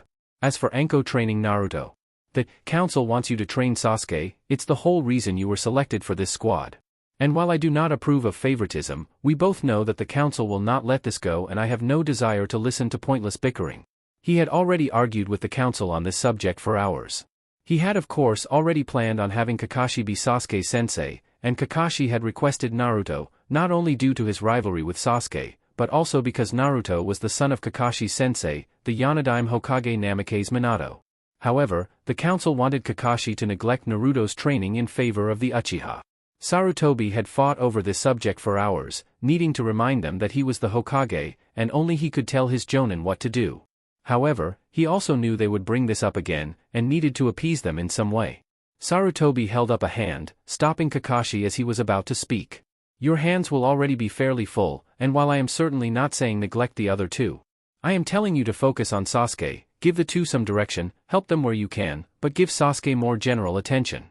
We both know that the boy is a flight risk. Kakashi nodded at that, having listened to the boy talk about himself and hearing his desire to kill his older brother, Itachi. The Cyclopean Jonin knew the boy would be easily seduced to betray the village if offered power. We need to keep him preoccupied until he can get comfortable and familiar with you and his teammates. Hopefully he will begin to think less about revenge and more about protecting the village. Sarutobi emptied out his pipe and put it back in his desk. But if he's a flight risk, teaching him would be dangerous, Kakashi commented. He already planned on teaching the boy some things, and if he proved to be competent, some of his more powerful jutsu. But that was only if Kakashi was sure Sasuke would not use them against his comrades, something he was not sure the young Uchiha would do or not with the boy's current state of mind. Sarutobi nodded. Yes, it is. That is why you will not teach him anything dangerous until you are sure he can handle the responsibility. Kakashi nodded. I understand, Hokage-sama. I have one more question. You wish to know about Naruto-kun's transformation, yes? Kakashi nodded. Understandable, given that his technique should in all essence be impossible. Sarutobi sighed. Unfortunately, I do not have an answer for you, though I do suspect that the Kyuubi's yokai may have something to do with his ability to transform into something down to the letter. That would make sense, Kakashi mumbled. Maybe Kyuubi's yokai enacted some kind of change in the composition of Naruto's chakra, and allowed the blonde's body to literally take on the shape of another being or object. Are there any more questions? Kakashi shook his head. Good. You are dismissed, Sarutobi said. Kakashi nodded as he left, disappearing in a puff of smoke. Sarutobi sighed as he put out his pipe, turning his attention back to his paperwork, only to see the stack had somehow doubled during his discussion. How did it get so big? Sarutobi glared at the paper, wishing fervently that he could burn it with a katon jutsu. It's mocking me. He bristled, he could practically hear it telling him that he would never defeat it. Curse you for making take up this mantle again, Minato. Ha ha ha ha ha ha. Enko held onto her gut as she laughed. Oh Kami. She was trying to regain the breath she had lost from her small fit. She sat up as she got herself under control, snickering a bit as she looked at Naruto. So let me get this straight. You hinged yourself into Naichan and made Kakashi pass out via blood loss and took the bells and his porn. Naruto grinned, rubbing the back of his head. Yeah, pretty much. That's absolute gold gaki. Sweat Sage, I wish I was there to see that. Enko snickered again. Though, you'd better not let Naichan hear you used her for something like this. She's been known to genjutsu men for doing less. And believe me, her genjutsu for perverts are horrible. You're not going to tell her, are you? Naruto asked, paling at the thought. Enko tapped her chin as if thinking about it. Nah, she said with a grin. You're much too fun for me to lose, yet, that really doesn't inspire much confidence. Naruto deadpanned. Relax, Gakai, I won't rat you out, Enko said, grinning as she grabbed onto him and set him on her lap. You know I'd be so depressed without my fox plushie. Enko! Naruto shouted, blushing as the scantily clad Kunoichi rubbed her cheeks against his. As Enko continued her nuzzling, she ended up rubbing against Naruto's whiskers and, much to Naruto's horror and Enko's surprise, he started purring? Did you just purr? Enko asked, blinking as she stared at him. PFT, and no. Naruto stuttered, attempting to get away from the now madly grinning woman. Not that there was anywhere for him to run in the forest of death. Kawaii. Enko squealed as she grabbed Naruto and held onto him tighter than before, suffocating the poor boy between her rather bountiful assets. It was just another day for Uzumaki Naruto. However, as Naruto began turning blue and red from embarrassment and lack of oxygen, he felt that his adventures had only just begun. Omake, perverts and pranks. Kurenai snarled as an angry look crossed her face. Grabbing a now fearful Kakashi by the front of his shirt, she pulled him so close that Kakashi could feel her body pressing against his. It was making him both extraordinarily frightened, being so close to her now rage-filled eyes, and also extraordinarily hot, having her breast smashed against his chest. You! Kurenai growled as Kakashi looked at her, turning from pale white to red, and back to white again as arousal and fright began to combat each other for the look on his face. "You!" Kurenai's face leaned into Kakashi's, her lips near his ear. "Pervert!" she whispered in a seductive voice. Kakashi's one eye widened even further, his face turned completely red, even though most of it could not be seen, and steam began pouring out of his ears. Then his eyes rolled up in the back of his head as he passed out, falling to the floor as Kurenai let him go, a trickle blood appearing from inside his mask and began spreading across the fabric. There was a puff of smoke surrounding Kurenai, before it cleared to reveal Naruto standing there with a frown. "Wow, I didn't think that would actually work. Guess I shouldn't underestimate just how powerful this technique is against perverts." He frowned a bit as he touched his chest. It had felt really creepy and gross having Kakashi touch his chest like that in his female form. "I'm going to have to look into that, that was just?" He shuddered a bit before shaking the feeling off. Naruto was just about to drag Kakashi over to the training posts when inspiration struck him. He looked down at Kakashi and grinned mischievously. Kakashi woke up with a groan, wondering what had hit him. He tried to move a hand up to his face, only to realize that he could not move his hand. Come to think of, none of limbs are moving. Kakashi opened his eyes and paled at what he found. He was currently tied up with grade A ninja wire in such a way that he could not even wiggle. But that was not the worst of it. No, what the worst part was that he was hanging over the female side of the hot springs. He also recognized several of those girls, those ones being Inuzuka Hana, Mitarashi Anko, Yuhi Kurenai and Yuzuki Yugao. Even worse, all of his Ika books were hanging with him. A little ways away, the Naruto Kage Bunshin who had been left there grinned when he saw Kakashi wake up. He took out a kunai and cut the two wires, letting both Kakashi and his books fall into the water. Kakashi hit the water with a splash, coughing and sputtering as he came up. As he felt the bonds from the ninja wire loosen, he became acutely aware of the killing intent being directed at him. He paled as he looked up and saw all of the girls leering down at him. He took a quick gaze at their beautiful bodies, knowing he was already a dead man. Hey girls. Great day to go to the hot springs, eh? Yes, it was a great day, Kakashi. Kurenai replied, her eyes narrowing and her hands getting ready to do the hand seals for one of her worst genjutsu. Until you had to ruin it? Hana growled, her nails lengthening into claws. Yugao pulled out a sword from somewhere on her persons and pointed it at Kakashi's throat. You've disappointed me, senpai. And now ladies, can't we talk this out? Kakashi pleaded. Oh, we're through talking, Kurenai said. Neiban genjutsu, Chiken Wasudo Akumu, secret genjutsu, pervert's worst nightmare. Soon screams began to echo across Konoha as Kakashi was subject to getting chunks of his body clawed out, getting cut with Yugao's blade and being forced to have a lap dance in a gay bar by Kurenai's genjutsu. Anko grinned as she watched the fireworks, before turning back to the Ika books she had found. Oh Manashur, I love the way your cock is searing inside my pussy, cried Ango as her lover Manashur plowed into her. I know you love it, you're my little cum slut Ango dash hey wait a minute. Anko stopped reading as she reread the names. Yep, there was no mistaking it, that was her and Kakashi with just a small difference in the lettering. Oh, that does it? No one writes about Mitarashi Anko without her consent and gets away with it. Somewhere in Hai no Kuni, Jiraiya felt a shudder of fear run down his spine. Sanaijishu. Several snakes shot out of Anko's sleeve and latched onto Kakashi's balls, causing his screams to become even louder.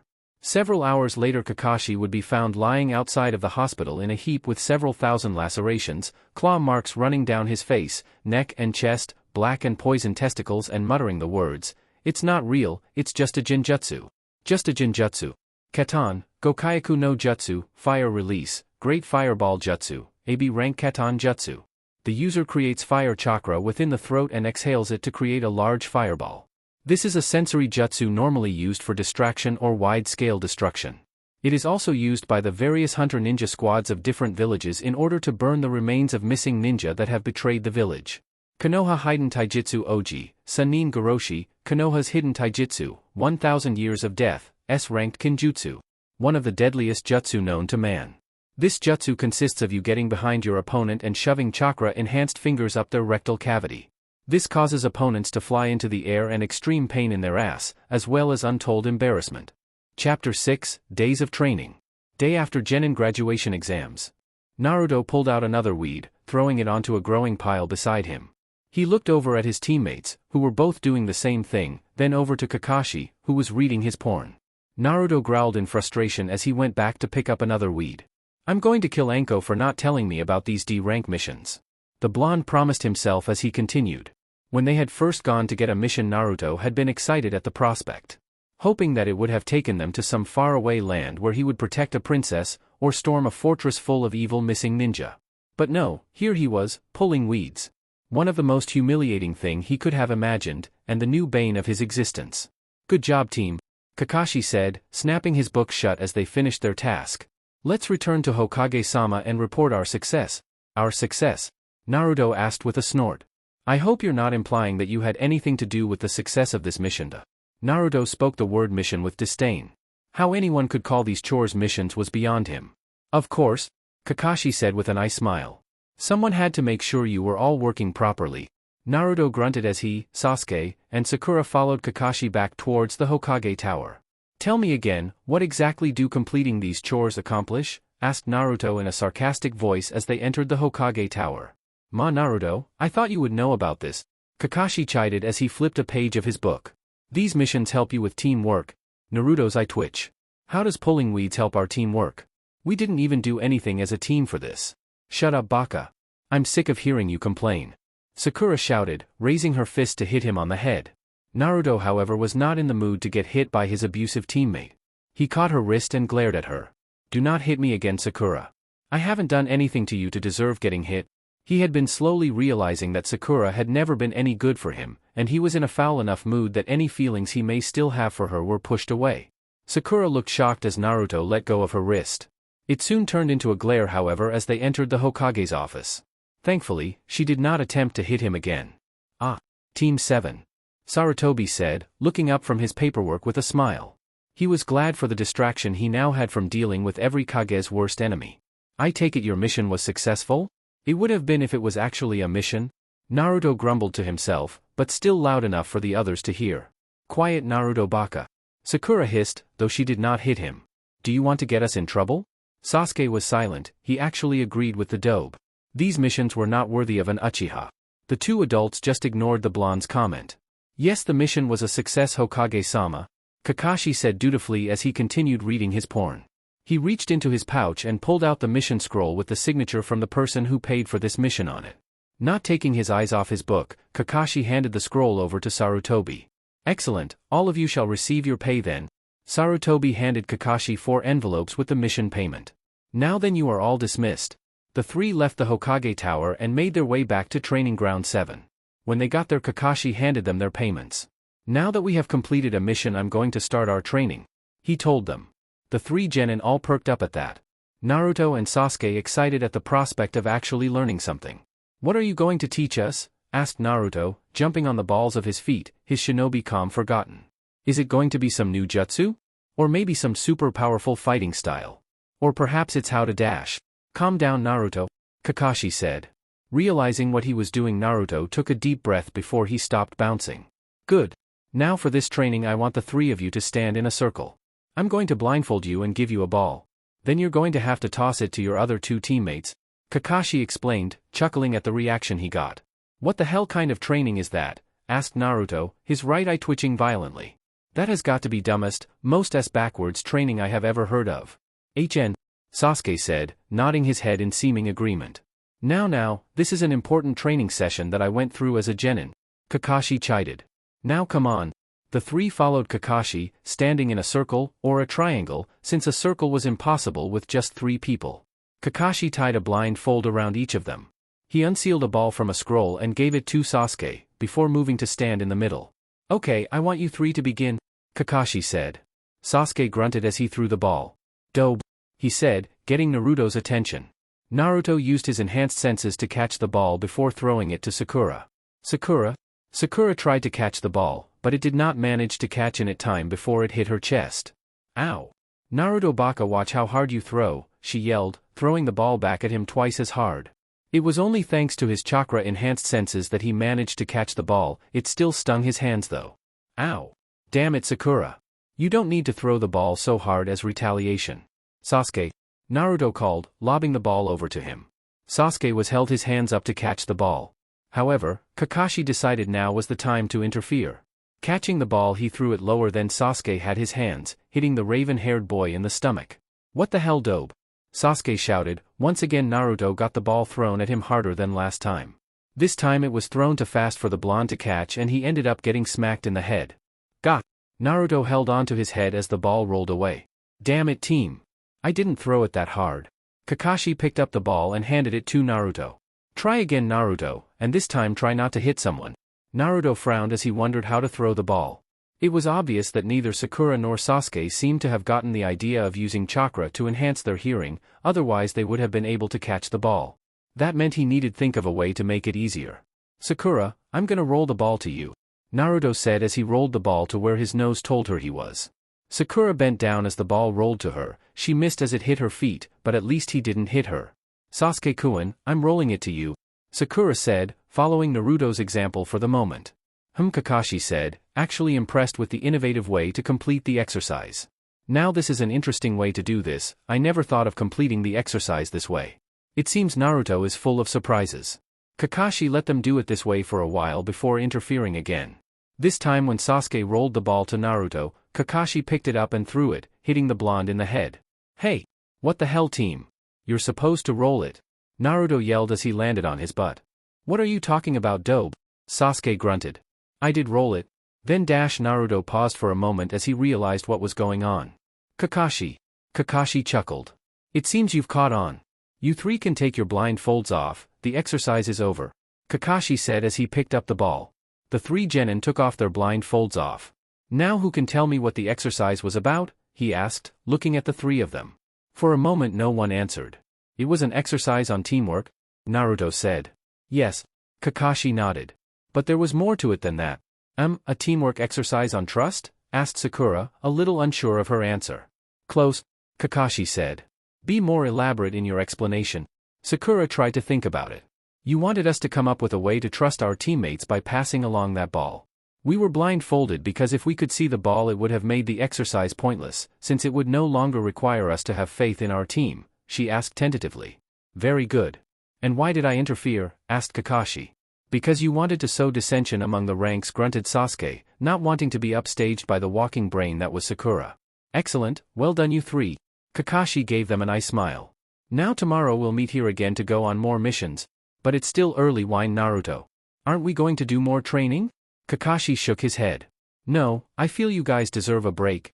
He had actually thought about teaching them some more, but he was not really sure what to teach them yet. And he had no clue what he should teach them. With Sasuke being something a loose cannon, he figured the best thing to do would be to teach teamwork. That way Sasuke would be able to ease in with the others and they could work more efficiently as a team before he taught them anything. Yeah, right. Naruto thought bitterly, his right eye twitching. More like you're too lazy to actually truly train us. I'll see you all tomorrow, team, Kakashi said as he disappeared via Sunshin. With Kakashi gone, Sakura turned to Sasuke. So Sasuke-kun, would you like to go on a date with me?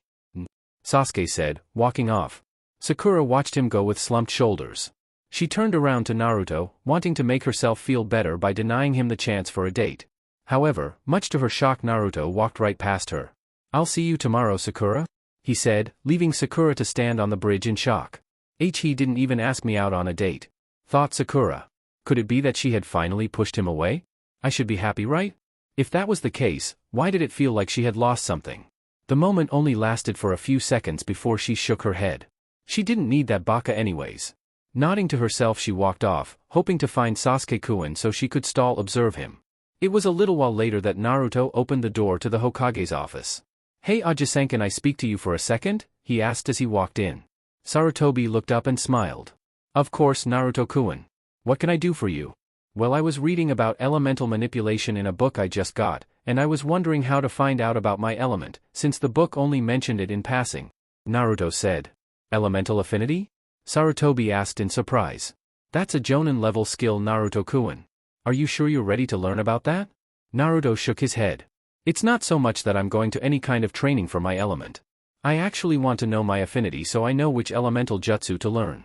I have a few scrolls with a jutsu from each element that I got from the library, but figured it would be better to learn ones from the element I have an affinity for. Ah. Sarutobi nodded his head as he pulled a drawer in his desk open. That does make a lot of sense actually. Lucky for you I happen to have some affinity paper right here. The aging Hokage pulled out a small slip of paper, handing over to Naruto. Just channel some chakra into it to learn your affinity. If it's fire it will burn. Lightning will crumble. Water will soak. Earth will turn to dust. And wind will cut the paper. Naruto nodded as he cut the paper. What happened shocked both of them, the entire paper was torn to shreds. So wind? Naruto said, sounding almost like a question. Yes. Interesting, it seems you have an unusual affinity for someone born in High no Kuni. And a powerful one at that, Sarutobi commented. Of course his father was also a wind type. But for the paper to just get torn to shreds like that, his affinity must be off the charts. So is that good? Asked Naruto as he looked over at the old man. It's neither good nor bad really, Sarutobi answered with a shrug. Wind is the rarest affinity here in High no Kuni. In fact, I only know one person here who has that affinity. Really? Who? Asked Naruto curiously.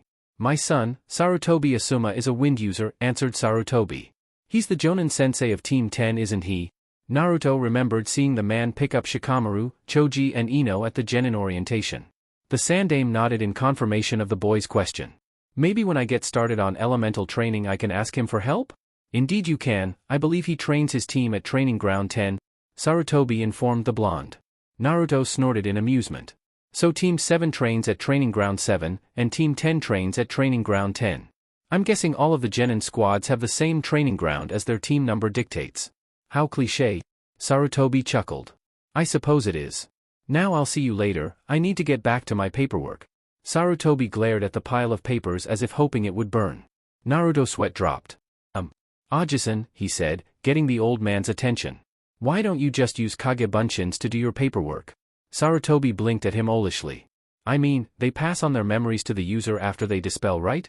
So, Kage Bunshin, Sarutobi muttered. Naruto and the two Umbu currently hidden in the room, sweat dropped as Sarutobi began banging his head on the table.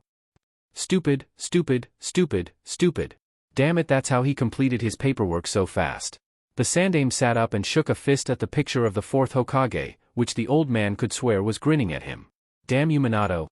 Right? I'm just gonna leave now, Naruto said. Moving towards the door cautiously as Sarutobi cursed out the fourth with every vulgar word he knew.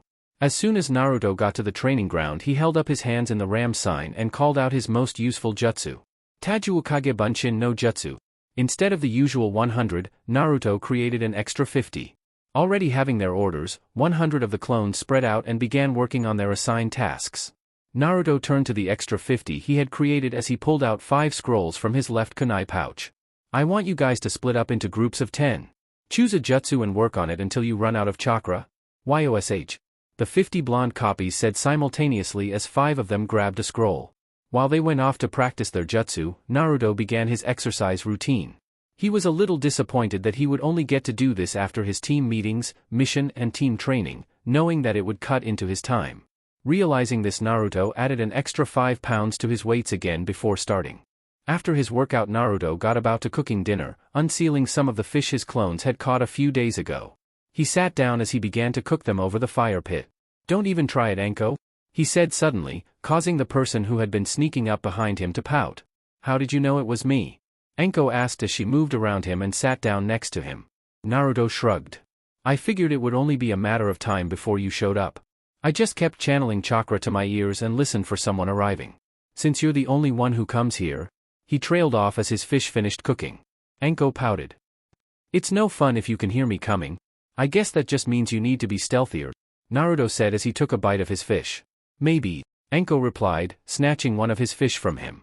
She ignored the glare Naruto sent her as she began to eat. So how was your first day of missions? She asked. You knew that I was going to be stuck doing those chores, Naruto said, his glare doubling in intensity as Anko grinned at him. You didn't think you would start off rescuing princesses, did you? Asked Anko, her grin increasing as she saw Naruto's look. You did, didn't you? Shut up, Naruto said with a blush. Anko grinned at him. You're gonna have to make me do that, and you're 50 years too soon for that to happen. Naruto narrowed his eyes at her, though there was no actual malice. You wanna bet? Anko just stood up with a smirk. Alright, since you're so set on this, I suppose I've got enough time to kick your ass. 2 weeks later. After breakfast, Naruto headed over to his training ground and created the usual 150 clones. With his clones working, Naruto did his physical training. He had gotten quite a bit more skilled recently, in all the spheres he had applied himself. His chakra control was a lot better. Naruto's clones had finally managed to float a leaf on each finger. After that he made them spin counterclockwise, before switching direction. When his clones had been able to split their attention so that his clones could spin leaves clockwise and then counterclockwise every other leaf, Naruto had started them on tree climbing. Right now they were able to walk 3/4 the way up, and run all the way to the top. Anko had decided to give him some advice by saying that he had not actually mastered this technique until his clones could fight while standing on a vertical surface for at least an hour. Both his skills Tai and Bujitsu had increased. Naruto no longer had any trouble keeping up with Anko in a fight, at least he hadn't until Anko had upped her skill, making the blonde realize she had been going easy on him the whole time. She had said that he was still at Genin level, but if he gave it a month or two could possibly increase his skills to Chunin at the rate he was learning. His jutsu had made some decent improvement. Naruto had managed to learn 2 of the 5 jutsu he had set out to learn. The Futon, Daitapa, Wind Release, Great Breakthrough, a simple C-rank jutsu where the user sucked in air and blew it out to create a great force of wind that was used to knock opponents off their feet. The Futon, Ripusho, Wind Release, Wind Gale Palm, another C-rank where the user channel wind chakra to their palms and release it in a thrust. This could be used for either increasing the speed of thrown weapons, or to knock opponents off balance. Because his clones had learned those jutsu, Naruto had delegated the 30 that finished the jutsu to work on the other ones until he had gotten them down. Despite the progress he had made in those shinobi aspects, Naruto felt that his Fuin jutsu was where he had taken his largest leap in ability. Naruto's handwriting was finally good enough to begin working on seal creation. He had already made several that he had applied to his home. Like a basic security seal on his door that could only be unlocked through the use of his chakra, and a heating seal on his shower head to create hot water for his shower. Naruto had also managed to place resistance seals on himself. The seals located on his wrists, biceps, calves, thighs, chest and stomach. The resistance seals had a total of 100 levels of resistance, each level the amount of resistance would double. So at level 1 it felt like he was wading through water, and at level 2 it would be like wading through a thick mud. Honestly, he could not really understand why the seals bothered having so many levels. Right now he was at level 1, and it was ridiculously hard just to move. Naruto had found out that he needed to constantly channel chakra into his limbs to strengthen them enough to move through his exercises. Though the blonde assumed that the idea was to slowly wean yourself off of using chakra in order to increase one's natural speed. And if this was just level 1, he did not even want to imagine what level 100 would be like. The resistance seals were all connected to a master seal that controlled the resistance seals on his body. It was located on his right bicep and connected to his resistance seals with linking seals, which looked like chains that went to the resistance seals. Naruto had also ended up using a special genjutsu seal he had learned from the intermediate book to keep it invisible so others would not notice he had them. He had also ended up created several containment seals, explosive tags and even a trap tag that released kunai when it detected a foreign chakra within a 15-foot radius of it. Finishing up his training and eating lunch, Naruto created more clones to continue working while he headed into Konoha.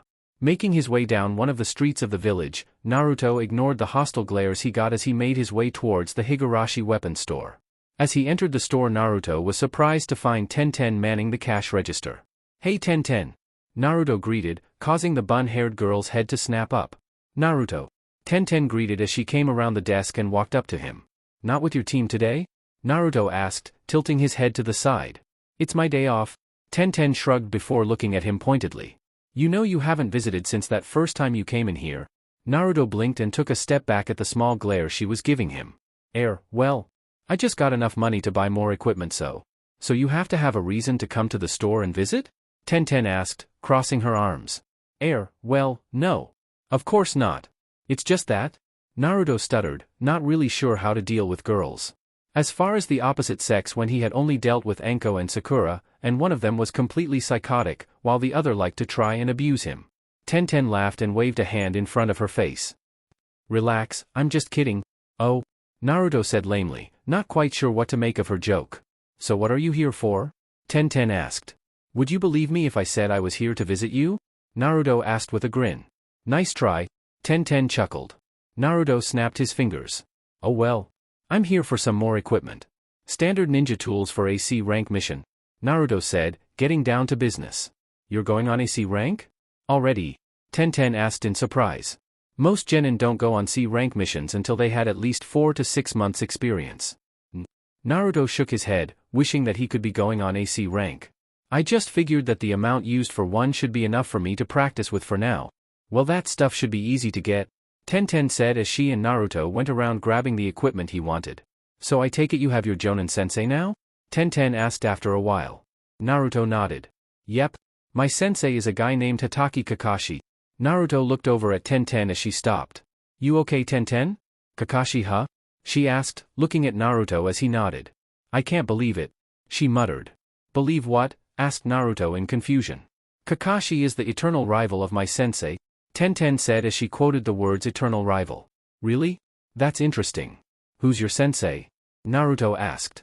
My sensei is Gaimedo, Tenten said as she restarted gathering Naruto's equipment. He's a decent sensei if a little eccentric. She shuddered a bit at the word. He specializes in taijutsu, and he's good, I mean he's really good. He turned my teammate who is the dead last of our class into a force to be reckoned with. Taijutsu, huh?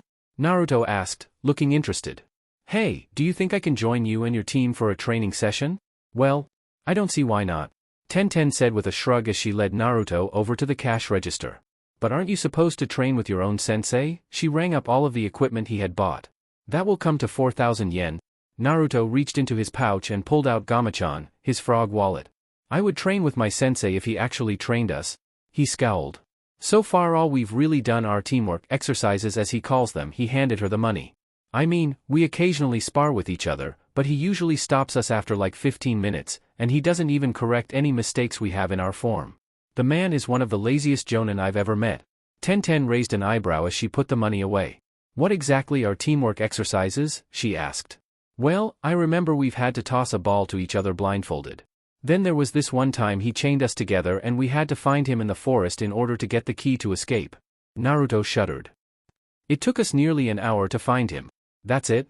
Tenten asked, receiving a nod. Then it sounds like your sensei is either really lazy or really stupid. She snickered a bit as Naruto muttered or both under his breath. Our team had already started on tree climbing by now. Yeah, I had to do tree climbing myself, Naruto said as he sealed up his supplies in one of his personalized ceiling scrolls. So I usually get away from my team at 3 p.m. Then you're in luck since my team usually stays out until 6 a.m. to 9 p.m., Tenten said. Cool, so I'll see you tomorrow? Naruto asked. Yeah, that sounds fine, Tenten said. We train at Training Ground 9. Just to warn you, thought one of my teammates and my sensei are weird. Naruto gave Tenten a grin. My sensei reads porn in public. I think I can handle weird. See you, Tenten. Naruto waved goodbye as he left. Tenten waved after him, getting back to manning the cash register when he left. The next day Naruto headed over to Training Ground 9 after he finished meeting his team. When he got there he was greeted to the odd sight of a man and what could pass off as his clone hugging each other behind a sunset. Wow! Tenten meant it when she said her sensei was weird. And what the hell is with the mini-clone? Tenten? Naruto called out as he tried his best to ignore the two men hugging. Tenten and her other teammate, a boy with long brown hair, gray pupilless eyes and an off-white robe, looked over at him. Hey Naruto, Tenten said with a smile. Glad you could make it? Naruto gave the girl an amused grin. What and miss, this? He pointed over at the still hugging guys. Yeah. Tenten blushed in embarrassment at her teammate and sensei. I told you they were weird. Remind me to never doubt you again, Naruto joked. YOSH, who is this person who is joining our youthful group? What the hell? Naruto spun around and saw the clones were no longer hugging each other and were instead looking at him. Now that he got a better look at the pair, Naruto noticed their clothes in more detail. Green spandex with orange leg warmers and their headbands being used as belts. The only difference between the two was that the taller one had a jonin flak jacket while the smaller one did not. Another thing he noticed was, Dear Kami-sama, I think those eyebrows are moving. Naruto thought as he looked at the eyebrows that were sitting just below their bowl-cut hair. Did they decide to super glue a pair of caterpillars above their eyes? Gai-sensei, this is Naruto, Tenten said in way of greeting. He asked if he could join us. YOSH. It is most youthful of you to join us as we fan our flames of youth. Gai shouted, giving Naruto the nice guy pose, complete with sparkling teeth. Yes Naruto kun. It is always nice to see others who wish to join us as we fan our youthful flames, the guy clone shouted. Right? Naruto took a step back, slightly scared by the two shouting shinobi. He was starting to wonder if maybe going to train with Tenten and her team was such a good idea. Tenten's mouth twitched into an amused smile as she noticed Naruto's discomfort. Naruto, these are my teammates Rock Lee. Naruto pointed to the guy clone who gave him a nice guy pose, complete with shining teeth, and did Naruto hear them ping? And this other one is Hyuga Negi? Naruto's attention was then directed to the other one. You know, your eyes look like a classmate of mine's, Naruto said as he looked at Negi. Neji raised an eyebrow. Oh, yep. It's some dark, weird girl named Hinata. Are you related to her by any chance? Naruto asked, frowning when he noticed Negi stiffen at the name. Why don't we start training? Tenten suggested, knowing who Naruto was talking about and Neji's problems with her. Tenten, you are absolutely right, Guy shouted. Come, let us burn in the flames of our youth. Right? Naruto said before turning to Tenten. Do you use close-range weapons? He asked. Tenten smirked. I work at my parents' weapon shop. What do you think? She reached into her pouch and grabbed a scroll, unsealing a standard yet well-made katana. It may not be my specialty, but I'm still pretty good with close-ranged weapons. Naruto grinned as he took his bow staff from his back. Well then, let's see who's better with their weapon. Tenten returned his grin as she ran at him, attempting to hit him with a vertical slash from the left. Naruto spun his staff, knocking her sword away and coming in with a jab. Tenten leapt back as Naruto came at her, making quick jabs and spinning attacks with his staff. Naruto made sure to keep out of range of Tenten's sword, something the weapon-using girl noticed.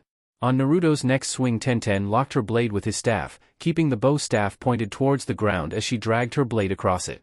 She came at Naruto with a slash. Ducking under the attack, Naruto brought his now free staff up and tried to hit Tenten with the end of it. Tenten spun to the side, using her sword to push the staff away before coming right in. Naruto dodged the thrust of Tenten's sword, putting his staff on the ground and using it as leverage as he attempted to kick her. Not able to bring her sword to lock, Tenten ducked under the attack and jumped back. The two eyed each other as they continued trading blows, neither one really getting the upper hand. Naruto had a reach advantage since his staff was longer. But Tenten was more skilled in her weapon, having been training with weapons since she was a child. As the two continued, Lee and Guy had stopped their own sparring to watch the pair. You're good. Naruto grunted as he blocked a series strikes. You're really good. Thanks, Tenten said with a grin as she moved back when Naruto began twirling his staff around in an offensive formation. For someone who just started 3 weeks ago, you're not bad yourself. What can I say? Naruto shot back, ducking under a swing before sidestepping another. I'm a natural. He made another offensive spin as he tried to knock Tenten's blade out of her hand. It ended up backfiring as Tenten managed to time her attack to his, knocking him off balance. Tenten went into a leg sweep, tripping Naruto and causing him to land on his back with an oof, as he got the air knocked out of him. Natural or not? Tenten said as she stood over Naruto, grinning as she pointed her blade at his throat. You've still got a long ways to go to beat me. Naruto looked at the blade currently being pointed at his throat. He tilted his head to see Tenten grinning down at him. Then he looked back to the blade. I'll win next time, he declared. I'm sure, Tenten replied as she held out a hand to help Naruto up. Naruto-san, that was a most youthful fight you had with Tenten, Guy said. Yes, Naruto-kun, that was such an amazing fight, Lee cried, drying his eyes on his sleeve. Before Naruto even knew what was happening, Lee got right in his face, tears pouring out of his bug-like eyes like a waterfall. We must have a spar to test our flames of youth against each other. I challenge you to taijutsu contest, and if I cannot defeat you, I will run 600 laps around Konoha. And if I cannot do that, I will carry several boulders on my back as I climb the Hokage monument. That's an excellent idea, Lee, Guy shouted. Way to stoke your flames of youth. I shall help you with this endeavor. If you fail, I will do 6,000 push-ups on my thumbs. Oh Gai-sensei, Lee cried as he looked at his sensei. Lee, tears began pouring from Guy's eyes as he looked at his student. Gai-sensei. Lee, Gai-sensei. Lee. As the Jonin and his student began hugging, Naruto finally got the full effects of the sunset genjutsu, complete with a sandy beach and crashing waves. Naruto looked down at the sand that had somehow appeared under his boots. Crouching down, he picked up a seashell and skipped it across the water. Holy shit, this is real. Naruto shouted, shock, surprise and more than a little fear etched onto his face. Tenten nodded. I tried dispelling it the first few times. It never works. My Byakugan can't see through it. Neji added, his eyes somehow not able to get off the two-man hugging clones. What the hell kind of genjutsu is this? Shouted Naruto as he continued watching what had to be the most unusual and creepiest scene ever. He couldn't help the shiver that ran down his spine. 1 week later.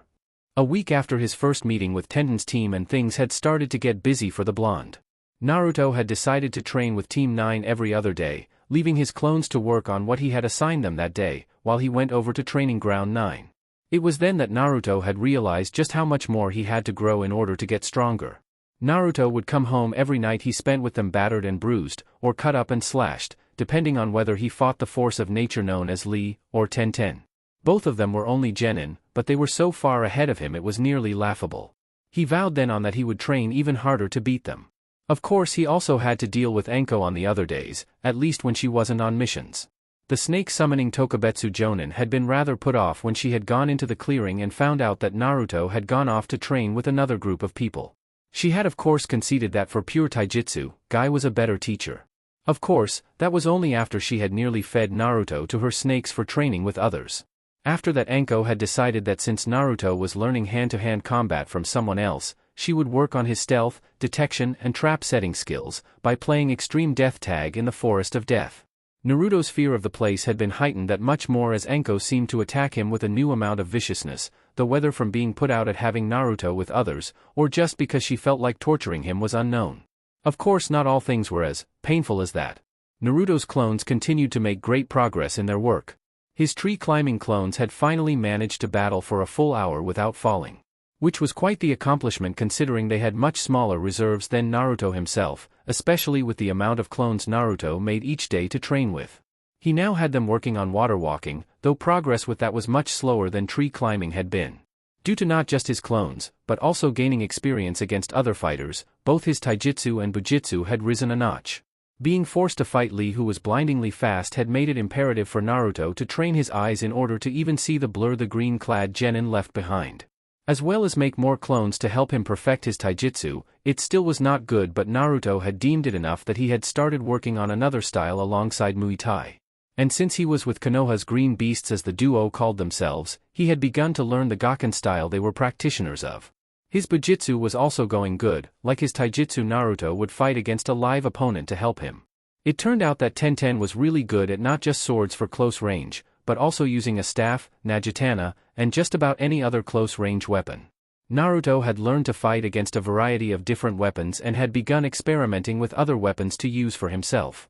Naruto's Fuinjutsu had also skyrocketed.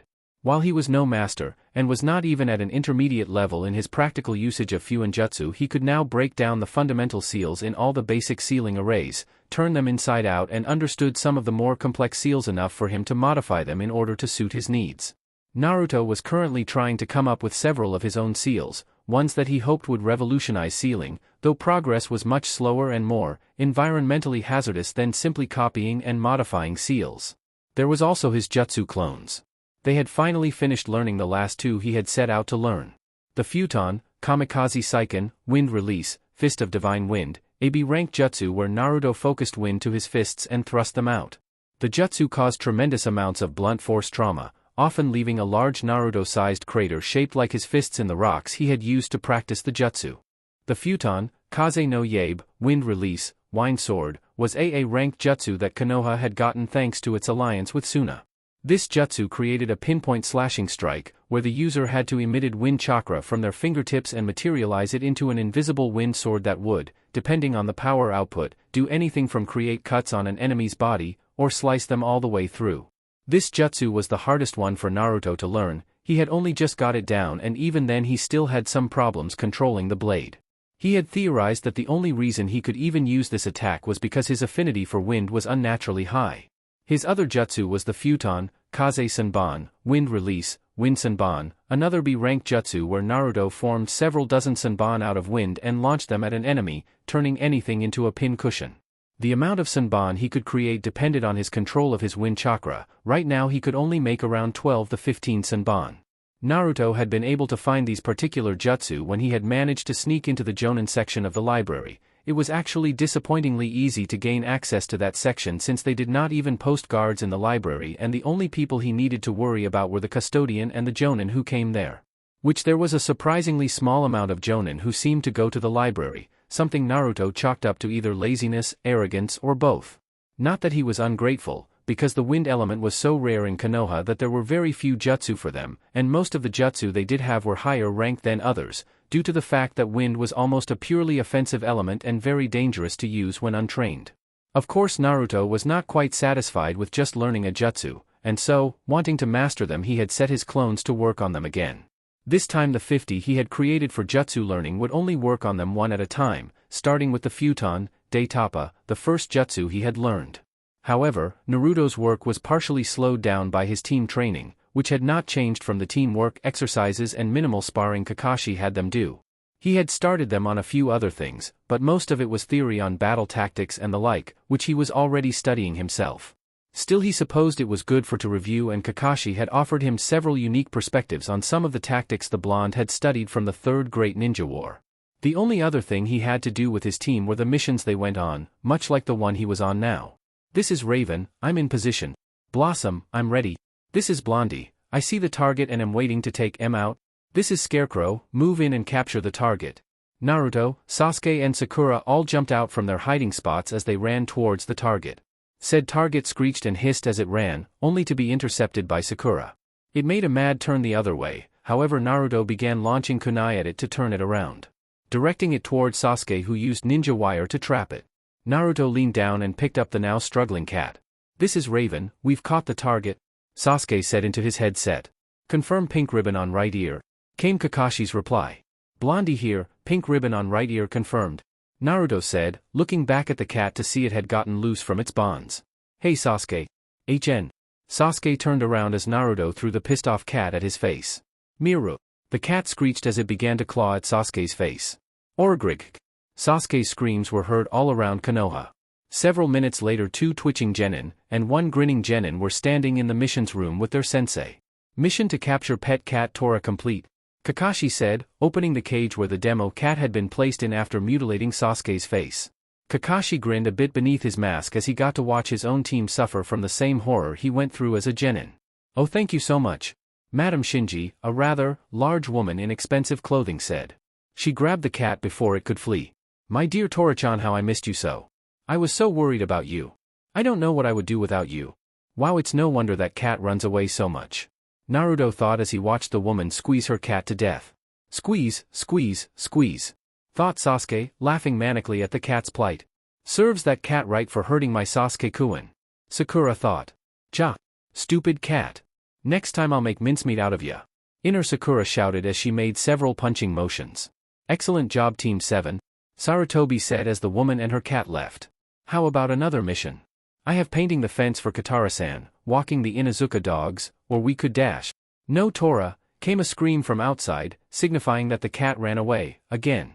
Sarutobi blinked before continuing. Of course there is always catching dash. No. Sasuke interrupted with an angry glare, having finally lost his Uchiha cool. No more of these chores. I'm an Uchiha, and I demand you give me a mission worthy of an Uchiha. That's right, Sakura said, defending her crush. Sasuke-kun deserves a better mission. Oh boy. Kakashi thought with a sigh. This won't end well, though I would have expected something like this from Naruto, not Sasuke. How did I get such a mixed-up team? Naruto's sweat dropped as he looked at his 2 teammates. He turned his attention over to his sensei, who now looked distinctly uncomfortable, though it was hard to tell with his face nearly covered. Looking over at the table, he noticed Sarutobi looking somewhere between amusement and anger. And finally Irika, who was working the missions department, looking like he was about to blow a gasket. Treat Hokage-sama with some respect, Irika shouted, slamming his hands on the table. You're all only newly graduated genin. Everyone starts out doing this work. And it takes experience before you can start taking higher-ranked missions, Uchiha or not. What experience? Sasuke asked sarcastically. The most experienced mission we get is catching that thrice-damned cat. I deserve a better mission. Sasuke-Kakashi tried. Every mission to the village is important, Irika yelled, cutting off Kakashi. You need to get over yourself and remember your duty. My what? Sasuke yelled as he shook in rage. How dare these people tell him about his duty? His duty was to kill his clan's murder. But he couldn't do that unless he was stronger. And he couldn't get stronger by running these errands. Before things could degenerate even more, Naruto decided to speak up. I sort of agree with Sasuke team. Everyone paused to look at him, causing Naruto to flush a bit. Well, not about everything. But I do think we are ready for a C rank mission at least.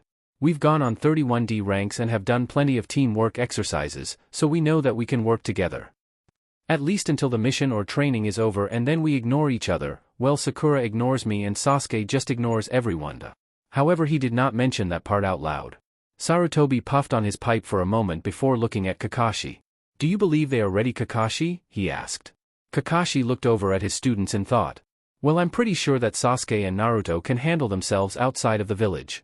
Despite his outburst, Sasuke is normally cool and composed, and Naruto has shown considerable maturity since coming onto this team.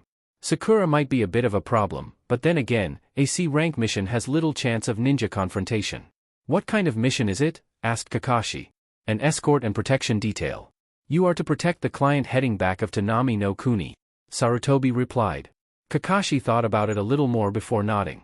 Very well, I think we can accomplish a mission like this. Really? Asked Naruto, getting a little excited at the prospect of going outside of the village. So who are we protecting? A princess? A celebrity? Some kind of noble? Calm down, Naruto-kun. Sarutobi chuckled a bit at the boy's enthusiasm. You can send in the client now. Naruto and the others turned to the door. Almost as soon as it slid open, the stench of alcohol slammed into the blonde, who nearly gagged, forcing him to cut off the chakra he had begun to subconsciously send to his nose. Shaking his head to clear, he looked at the man who had walked in. Said man was a 40-something-year-old man with a graying hair and beard, rectangular spectacles on his eyes and a pot belly. He was wearing wooden sandals, beige shorts, and an off-white and alcohol-stained shirt and a straw hat. What the hell?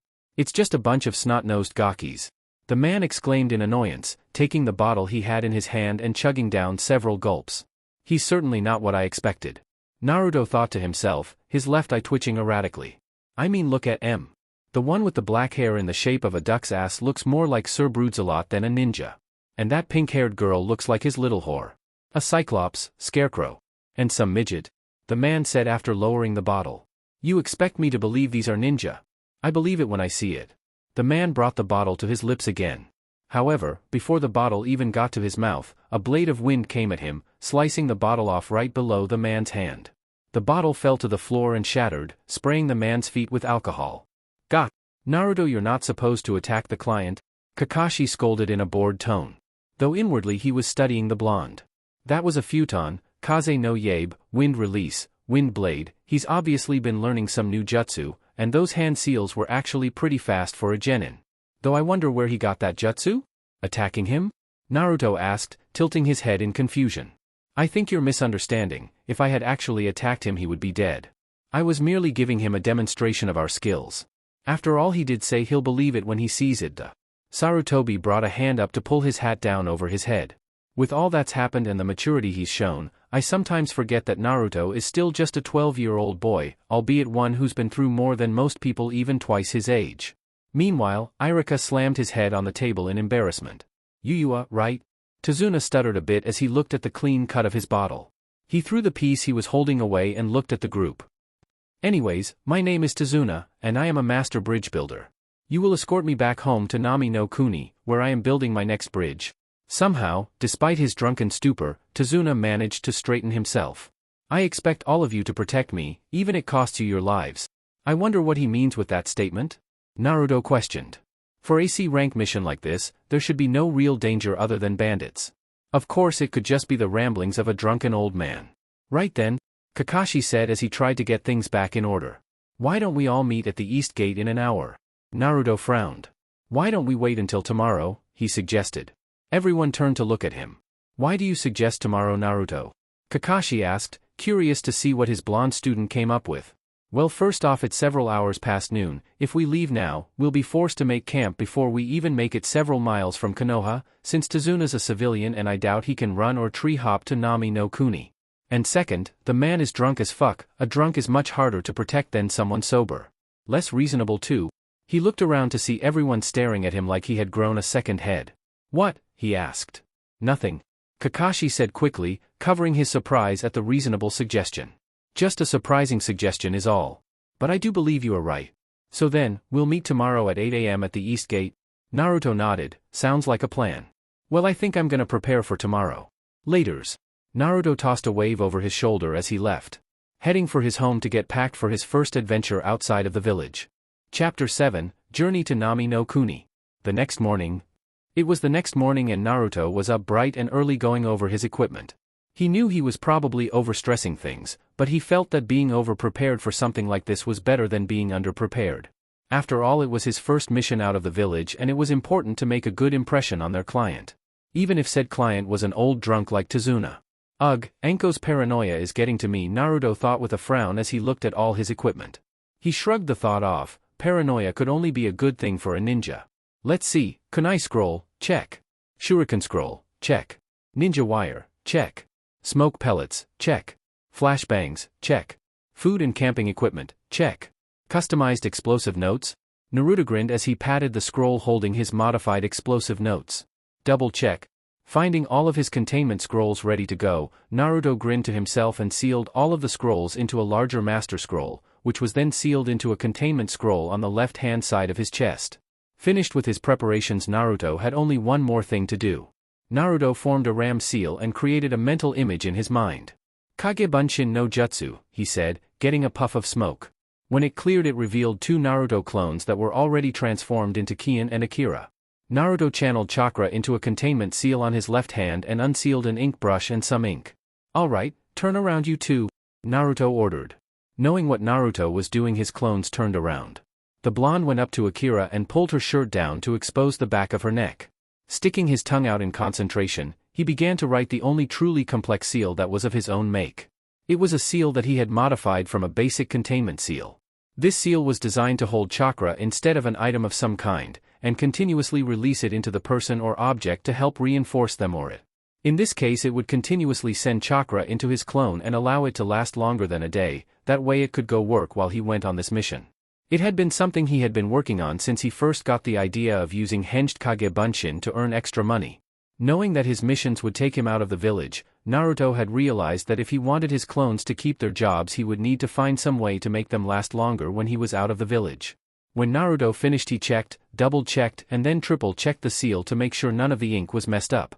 Satisfied, he channeled enough chakra to create 30 Kagebunshins. It would be enough to last for a month, give or take a day. He repeated the process with Kiin. Before nodding to himself. "Alright, done. I want you guys to keep a low profile while I'm gone. Don't do anything stupid."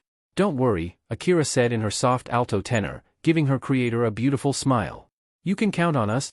"Right," Naruto said with a nod. He had created these clones with a specific personality in mind that was nothing like his. Having read a few stories, Naruto created Akira from a few of the girls he had read about in some of his manga. She was made to be sweet, kind and dependable, always willing to help out others. Kiin was created based off of what Naruto thought Sasuke's personality would be like if he ever got that emo stick out of his ass. The process of creating clones that were in truth nothing like him had actually been rather complicated, at least the mental process had. In order to create the clones like that, Naruto had been required to immerse himself in the mindset of the personality he wanted to impose on his clones, and then create the clones. It had required a long and drawn-out process of changing his mindset. He had only been able to really make them perfect around 2 weeks ago. It did not help that he had also been forced to use a seal-less henge on them in order for them not to freak out. He had learned early on that if they were not transformed into who they were, the clones would start to hyperventilate before dispelling, though this problem mainly came from Akira. Not that he could blame her. If Naruto were to wake up and suddenly find himself as a girl rather than a guy, he would freak out too. "Well then, I'll see you guys later," Naruto said as he left his apartment and made his way towards the gate where he was supposed to meet his sensei. Like Naruto, Sakura was busy packing the things she felt would be important for her mission. Clothing, extra shampoo and conditioner, a loofah, her makeup, that cute little dress that she had been hoping to wear for Sasuke-kun. You know, the important things. When she finished packing, Sakura hefted her backpack over her shoulder. She walked downstairs and headed towards the door. "I'm going out on a mission, Mom," she said, not waiting for a reply as she left, heading down the street in high spirits. "Maybe now that we're going out of the village, Sasuke-kun and I can have some time alone together," Sakura thought with a giggle. Uchiha Sasuke was packing his own belongings in his room in the clan head's home of the Uchiha compound. Despite the Uchiha compound being completely barren and lifeless, he continued to live it in. Of course, he had been offered a place outside of the compound. However, he wanted this place to be a reminder of what he was, an Avenger. "I'm finally getting a mission that can help prove myself as an Uchiha," he thought. "I'll prove my strength and use this as a stepping stone to get stronger so I can get my revenge against Itachi." After he finished packing his stuff, Sasuke lifted his pack and left his room and then the house and clan compound altogether, heading for the east gate. Naruto, Sasuke and Sakura all found themselves waiting around the front gate with their client Tazuna. Like always, they had been waiting for nearly 3 hours. "Where the hell is your Jonin-sensei?" Tazuna spoke in a disgruntled voice as he paced back and forth. "I thought ninja were supposed to be ready in a timely fashion." Naruto sighed as he flipped another page of his book, Intermediate Level Sealing Theory and Composition, by Namikaze Minato. "I should have realized that Kakashi-sensei would be late. I wonder why I thought he would be on time just because it was our first C-rank mission as a team." He'll be here, Tazuna-san. However, Kakashi-sensei is always at least 3 hours late to anything. In fact, if he could, I'm sure he'd be late to his own funeral. Tazuna looked over at Naruto with incredulous expression. You can't be serious, can you? I'm afraid he is, Sakura said miserably, for once agreeing with Naruto. Just once I wish he was on time. She thought. Maybe we need to beat the crap out of him to teach timely manners. Inner Sakura ranted. Sasuke said, or grunted. Naruto flipped another page of his book. Anyways, he should be here in 3, 2, 1. Now. Yo! Kakashi said with a wave as he appeared in a puff of smoke. You're late. Sakura screeched, forcing everyone within a 50-foot radius were forced to grab their ears in pain. So what's the excuse this time, Kakashi? Asked Naruto as he stood up. Did a black cat cross your path, forcing you to take the long way around? Close, Kakashi, I smiled. There was actually a herd of black cats on my doorstep, so I had to wait for them to leave, then walk around my house 3 times before taking the long way around. You know, to stave off the bad luck. Liar. Sakura yelled, once again knocking everyone off their equilibrium as their ears rung in pain. Anyway, let's get going, Kakashi said, picking out his ear as he began to leave. The others soon followed him, however Kakashi stopped when they got several feet from the gate when he noticed they were missing one. Naruto? Kakashi asked as Naruto had turned around and was looking at the gate. Something wrong? Naruto shook his head. No. Nothing's wrong. It just feels strange. This is the first time I've ever set foot out of the village. He looked like he was about to continue, but shook his head and turned to face the others. Well, let's get going.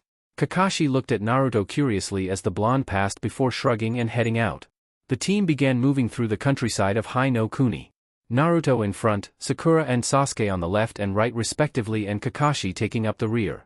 For a while Naruto looked around at the environment, taking in all the sights he could. However, as time wore on, his excitement about being out of the village began to fade. True, he was out of the village, but everything looked the same. All he saw were trees, trees and more trees. Eventually the green simply lost its splendor. Of course, we're still in Hai no Kuni. Naruto clicked his tongue in annoyance. I should have suspected this. Deciding to amuse himself, Naruto looked behind him towards his teammates. Sasuke was brooding like he usually did, something that Naruto realized would probably never change. Kakashi was reading his porn like normal, the only noise coming from him being the occasional perverted giggle. And Sakura was chattering away, trying to talk to Sasuke and convince the raven-haired Avenger to go out with her. Yet even that stopped when she seemed to realize that Sasuke wasn't even paying attention to her. Naruto sighed. Gah! This is so boring. I thought being out of the village would be cool and exciting. He knew he shouldn't be thinking that way. Shinobi were supposed to always remain calm, cool and collected, something Naruto had been striving to do ever since the Mizuki incident. But even he had his limits. And right now his were reaching the breaking point. Trying to find some way to pass the time, Naruto reached into his pouch and was about to take out his book again, when he stopped. Having spent as much time as he had with Enko in the Forest of Death, Naruto had developed what he had taken to calling his danger sense to a finely honed point. Even the most minuscule trace amounts of killing intent could be detected by him. And right now there was a bit leaking from somewhere. Looking around, Naruto tried to find the source of the killing intent.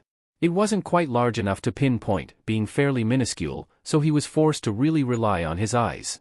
As he continued walking, he spotted a puddle in the middle of the road. Odd, it hasn't rained for several days, Naruto thought with a frown. He looked back to see Kakashi eyeing the puddle before moving on.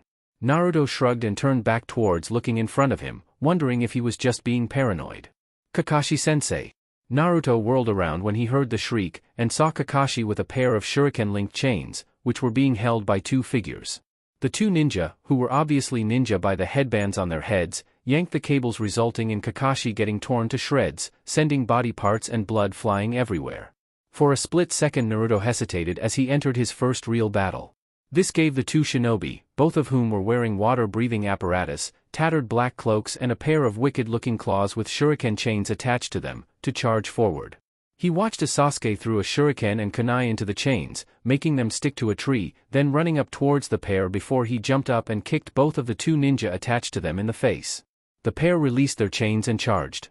Thankfully Naruto had been expecting some kind of attack, so even though he was surprised, he managed to snap out of the fugue state he had been in from seeing his sensei die. One of the Chunin charged at Naruto, attempting to take him out with his gauntlet-covered hands. Naruto ducked under the claw swipe and struck the gauntlet's wrist, redirecting the attack.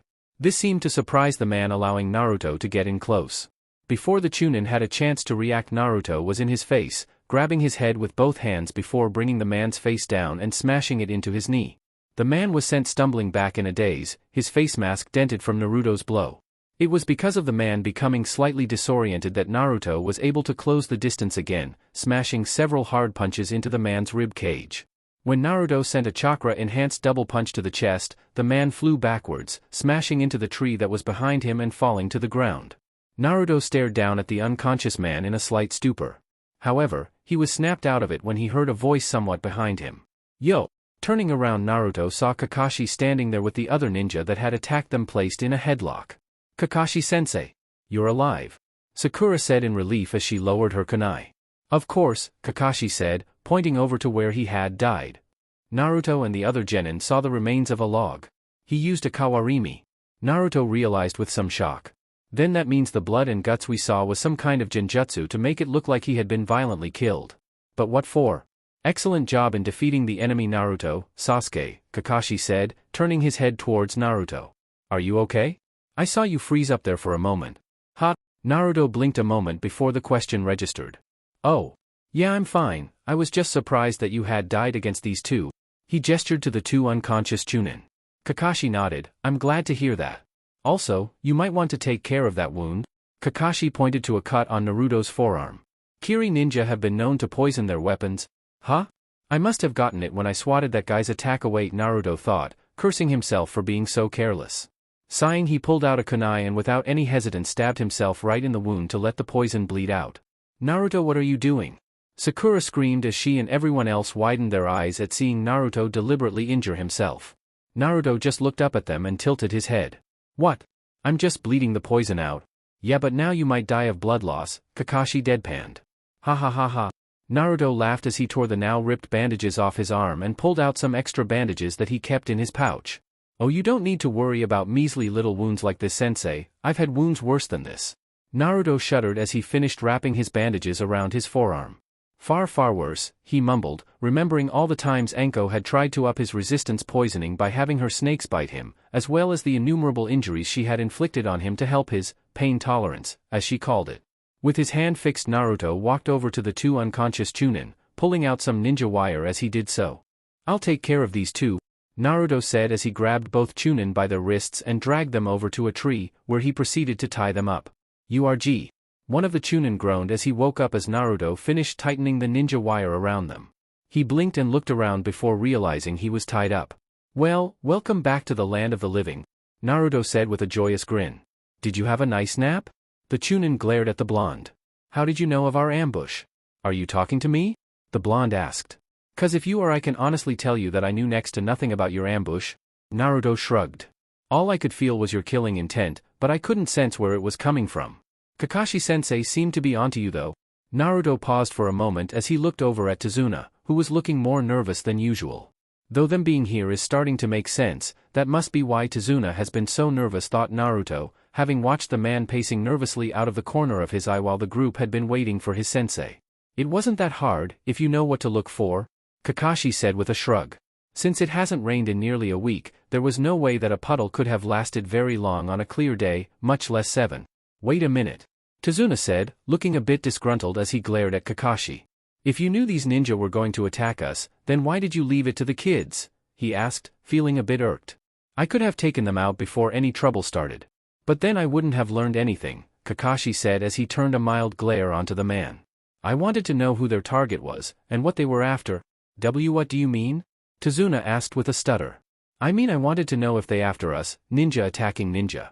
Or if they were after you, the master bridge builder," Kakashi said as his eyes narrowed. "When you made your request to Konoha, you asked for standard protection, from bandits and highwaymen and the like. You never mentioned that ninja were after you. If we had known this, it would have been designated a B-rank mission or higher." Tazuna looked down in guilt under Kakashi's withering gaze. "Our mission was to simply get you to your destination and guard you while you built your bridge. If we had known we would have been fending off attacks from ninja, we would have staffed a different squad and charged for the cost of a B-rank mission. Even if you had your reasons for doing it, lying about a mission is unacceptable. As it is, this task falls beyond the boundaries of the mission we were given." "We should go back," Sakura said, the idea of fighting enemy ninja frightening her. "This is too much for us, we're not ready for missions like this." Naruto looked over at Sakura with a frown. You can go if you want, but I'm staying. Everyone looked over at Naruto in surprise. It doesn't matter if he lied about the mission, the fact is we've already accepted it. As Konoha ninja we can't go back on our word. Not only would that be disgracing ourselves and Konoha, but it could also cause people to lose faith in our village if we run at the first sign of trouble. Naruto looked over at Tazuna. You don't have to worry about me leaving, even if they do. You think you could protect him yourself? Sasuke snorted. Please, you would be lost without someone like me watching your back. I won't let this opportunity slip by, I will prove my strength here. So that mean you're in team? Asked a grinning Naruto. Sasuke just looked at the blonde with a smirk. Kakashi looked between the two genin and sighed. Why was it that they only seemed to get along when it looked like a fight was brewing? I guess that means we're continuing. Still the next enemy we run into won't be low-level Chunin. It will be a jonin like myself. In the middle of a large forested area, there was a large fortified structure being held between two trees. Inside that structure 2 individuals were having an important meeting. In a room, a tall man with bandages covering half his face lounged in a large throne-like chair. To his left was one of his subordinates, awaiting his instruction. In front of him was a rather short fat man in a business suit, with frazzled gray hair and sunglasses on his face, despite how dark it was inside. What? The short-suited man shouted. You're telling me you failed? I paid a lot of money to hire your group.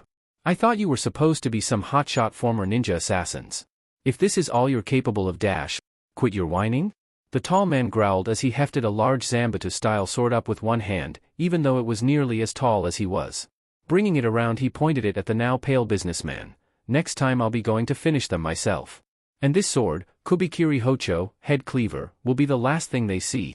Are you sure about that? Asked the now nervous man. It seems that the target has a high-level ninja guarding him, and now that the Akuma brothers have failed, they'll be on guard for another attack. It will take some extreme skill to... Just who do you think you're dealing with? The man growled, not lowering his sword as he glared at the small fat man. I am Momoichi Zabuza, the Kirigakure no Kijin, demon of the hidden mist. It was later in the day, and Team 7 along with Tazuna had found a small clearing off the road to Nami no Kuni to rest for the night. Kakashi had made his students split up and prepare the camp. Sasuke had been charged with getting lumber and starting a fire, while Sakura had been ordered to prepare the tents. Naruto was the one who had gotten them some food, catching a few fish from a nearby stream. After dinner Kakashi looked at his students. Since this mission is now more dangerous than we initially thought, we are going to be taking 2-hour watch shifts. Naruto, you're going first, Sasuke you go second, Sakura will go third and I will go last. This was a standard watch procedure, letting the students go first so they could have more sleep when they started off again. Sure thing sensei. Naruto stood up and went to perch himself on a large rock a little ways away so he could keep watch. The rest of you make sure to get some sleep while you can. Kakashi began moving to his tent. Soon everyone else had started heading off too. Naruto put his hands up in the ram seal as he sat down cross-legged, Kage Bunshin no Jutsu. A few clones puffed into existence only to scatter as soon as they were formed, moving off several dozen feet away in all directions and hinging into random objects and animals. Closing his eyes Naruto began using a unique exercise he had learned in a book on chakra concepts and theories. The exercise was called Chakra Myaku, Chakra Pulse, and as the name suggested, the user sent out a pulse of chakra in all directions. This gave Naruto something akin to a 360-degree view similar to the sonar pings a bat used with sound waves. This had 2 purposes, the first was to allow Naruto to remain alert to everything around him, and the second was to use it as a basic chakra control exercise by slowly lowering the amount of chakra used while maintaining the amount of distance he could pulse his chakra. It wasn't quite as effective in the middle of a forest as it would be elsewhere since the foliage reduced its efficiency, however that was what the clones were for. Can I help you Ajisan? Asked Naruto as Tazuna climbed onto the boulder he was sitting on. His eyes were still closed and he had not bothered to even look in Tazuna's direction as he remained perfectly still, something that had taken nearly 2 weeks to accomplish. Shouldn't you be in bed by now? An old goat like you needs their rest? Hardy har har gaki. Tazuna grumbled a bit about disrespectful brats for a few moments, causing Naruto's lips to quirk upwards in a small smirk. He was silent for a moment before letting his curiosity get the better of him. I was just wondering, why did you agree to come with me knowing I had lied? Isn't that something you should be asking Kakashi-sensei? Asked Naruto. Your sensei wasn't the one who first agreed to continue the mission, Tazuna pointed out. Naruto conceded the point with a nod. He was silent for a few moments and Tazuna was unsure if the blonde would talk or not. Finally, forsaking and abandoning people in need is both dishonorable and cowardly. Below courage there is nothing. Those are the words from the Yondaime Hokage. Finally the blonde opened his eyes and looked over at Tazuna. They are words that I do my best to live by. 3 days later. When Team 7 got to the coast, it was to find a thick fog had rolled in. Tazuna had led them to a man who had been willing to offer them passage across, and now the 6 of them were inside a motorboat to cross the waters and head into Nami no Kuni. Currently the motorboat was off, however, and the boatman was rowing, so as not to attract attention from anyone that may want to cause their group harm. Naruto, who was at the front of the boat, was staring into the thick fog. There's something odd about this fog, he thought to himself. Even for morning fog it seems to be really thick. Of course, since this was his first time being in a coastal region, he supposed he might just be overthinking again. This fog is pretty thick, Naruto commented out loud, wondering what the others thought of it. Yeah, it's actually hard to even figure out where we're going, Sakura said, actually agreeing with Naruto. I mean, the only thing I can even see is the water. She looked off the side of the boat and into the rippling water. We'll be able to see the bridge any minute now, the boatman said in a quiet voice. As soon as you set foot on the other shore, you'll be in Nami no Kuni. As if on his words, the fog parted where they were going to reveal the bridge. The group looked up as the shadow of it loomed over them. Even at the angle they were seeing it at, the large unfinished bridge was a sight for the group of genin. Naruto whistled. Alright, I have to admit I'm impressed, Tazuna-san. Thank you, Tazuna said with pride in his voice. I mean, I didn't think a drunk old man like you was capable of building something like this, Naruto continued. Tazuna's shoulders slumped a bit. That wasn't very nice, Naruto snickered. You guys need to keep it down, the man hissed. The whole point of moving through the dense morning fog is so that we wouldn't be spotted. But it doesn't do any good if they hear us. Why do you think we're going like this? Turning off the motorboat and rowing? Naruto looked over at the boatman with a frown. And who would they be? He asked. Naruto brings up a good question, Kakashi said as he turned to Tazuna. I think we've been more than patient enough, Tazuna-san. Before we reach the pier, I need you to provide some answers. The men who are after you, I need to know why. His voice took on a deeper tone, signifying how serious he was. And if you don't tell us, I'll have to end the mission when we drop you ashore. That was the technical limit of this assignment, protecting you until you reach Nami no Kuni. Guarding you until you finish the bridge was left to my discretion. Tazuna unslumped himself and looked up at Kakashi. Alright, I'll tell you. No, I want to tell you. You are correct, this is beyond the scope of your original mission. The man who is after my life is very short man, who casts a very long and dangerous shadow. A very short man? Questioned Naruto with a look of curiosity etched on his face. So we're facing off against someone who would be better off in a circus or something? Kakashi ignored Naruto's jibe as he looked at Tazuna. A man with a dangerous shadow? Who is it? You know of him. At least I'm sure you, heard of him, Tazuna sighed. His name is Gato. Gato? Gato of Gato Transports and Shipping? Kakashi asked, a slight widening of his eye the only sign of shock. The Gato? Rumors place that man as one of the richest men in the world. Yes. The very same, Tazuna spoke with a slight nod. On the surface, he appears to be nothing more than a legitimate businessman, however underneath that, the man is one of the rulers of the criminal underworld. He is known for using gangs and hiring ninja to ruin countries and initiate hostile takeovers of other business. He uses his business as a cover for his black market operations, smuggling drugs, contraband, even slaves. This guy is starting to sound like a grade A douchebag, Naruto commented with a slight growl at hearing the man smuggled slaves. He came to Nami no Kuni a little over a year ago. Tanza ignored Naruto's comment as he gave Kakashi more information. He had used his wealth and violence to enter our country, and before we even knew what was happening, he had managed to seize control of all our shipping and transport. That makes sense, Naruto mumbled, getting the attention of everyone else. He blushed a bit but continued nonetheless. Nami is really nothing more than a string of islands. They have no other way to trade and receive supplies other than their shipping routes. By taking control over that, Gato effectively controls everything. The night before Team 7 had set out on their mission, he had gone over to the library and gotten a geography book and had looked up any information he could on Nami no Kuni. Anko had told him one of the times after their spars that it was important to gather any information he could before a mission began, because there was always a chance that the mission could go to shit, and anything he learned about the mission, whether it was about the client, the climate, both geographical and political, the terrain, or any number of seemingly useless information, could prove to be the key that got him and his team out alive. It was at times like these that he was thankful Anko had quite literally beat information into his head. Since when did Naruto get so smart? A shocked Sakura wondered. I've never heard him talk like this. Ja. He's merely trying to make Sasuke-kun look bad. Inner Sakura shouted. Don't fall for his tricks. He merely wants you to think he's better than Sasuke-kun. Shinaro. Yeah. You're right. Well, it's not gonna work. Stupid baka. Sakura nodded her head in agreement with her inner conscience. Listen to the dobe, trying to sound intelligent. Sasuke snorted, not wanting to admit, even to himself, that he was jealous of how quickly the Naruto caught that fact. Why does he even bother? All it does is make him look like a fool. He really has come a long way, Kakashi thought to himself. He seems to have put in a lot of effort to change himself from how he used to be. The incident with Mizuki can actually be considered a blessing in disguise with how much Naruto has grown. I think you'd be proud of him, sensei. The Gaki is right, Tazuna said with an imperceptible nod. On an island nation, the man who controls the sea, controls everything from finance to government, to our very lives. Anyone who even attempts to stand up to him, disappears. However, even Gato has fears, and the one thing he fears is the bridge. Which of course is why Gato is after you, Naruto said with a nod. Once the bridge is complete, it will connect Nami to the mainland, and you won't need ships to get supplies. Since you're the master bridge builder, you're in Gato's way and he wants to off you. That means that this Gato is the one who hired those ninja, Sasuke said, already planning on what he would do when more ninja showed up. This is my chance to prove my superiority as an Uchiha. That still doesn't answer my question, Kakashi said as he looked at Tazuna pointedly. If you knew this was going to happen, knew that Gato was dangerous, why did you lie about the mission? That's kind of obvious, isn't it? Naruto asked rhetorically as he thought over some of the things he had read on economics and political maneuvers that could be applied to this situation.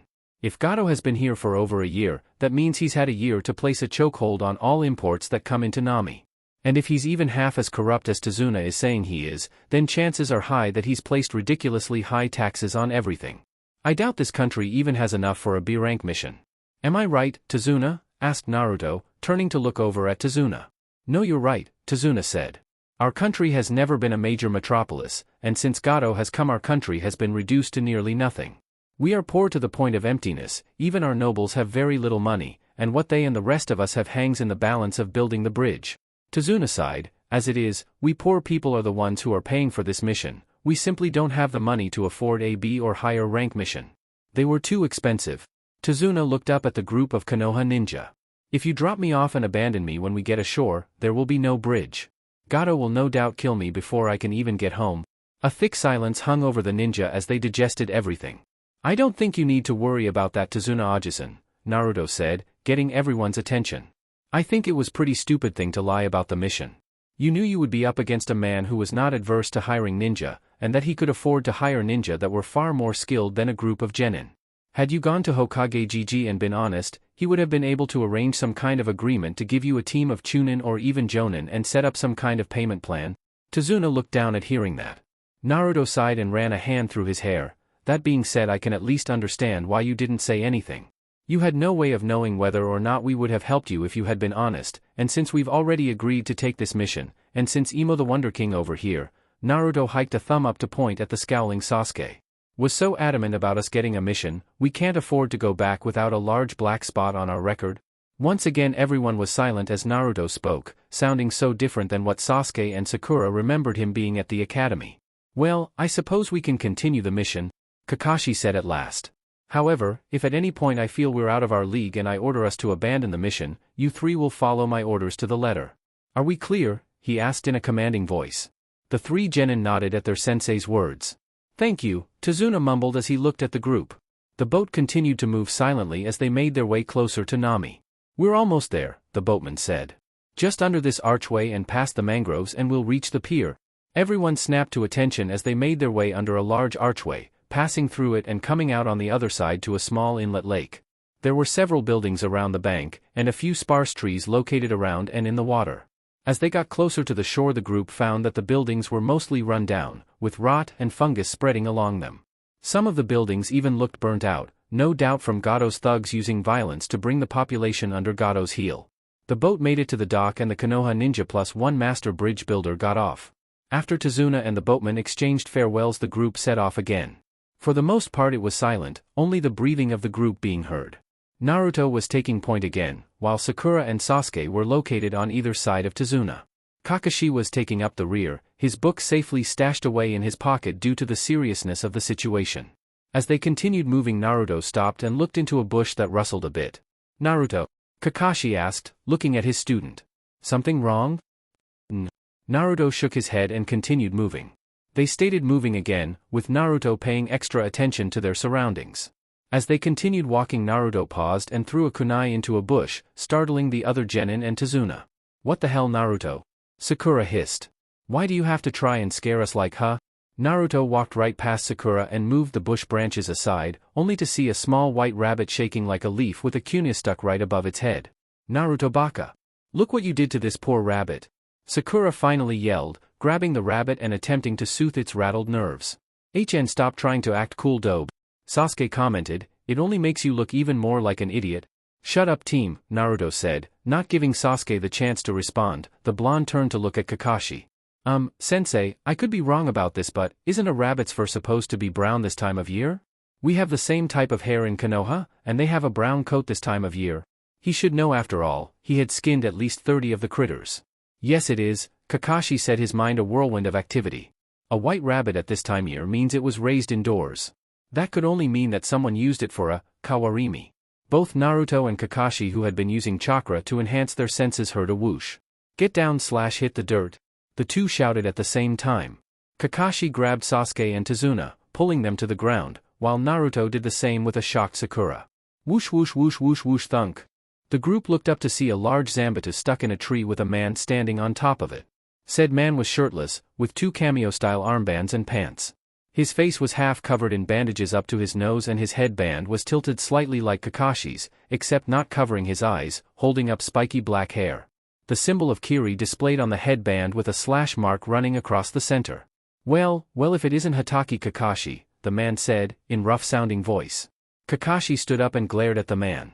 Momoichi Zabuza, the Kiri no Oni. I never would have expected someone like you to be working for scum like Gato. Zabuza shrugged, it pays the bills. Besides, it's all worth it if I get to fight an opponent like you. You know, back when I was in Kiri, you were listed as an A-rank ninja with a kill-on-sight order in our bingo book. Hatake Kakashi, the man who copied over 1,000 jutsu. I had no idea that our sensei was so famous. Sakura thought. Now that the pleasantries are out of the way, why don't you hand over the old man and I'll let you and your genin squad go, Zabuza suggested. I'm sorry, but you know we can't do that, Kakashi glared at the missing ninja. It wouldn't look very good for Konoha if we just let you have him without even putting up a fight. Zabuza shrugged, don't say I didn't try diplomacy first. Grabbing onto the hilt of his blade, Zabuza kicked off the tree. He landed on the lake a little ways away, and made a hand sign. Let's see how well you can do, Kakashi. Kirigakure no Jutsu, hidden mist jutsu. A thick mist spread across the land, blanketing the already misted area so heavily that no one could see more than a few feet in front of them. Defensive formation U3? Kakashi ordered his genin squad, causing them to surround Tazuna in a frontal triangle formation with Naruto as the point, Sasuke on the left and Sakura on the right. Zabuza is a master of the Muon Satsujin Jutsu, silent killing technique. If you're not careful you'll be dead before you even know it. Protect the bridge builder and leave Zabuza to me. Kakashi turned back towards the lake and began to lift up his headband. It looks like I'm going to need this.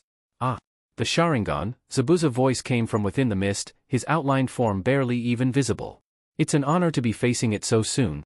How did Kakashi-sensei get that? Sasuke thought in shock. Only members of the Uchiha clan, my clan, can possibly have the Sharingan. Could he? If Kakashi-sensei is using the Sharingan, then this guy must be really strong, Naruto thought to himself. Damn, I wish I had gone over that bingo book Anko gave me. At least then I would know a little bit more about this guy. Still, we both know that the Sharingan is useless if you can't even see. The mist began to thicken even more, making Zabuza disappear completely. Damn it, this mist cuts down the Sharingan's effectiveness, Kakashi cursed, trying to peer into the mist. 8 points. Came the disembodied voice of Zabuza, causing the 3 genin and Tazuna to freeze as an intense killing intent filled the air. The liver, lungs, spine, clavicle vein, jugular artery, brain, kidney and the heart. Now, which one shall I choose first? Shit. Naruto cursed. This killing intent is unreal. Way more than anything Anko ever produced. And it makes it even worse with this mist. I can't see and I can barely think straight. The blonde began shaking a bit before catching a hold of himself. Got to remember what Anko taught to counteract the affects. Taking a deep breath, Naruto pushed out his chakra to counter the killing intense effects like Anko told him to do. He instantly felt a little better, though it was still affecting him some. This killing intent, Sasuke thought, struggling to breathe against the killing intent the two jonin were producing. Is this what a high-level battle between two jonin is like? This suffocating feeling, Sasuke began bringing a kunai to his throat. I don't think I can take much more of it. Sasuke, calm down, Kakashi said as he noticed the trouble his genin were having. I won't let any of my comrades die on me. Sasuke seemed to calm himself down, lowering his kunai. You're all talk, Kakashi. Zabuza appeared right in the midst of the genin and Tazuna. Just as he was about to cleave them all with Kubikiri Hocho, however, Kakashi appeared right next to Zabuza and stabbed him in the gut, only for the Zabuza that he had stabbed to turn into water. Mizu Bunshin, water clone. Kakashi exclaimed right before Zabuza appeared behind him and cleaved him in half, causing Sakura to scream. However, much to Zabuza's surprise, Kakashi turned into water as well. It's over, Kakashi said as he appeared behind Zabuza and brought a kunai to the other ninja's throat. I see, Zabuza chuckled as he turned his head to look at the copy ninja. You created and switched yourself with a Mizu Bunshin when you made your speech, didn't you? That eye of yours is quite impressive. However, this battle is far from over. Zabuza swung his sword arm around, forcing Kakashi to duck under the powerful swing. Planting his sword into the ground, the mist ninja used the leverage it granted him to launch a powerful kick in Kakashi's face. Kakashi flew through the air with Zabuza following after him. The silver-haired jonin threw some Makibishi spikes as he fell into the water, forcing Zabuza to stop. Makibishi spikes? Zabuza sneered beneath his mask. Come on, Kakashi, are you even trying? Kakashi broke the surface of the water and gasped for some air. There's something wrong with this water. Huh. Now I've got you. Zabuza appeared right next to Kakashi, going through a set of hand seals. Suitun, Suru no Jutsu, water release, water prison jutsu. Kakashi cursed as he found himself trapped within a water prison. He looked over at his students and began to make orders. Run. Take the bridge builder and go. Oh, they not going anywhere, Kakashi. Zabuza chuckled as he made a Mizu Bunshin to deal with the genin. Get out of here. Kakashi yelled at his students. This battle was over the moment I got caught. He can't seriously think we can run, does he? Sasuke wondered. Even if we managed to escape now, he would just kill Kakashi and come after us. Sasuke ran towards the Mizu Bunshin in an attempt to surprise it. However, as soon as he got in range, the Zabuza clone kicked him in the ribs, sending the young raven-haired genin flying back. Sasuke-kun. Sakura yelled in shock and fear at seeing her crush hit so easily. Sasuke gasped out in pain as he landed on the ground and the air was forced from his lungs. He was about to get up when Zabuza appeared next to him and stepped on him, making the raven-haired genin scream in pain as the Kiri Nuke-nin began to grind his foot into Sasuke's ribs. You kids think you're ninja? Zabuza sneered at the pathetic sight of Sasuke under his foot and screaming in pain.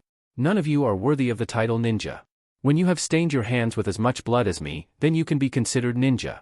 When you dash, futon, Rankuden.